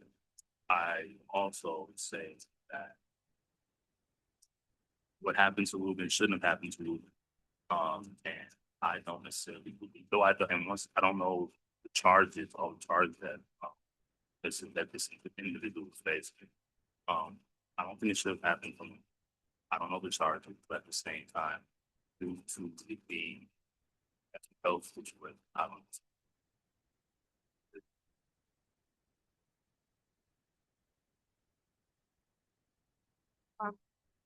I'll respond. So I think I share a lot of different sentiments and feelings of my colleagues, and I think that we all share the same sentiment that this should not have happened. Full stop. I think Councilmember King made a statement that I think is really important, that everybody here does have a different level of opinion about the incident, and different connective points to what happened on Fox Street early. And so I have personal thoughts that I have shared personally, many individuals, was actually some of the other electeds who are more directly involved with what happens next with the case. And I've shared them strongly. I've talked to folks a long, long time. And also, the role here is to, by and large, think about the liability of the city at the same time. You're supposed to put those things together. It's very nuanced. It is a very nuanced role. And I think it's easy for folks to tell us what we should do in the moment when you are not in the same position, when you do not have the same information. There are things, I've been very respectful all night. Everyone had something to say. Everyone had something to say. And I think it's very interesting who you're trotting down. At any rate, there is a lot more that we need to find out. I have been very directly connected to the power players and the people who are leading the investigation and asking them very, very hard questions. I shared from the initial conclusion of this horrific situation, this is not about pointing fingers at anyone, that there is shared responsibility and accountability to be had about this situation from start to finish. There are problems across the board, but I do believe it would be irresponsible to just follow suit of another body because they did it, when we know we don't have all the information. Even the folks who are asking to vote don't have all the same information. And what we're trying to do is make sure that we all have the same information before making a decision for an entire city, an entire community. Think about this as a different topic. If we didn't have all the information, think back to where we were in 2024 in a room where everybody didn't have the same information. We made a vote prematurely that turned into a snowball effect of negativity and backlash that almost put our city, right, in more turmoil, where we had a packed house for that as well, by making very rash decisions because of pressure, rather than taking the time to understand what we were looking at and the ramifications of the decision that we were going to make. I am not saying that we do nothing. I am not a do nothing person. But I do understand that when we make decisions without the full scope of information, mistakes are made and people are harmed even further. And our community is harmed even further. And so with that, I cannot, as a body, say I support voting on this tonight when I'm hearing from my colleagues that they don't even know the charges that they're supposed to be voting to dismiss or to ask to dismiss. That is irresponsible to do. And so, again, it shouldn't have happened. I have spent my personal time in engaging with the homeowners, with their mother, finding out what was happening with Ruben, dispelling rumors. There's so much in the community right now, so much misinformation, in fact, about what is actually happening in this scenario. And I think we need to sit with that like the game of telephone or passing the information, the videos show a lot, but there is more to this than what any of us even know. It's why we're waiting to find out additional information from those who can give it to us, because we don't have it. We are not, none of us are law enforcement. None of us were on the scene actually engaging in any of these processes. None of us were calling any of the shots. But our responsibility is to look at policy, look at protocols, look at the information, take it in, synthesize that, give it the attention and the time that it deserves, and then make informed decisions. That does not mean the decision will not be made. That does not mean that we will not come back and say something to the effect. It just means that we need to have the information to do our jobs and do it well. And again, I'm not here to please everyone. We are here to do the work of the city and represent this city fully, not just based on the voices in this room, but every person in this community. The people in this room are not the only people we've heard from and are not the only voice that we're here to represent. I respect everybody. I always want to hear every voice. You can talk about me. I don't care. I want to hear it. But the reality is the job is to take in all of the information and make the best decision for the most, not to just make a decision because there's pressure or because we're emotional about it or because we're even angry. It's about taking the time to understand and making the right choice, making the best choice. And right now, I've heard from my colleagues, they don't even have enough information to make a good choice. And so I cannot support moving that forward tonight without that additional information. Further comments?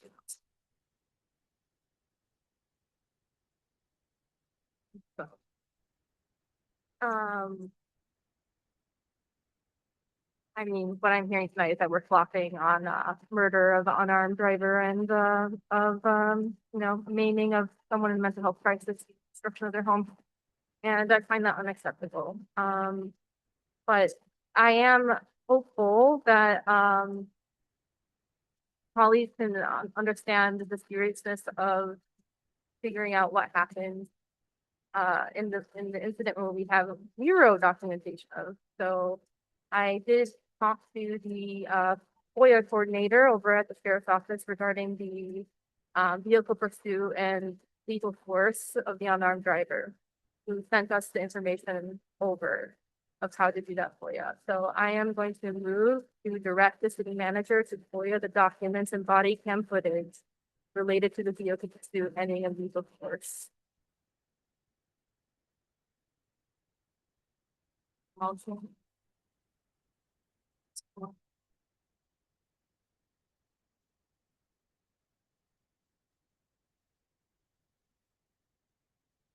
With no support, that motion will fail.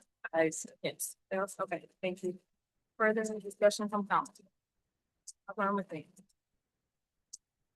Madam Chair, I'll be brief. But first of all, thank you for your comments. Thank you for your sense. So I want to be very clear that not voting on something is not the same as not voting. I have watched my colleagues, the mayor. Can we offer some respect to the individuals up here, please, while we discuss the city's matter, please? Thank you. That's wild. So this is the thing. I want you all to understand that this is a business meeting of council. You can go to the hallway if you'd like to discuss your dismay or your comments, but right now we're trying to get through our meeting because that's our job.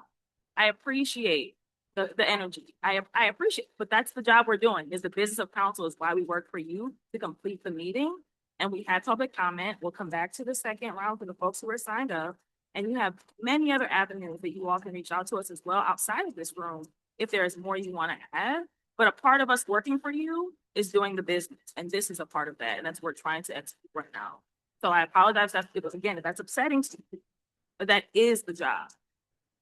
This is the job. Thank you again, Mayor. Again, Not voting on this, not saying it's not taking action. You'll continue to work up here as we have been over the last 2 weeks.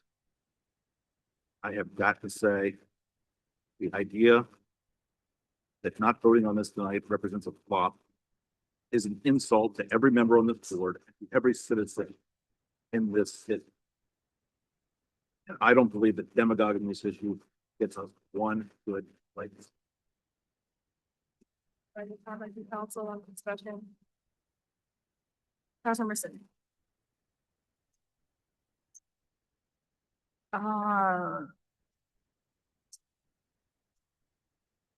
I think I think that if the call was to say, we want to name that we are upset as a community and we want to see something happen. That to me is about what this is. And I, as when this was first presented, again, think that we need to get more specific. And we have things, there's been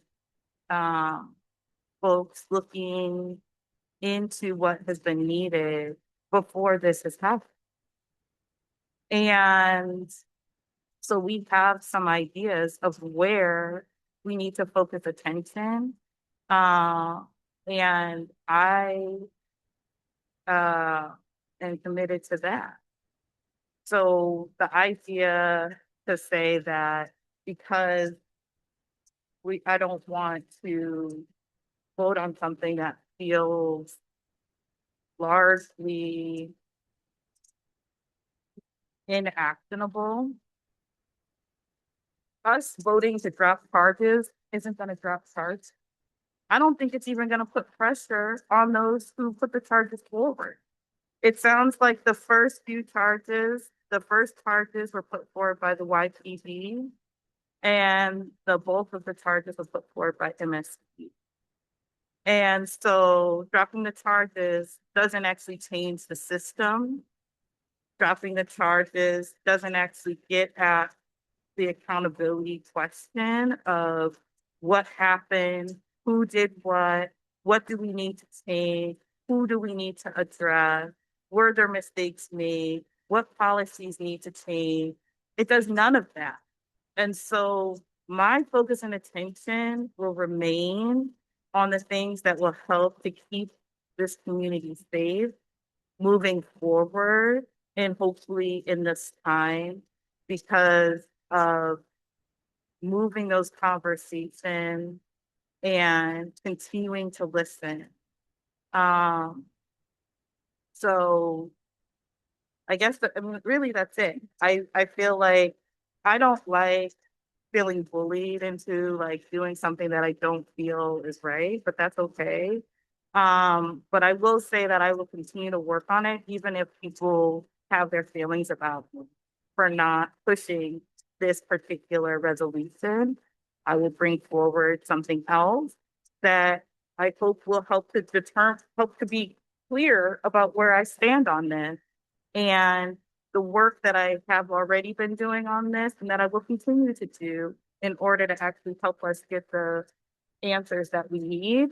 Because it's not going to come from shouting into the abyss. It's going to be through relationship, which is the only way that anything actually happens, is through relationship and actually through inquiries and through being willing to push for more, which is where I'm at, is to push for more and to push for things that we can actually effectuate. I can't effectuate dropping charges. I have no power to do that. I can't effectuate having accountability for how our police force treats the members and the people within the city of Ypsilanti. I can't even talk about how somebody else treats people in Ypsi Township, but I can talk about what happens within this community And that is what I am focused on and what I will continue to do. And hopefully the fruits of that labor will be appreciated once we can see that. I feel like everyone had an opportunity to speak in this discussion, and I would like to move us forward as it's 10:40, and we still have resolutions left on us. I think that I've heard that there may be other things coming back, reworked language may be coming back, other ideas coming back about what this body can do to support change within our community, within our jurisdiction, and our house. I look forward to collaborating on and for co-creating that at a like meeting of social reason, kind of just not forward. But with that, I will close the discussion and we will move to our next resolution with 2026-015. Yeah. Resolved by the Council of the City of Ypsilanti, whereas City of Ypsilanti residents have expressed fears and concerns regarding law enforcement, particularly those doing immigration enforcement, carrying out operations in the city with no transparency and accountability. And whereas those carrying out the law to be easily identifiable in order to maintain public trust.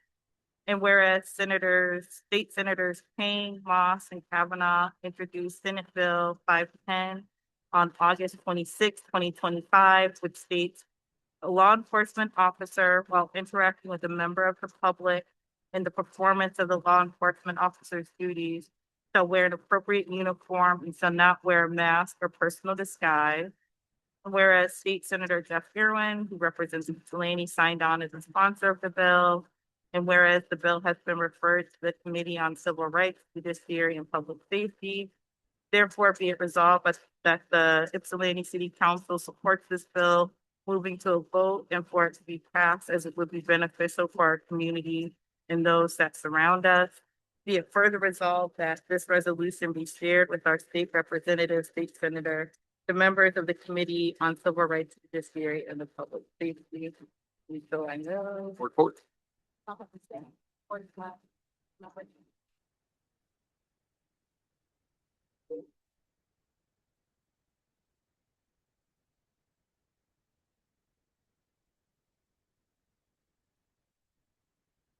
Yeah, I'd just say that this resolution, this is actually kind of like a two-stepper, I guess I'll say. Originally, I've been working on something specifically for the city, both around this as well as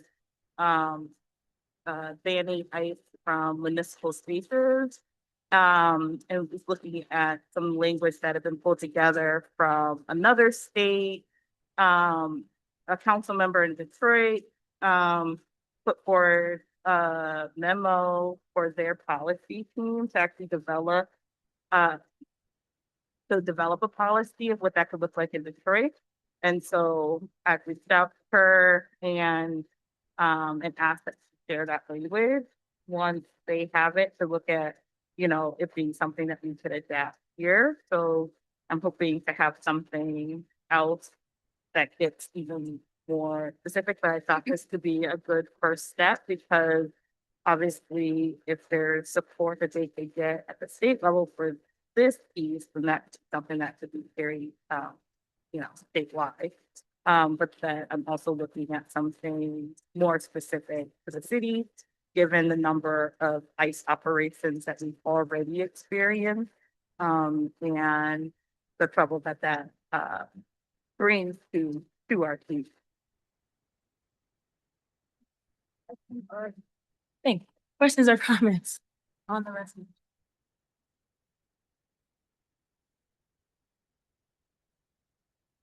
Seeing none, clerk, would you please call the roll? Councilmember McLean. Councilmember King. Yes. Mayor Pro Tem Hillcrest. Yes. Mayor Brown. Yes. Councilmember Kelvin. Yes. Councilmember Tucson. Yes. Councilmember Simmons. Yes. Motion carried. Thank you. Councilmember King, you have 2026-016.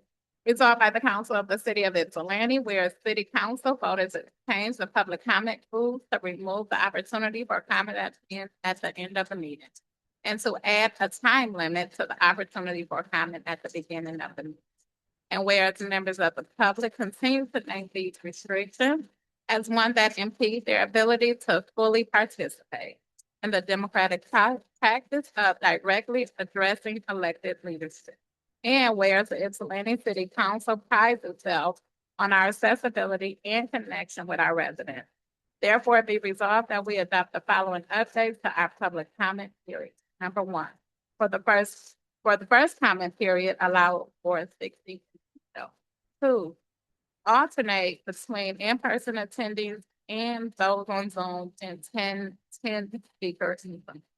Three, reinstate a second unlimited public comment period at the end of the meeting. Speakers can be prioritized as follows. A, those who sign up raise their hand during the first period and didn't have a chance to speak. B, those present and online that didn't speak during the first comment period. And C, those who spoke during the first comment period. The move by Councilmember King, supported by Councilmember Simmons. Can I get any presentation on that? You think either of you discuss? No, I would just say I supported this just because we have had constant inquiries to have a wider public comment. And I do support that. I do believe that we have over 20,000 residents. This is their only opportunity to speak to us in person, all of us together. So I definitely support it. It does not happen every meeting, as some of the audience had already pointed out. It doesn't happen every meeting. It really only happens when there's big ticket items on the agenda. I do want to hear from our community, so I support this. Just that, you know, I think I mentioned this before when I was trying to put something together, but had shared with some community members who have come and talked to us about public comment to do so. And so was able to, you know, get some input from them as well. And this shift to try to address some of the things that have come up in some of our other conversations. All right, discussion. Yeah, I guess, if this were to pass tonight, I guess it would apply effective immediately and need to have a public comment. Weekend, that wasn't restricted to who raised their hand or.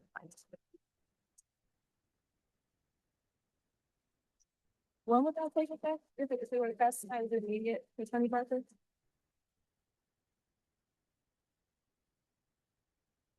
So I want clarification because as far as I know, and because I want it to be the same for every resolution. In the past, when I asked, hey, is this in effect now? I was told that it goes into effect the next meeting, I believe. So I do want clarity on if it's this meeting or the next. That's body defense, that's how. What is it like? But yeah, that's not been how it's been described when we passed things in the past. Right, it's usually the next meeting. So you.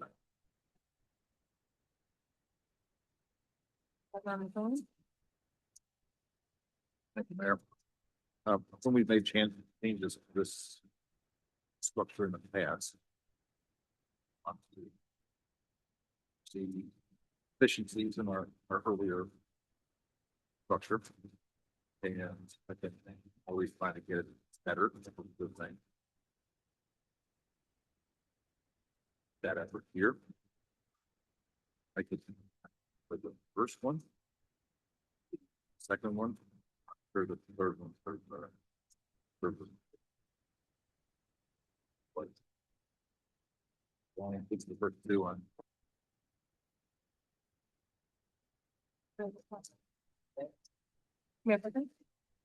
Yeah, this, there was a committee forum, with council members and staff to come, to a way to make a meetings more efficient. During some of those meetings, we would look at other municipalities and how they go about doing this. Ann Arbor had been held up to the point to have a much more complicated system for how they prioritize, you know, and we had a constituent this last week come and say, hey, you guys did that. And I think all the downfalls of that, all the complaints that had been lodged against that process. Well, and requiring people to sign up ahead of time online, and that was not acceptable. I've also made comments in previous meetings that I would not vote for a resolution like this without other means of limiting the time of incident. I've sat through public comment 5 hours, never got to the business on the agenda till after. And at that time, all the people who made public comment went away. We were left for 2 hours. We make decisions from 12 o'clock in the morning, 2 o'clock. And I don't see any of those measures here to curtail that. I'm certainly not in favor of a unlimited response that, you know, public comments at the end of the meeting. You know, that is it's not good. That, you know, that I will wind up walking out because I have a job that I have to attend. And that I recognize what the opposite of that would like to me to walk out and comment, but you know, I won't support anything that makes it. We have a 45 minutes comment. We're still here almost 11 o'clock. We haven't got certain other items on our agenda. So I won't be. The first thing I can do that I won't support any of this.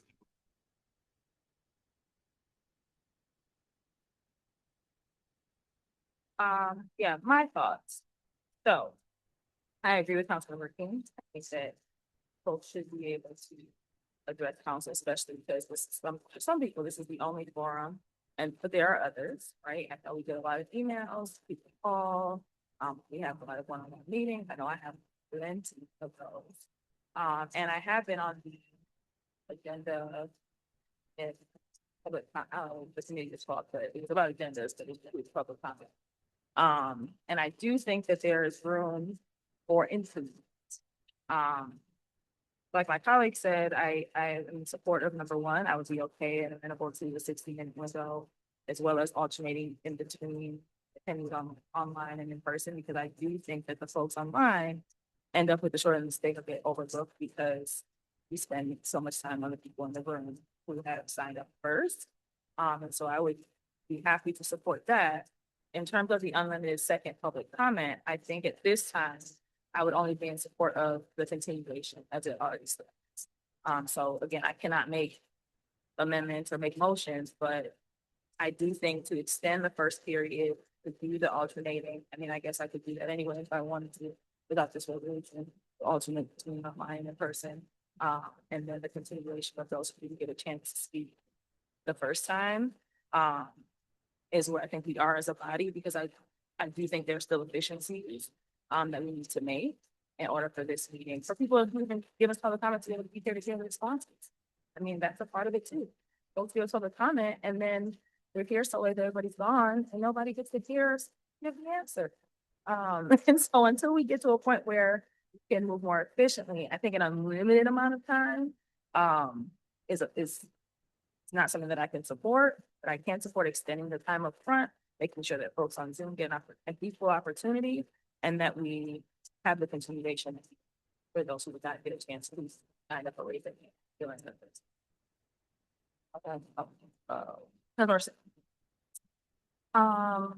So I guess a question I would have is whether there'd be greater support if we added a time limit to that second public comment. I do think it plays a different role in our meetings than a continuation from people who are here from the beginning, to allow for some response to whatever we deliberated after those comments. And so, yeah, so I wonder if there would be support for this with adding a limit. And I recognize too that the last time we had this conversation, this is kind of where it faltered because yeah, so that's where it faltered was whether people would have an opportunity to comment at the end of the meeting again. And based on the conversations that had happened before that, it seemed like that wasn't even the intention of the council when they made the changes to the rule. So it seems hard that that would be the hold up on making a change now. But if there's interest in doing that and putting a time limit on there, then, you know, I would definitely support that.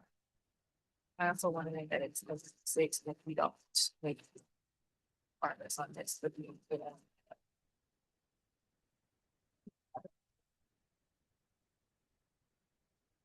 Errol. Question, I would say at this point. As that conversation.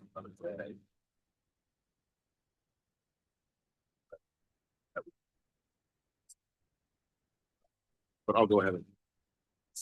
As. And. Right, section C. I'm all three. Right, section 3. Good. or by possible, been supported by possible.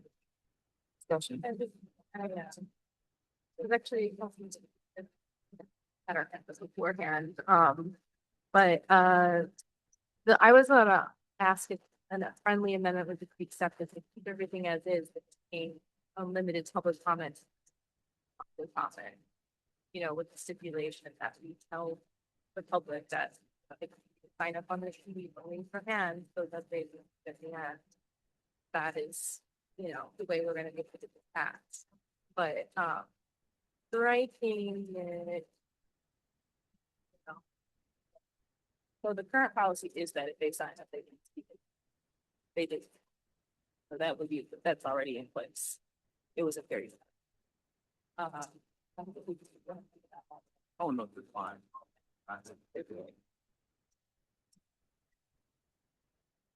So there's an amendment on the floor. Oh, of course. On the amendment. Or if you're gonna call, vote, Just that's call fine. a vote on the amendment, please. Amendment, next second. Mayor Pro Tem Mulcahy. Yes. Mayor Brown. Yes. Councilmember Kelly. No. Councilmember Tucson. Councilmember Simmons. No. Councilmember Lee. Councilmember Tucson. Yeah. And the carry.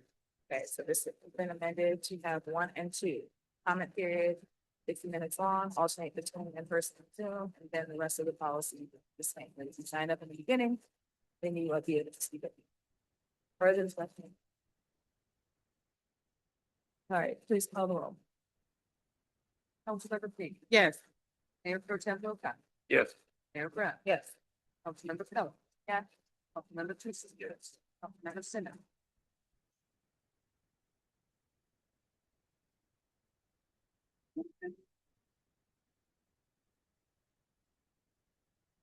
Maybe. That's not enough. That's not enough, sir.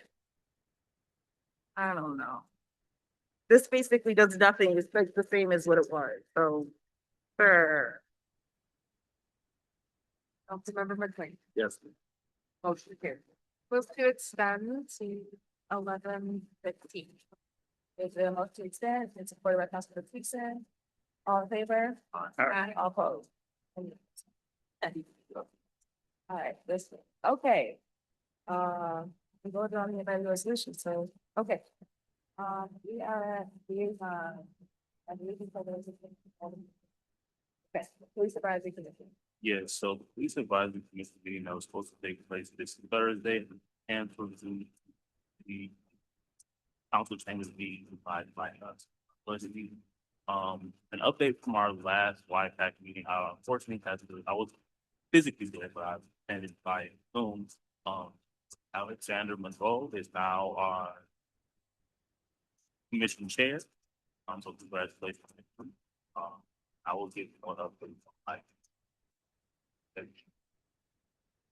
HRC. No update. We didn't meet through the quorum, but Tracy, I do want to bring up in November last year, HRC did have questions for council, and if we can have those at our next meeting. Thank you.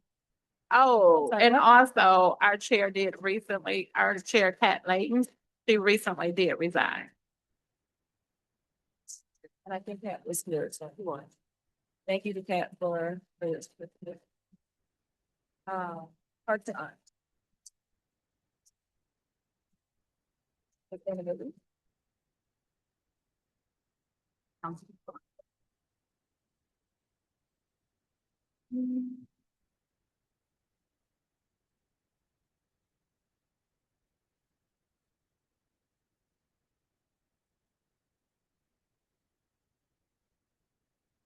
Not sure if I missed the last meeting, and actually, I mean, it's probably the first time in the sustainability commission meeting.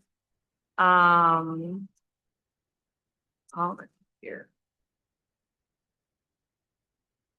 So I don't have, really having support. We had a new commissioner that started at the last meeting. But. Well, I think there is a thing.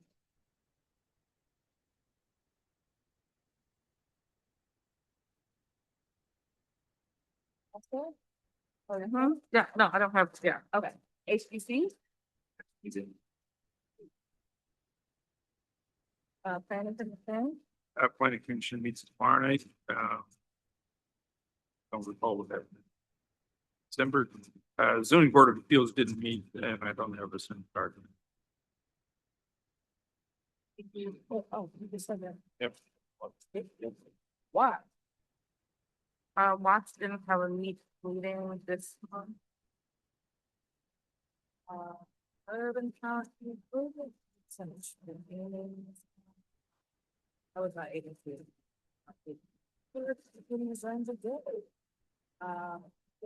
Tomorrow. Thursday. Tomorrow is not Thursday. I thought it was really on Thursday. We need Thursday.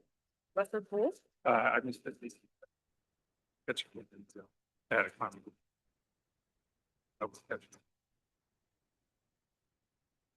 Council proposal, this Council McKay.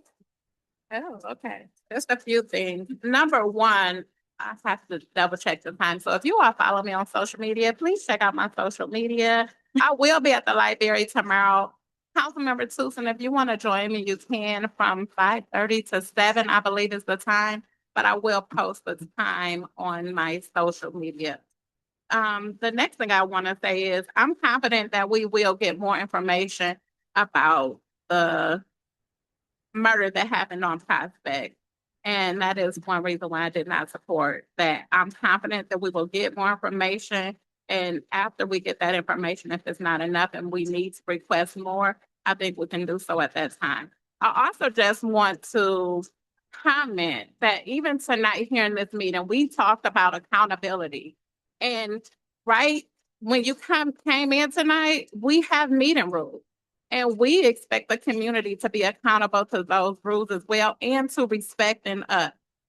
I did notice many of us was interrupted tonight. It did not seem like it was a big deal until Councilmember McQueen was interrupted. And so I do just want to put that out there. I want all of us to receive the same amount of respect, the same thing that I am calling for residents in the city of Ypsilanti. That is all. Thank you. Yes, I'd just like to make the community aware that this Saturday at Park Ridge Community Center from 10 a.m. to around 1:30, if I'm not mistaken. Brotherhood Circle meeting, have extended time this Saturday to discuss planning of talk about. So if anybody would like to come partake in the conversations having Saturday, please feel free. 10 a.m. Park Ridge Center, Brotherhood Circle, local city walk. Yeah, so One, I did talk with Frida, who would come to our meeting around the social district. And she raised some more questions around that. Including just the process, whether the DDA had appropriate ability for people to give comment. And whether there's things that can be changed so that we don't wind up doing things. We have concerns about what we put forward in our map and how it's drawn based on some of her conversations. So I wanted to bring that forward. And then let's see if there's anything else that's pressing. I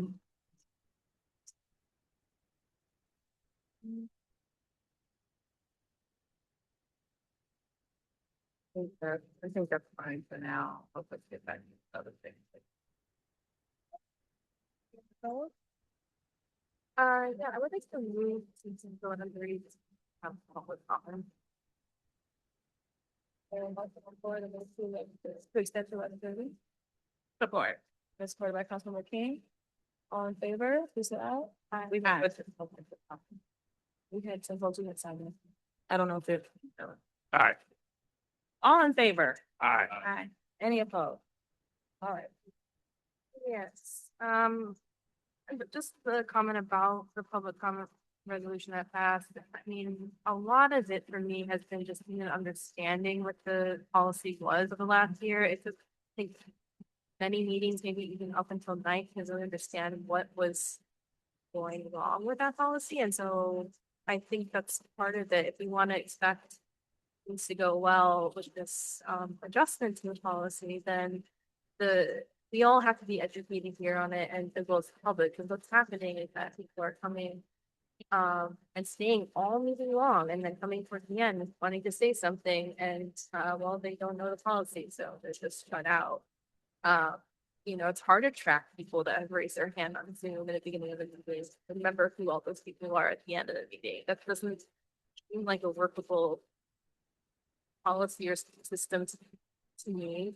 The sign up sheet is frequently missed. You know, a lot of people like to raise their hands, and so they're frustrated when it comes to the end, and oh, they didn't sign their name down on the form, and so they're shut out. So if we want this to succeed, then there's going to have to be a lot of education every single meeting for a while. Like, detailed explanation of what that could be. No, otherwise we're going to come up with the same issue again and again. And I just want to say, you know, I'm disappointed with what happened today with our response to the state violence in our community. I don't personally need to wait for more info on murder, you know, by public safety entity. You know, there should be no murders of residents by public safety. So, I hope and I, you know, we'll work towards bills. Trying to get us to understand that this is not okay or normal, nor something that we should define that is solvable by this trusting and how things have gone since then. Thank you. Councilmember LaPlace? Mayor, on a positive note, I want to thank EMU for two things. One is for hosting here. I'm certainly open to feedback on how it went, but at minimum, it allowed us to have everyone in the room who wanted to be in. That would not have happened. Our home location, so thanks to EMU, and then thank you to EMU for yesterday. For in this room as well. For the MLK event, which was, I found it to be as uplifting as anything I've been to, certainly this year. But in quite a while, I thought it was a real tribute to service to the place of Dr. King.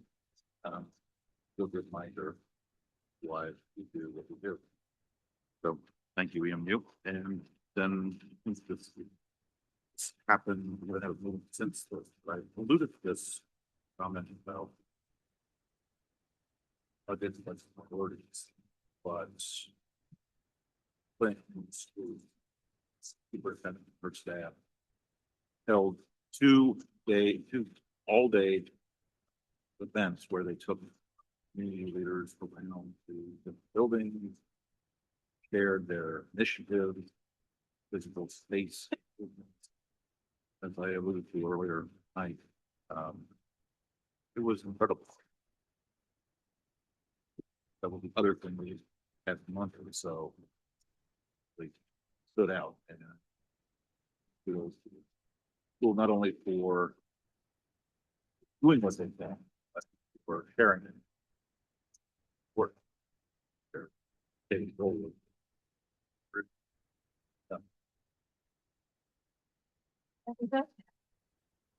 Just want to give an update on the dam. We've been having continuous meetings. We're working toward 90% engineering, moving from 60% to 90% engineering. On that, part of the meeting today came up with the EPA application here. So, significant archaeologically significant sites relevant to native inhabitants came in today in the meeting. There are a couple of that have been identified, and state agencies are with that. So the question of what that policy looks like.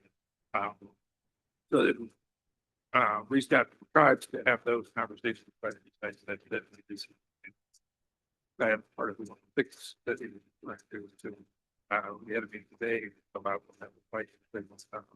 Engineers, they have the engineers engaged have a team of not just engineers, but the cultural significance. That's part of the other part of it. It's with our analysis, looking at the renovation of the significance of the powerhouse.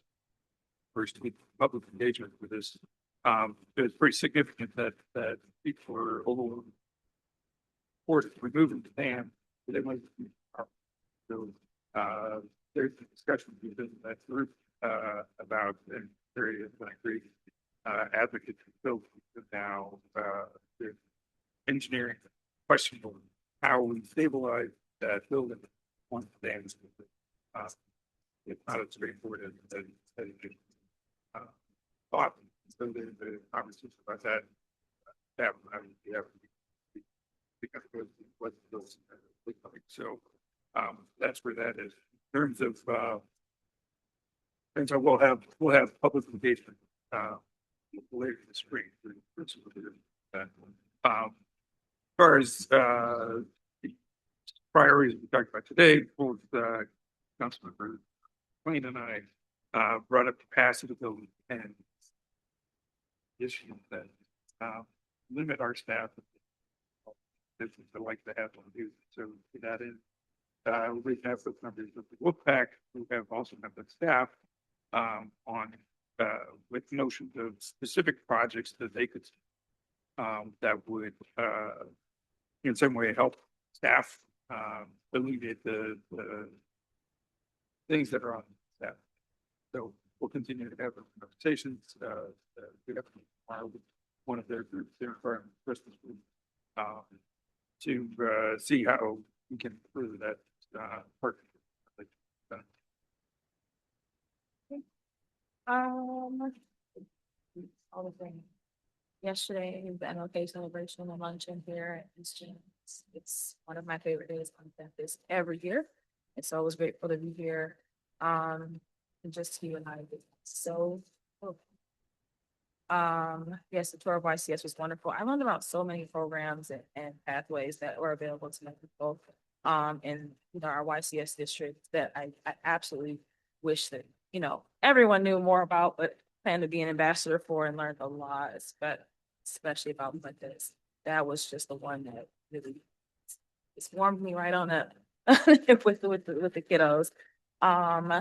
There are also additional events happening all in celebration of MLK, including this Friday. There is an event that is a mixer here on campus Friday morning about our beloved community and from the student government perspective, the campus-wide perspective of President's Ed as well as perspective. And so I encourage folks who are available, to come in and attend, open to the public. I will be there. And look forward to just hearing folks being discussions about what they want and have the one that we really should look like, but also just think about what this can be.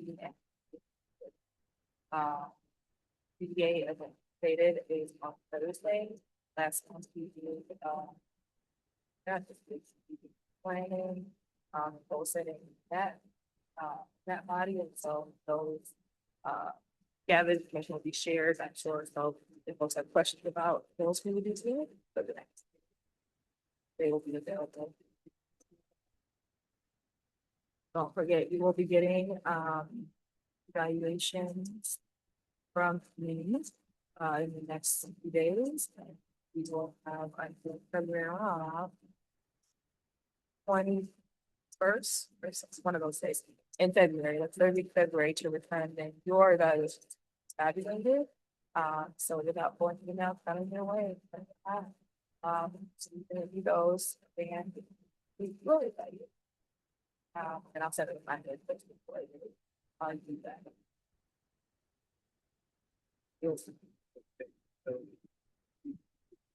I could find.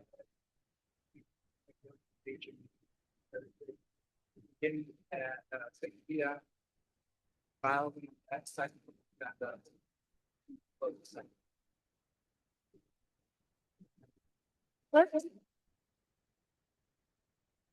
Thank you.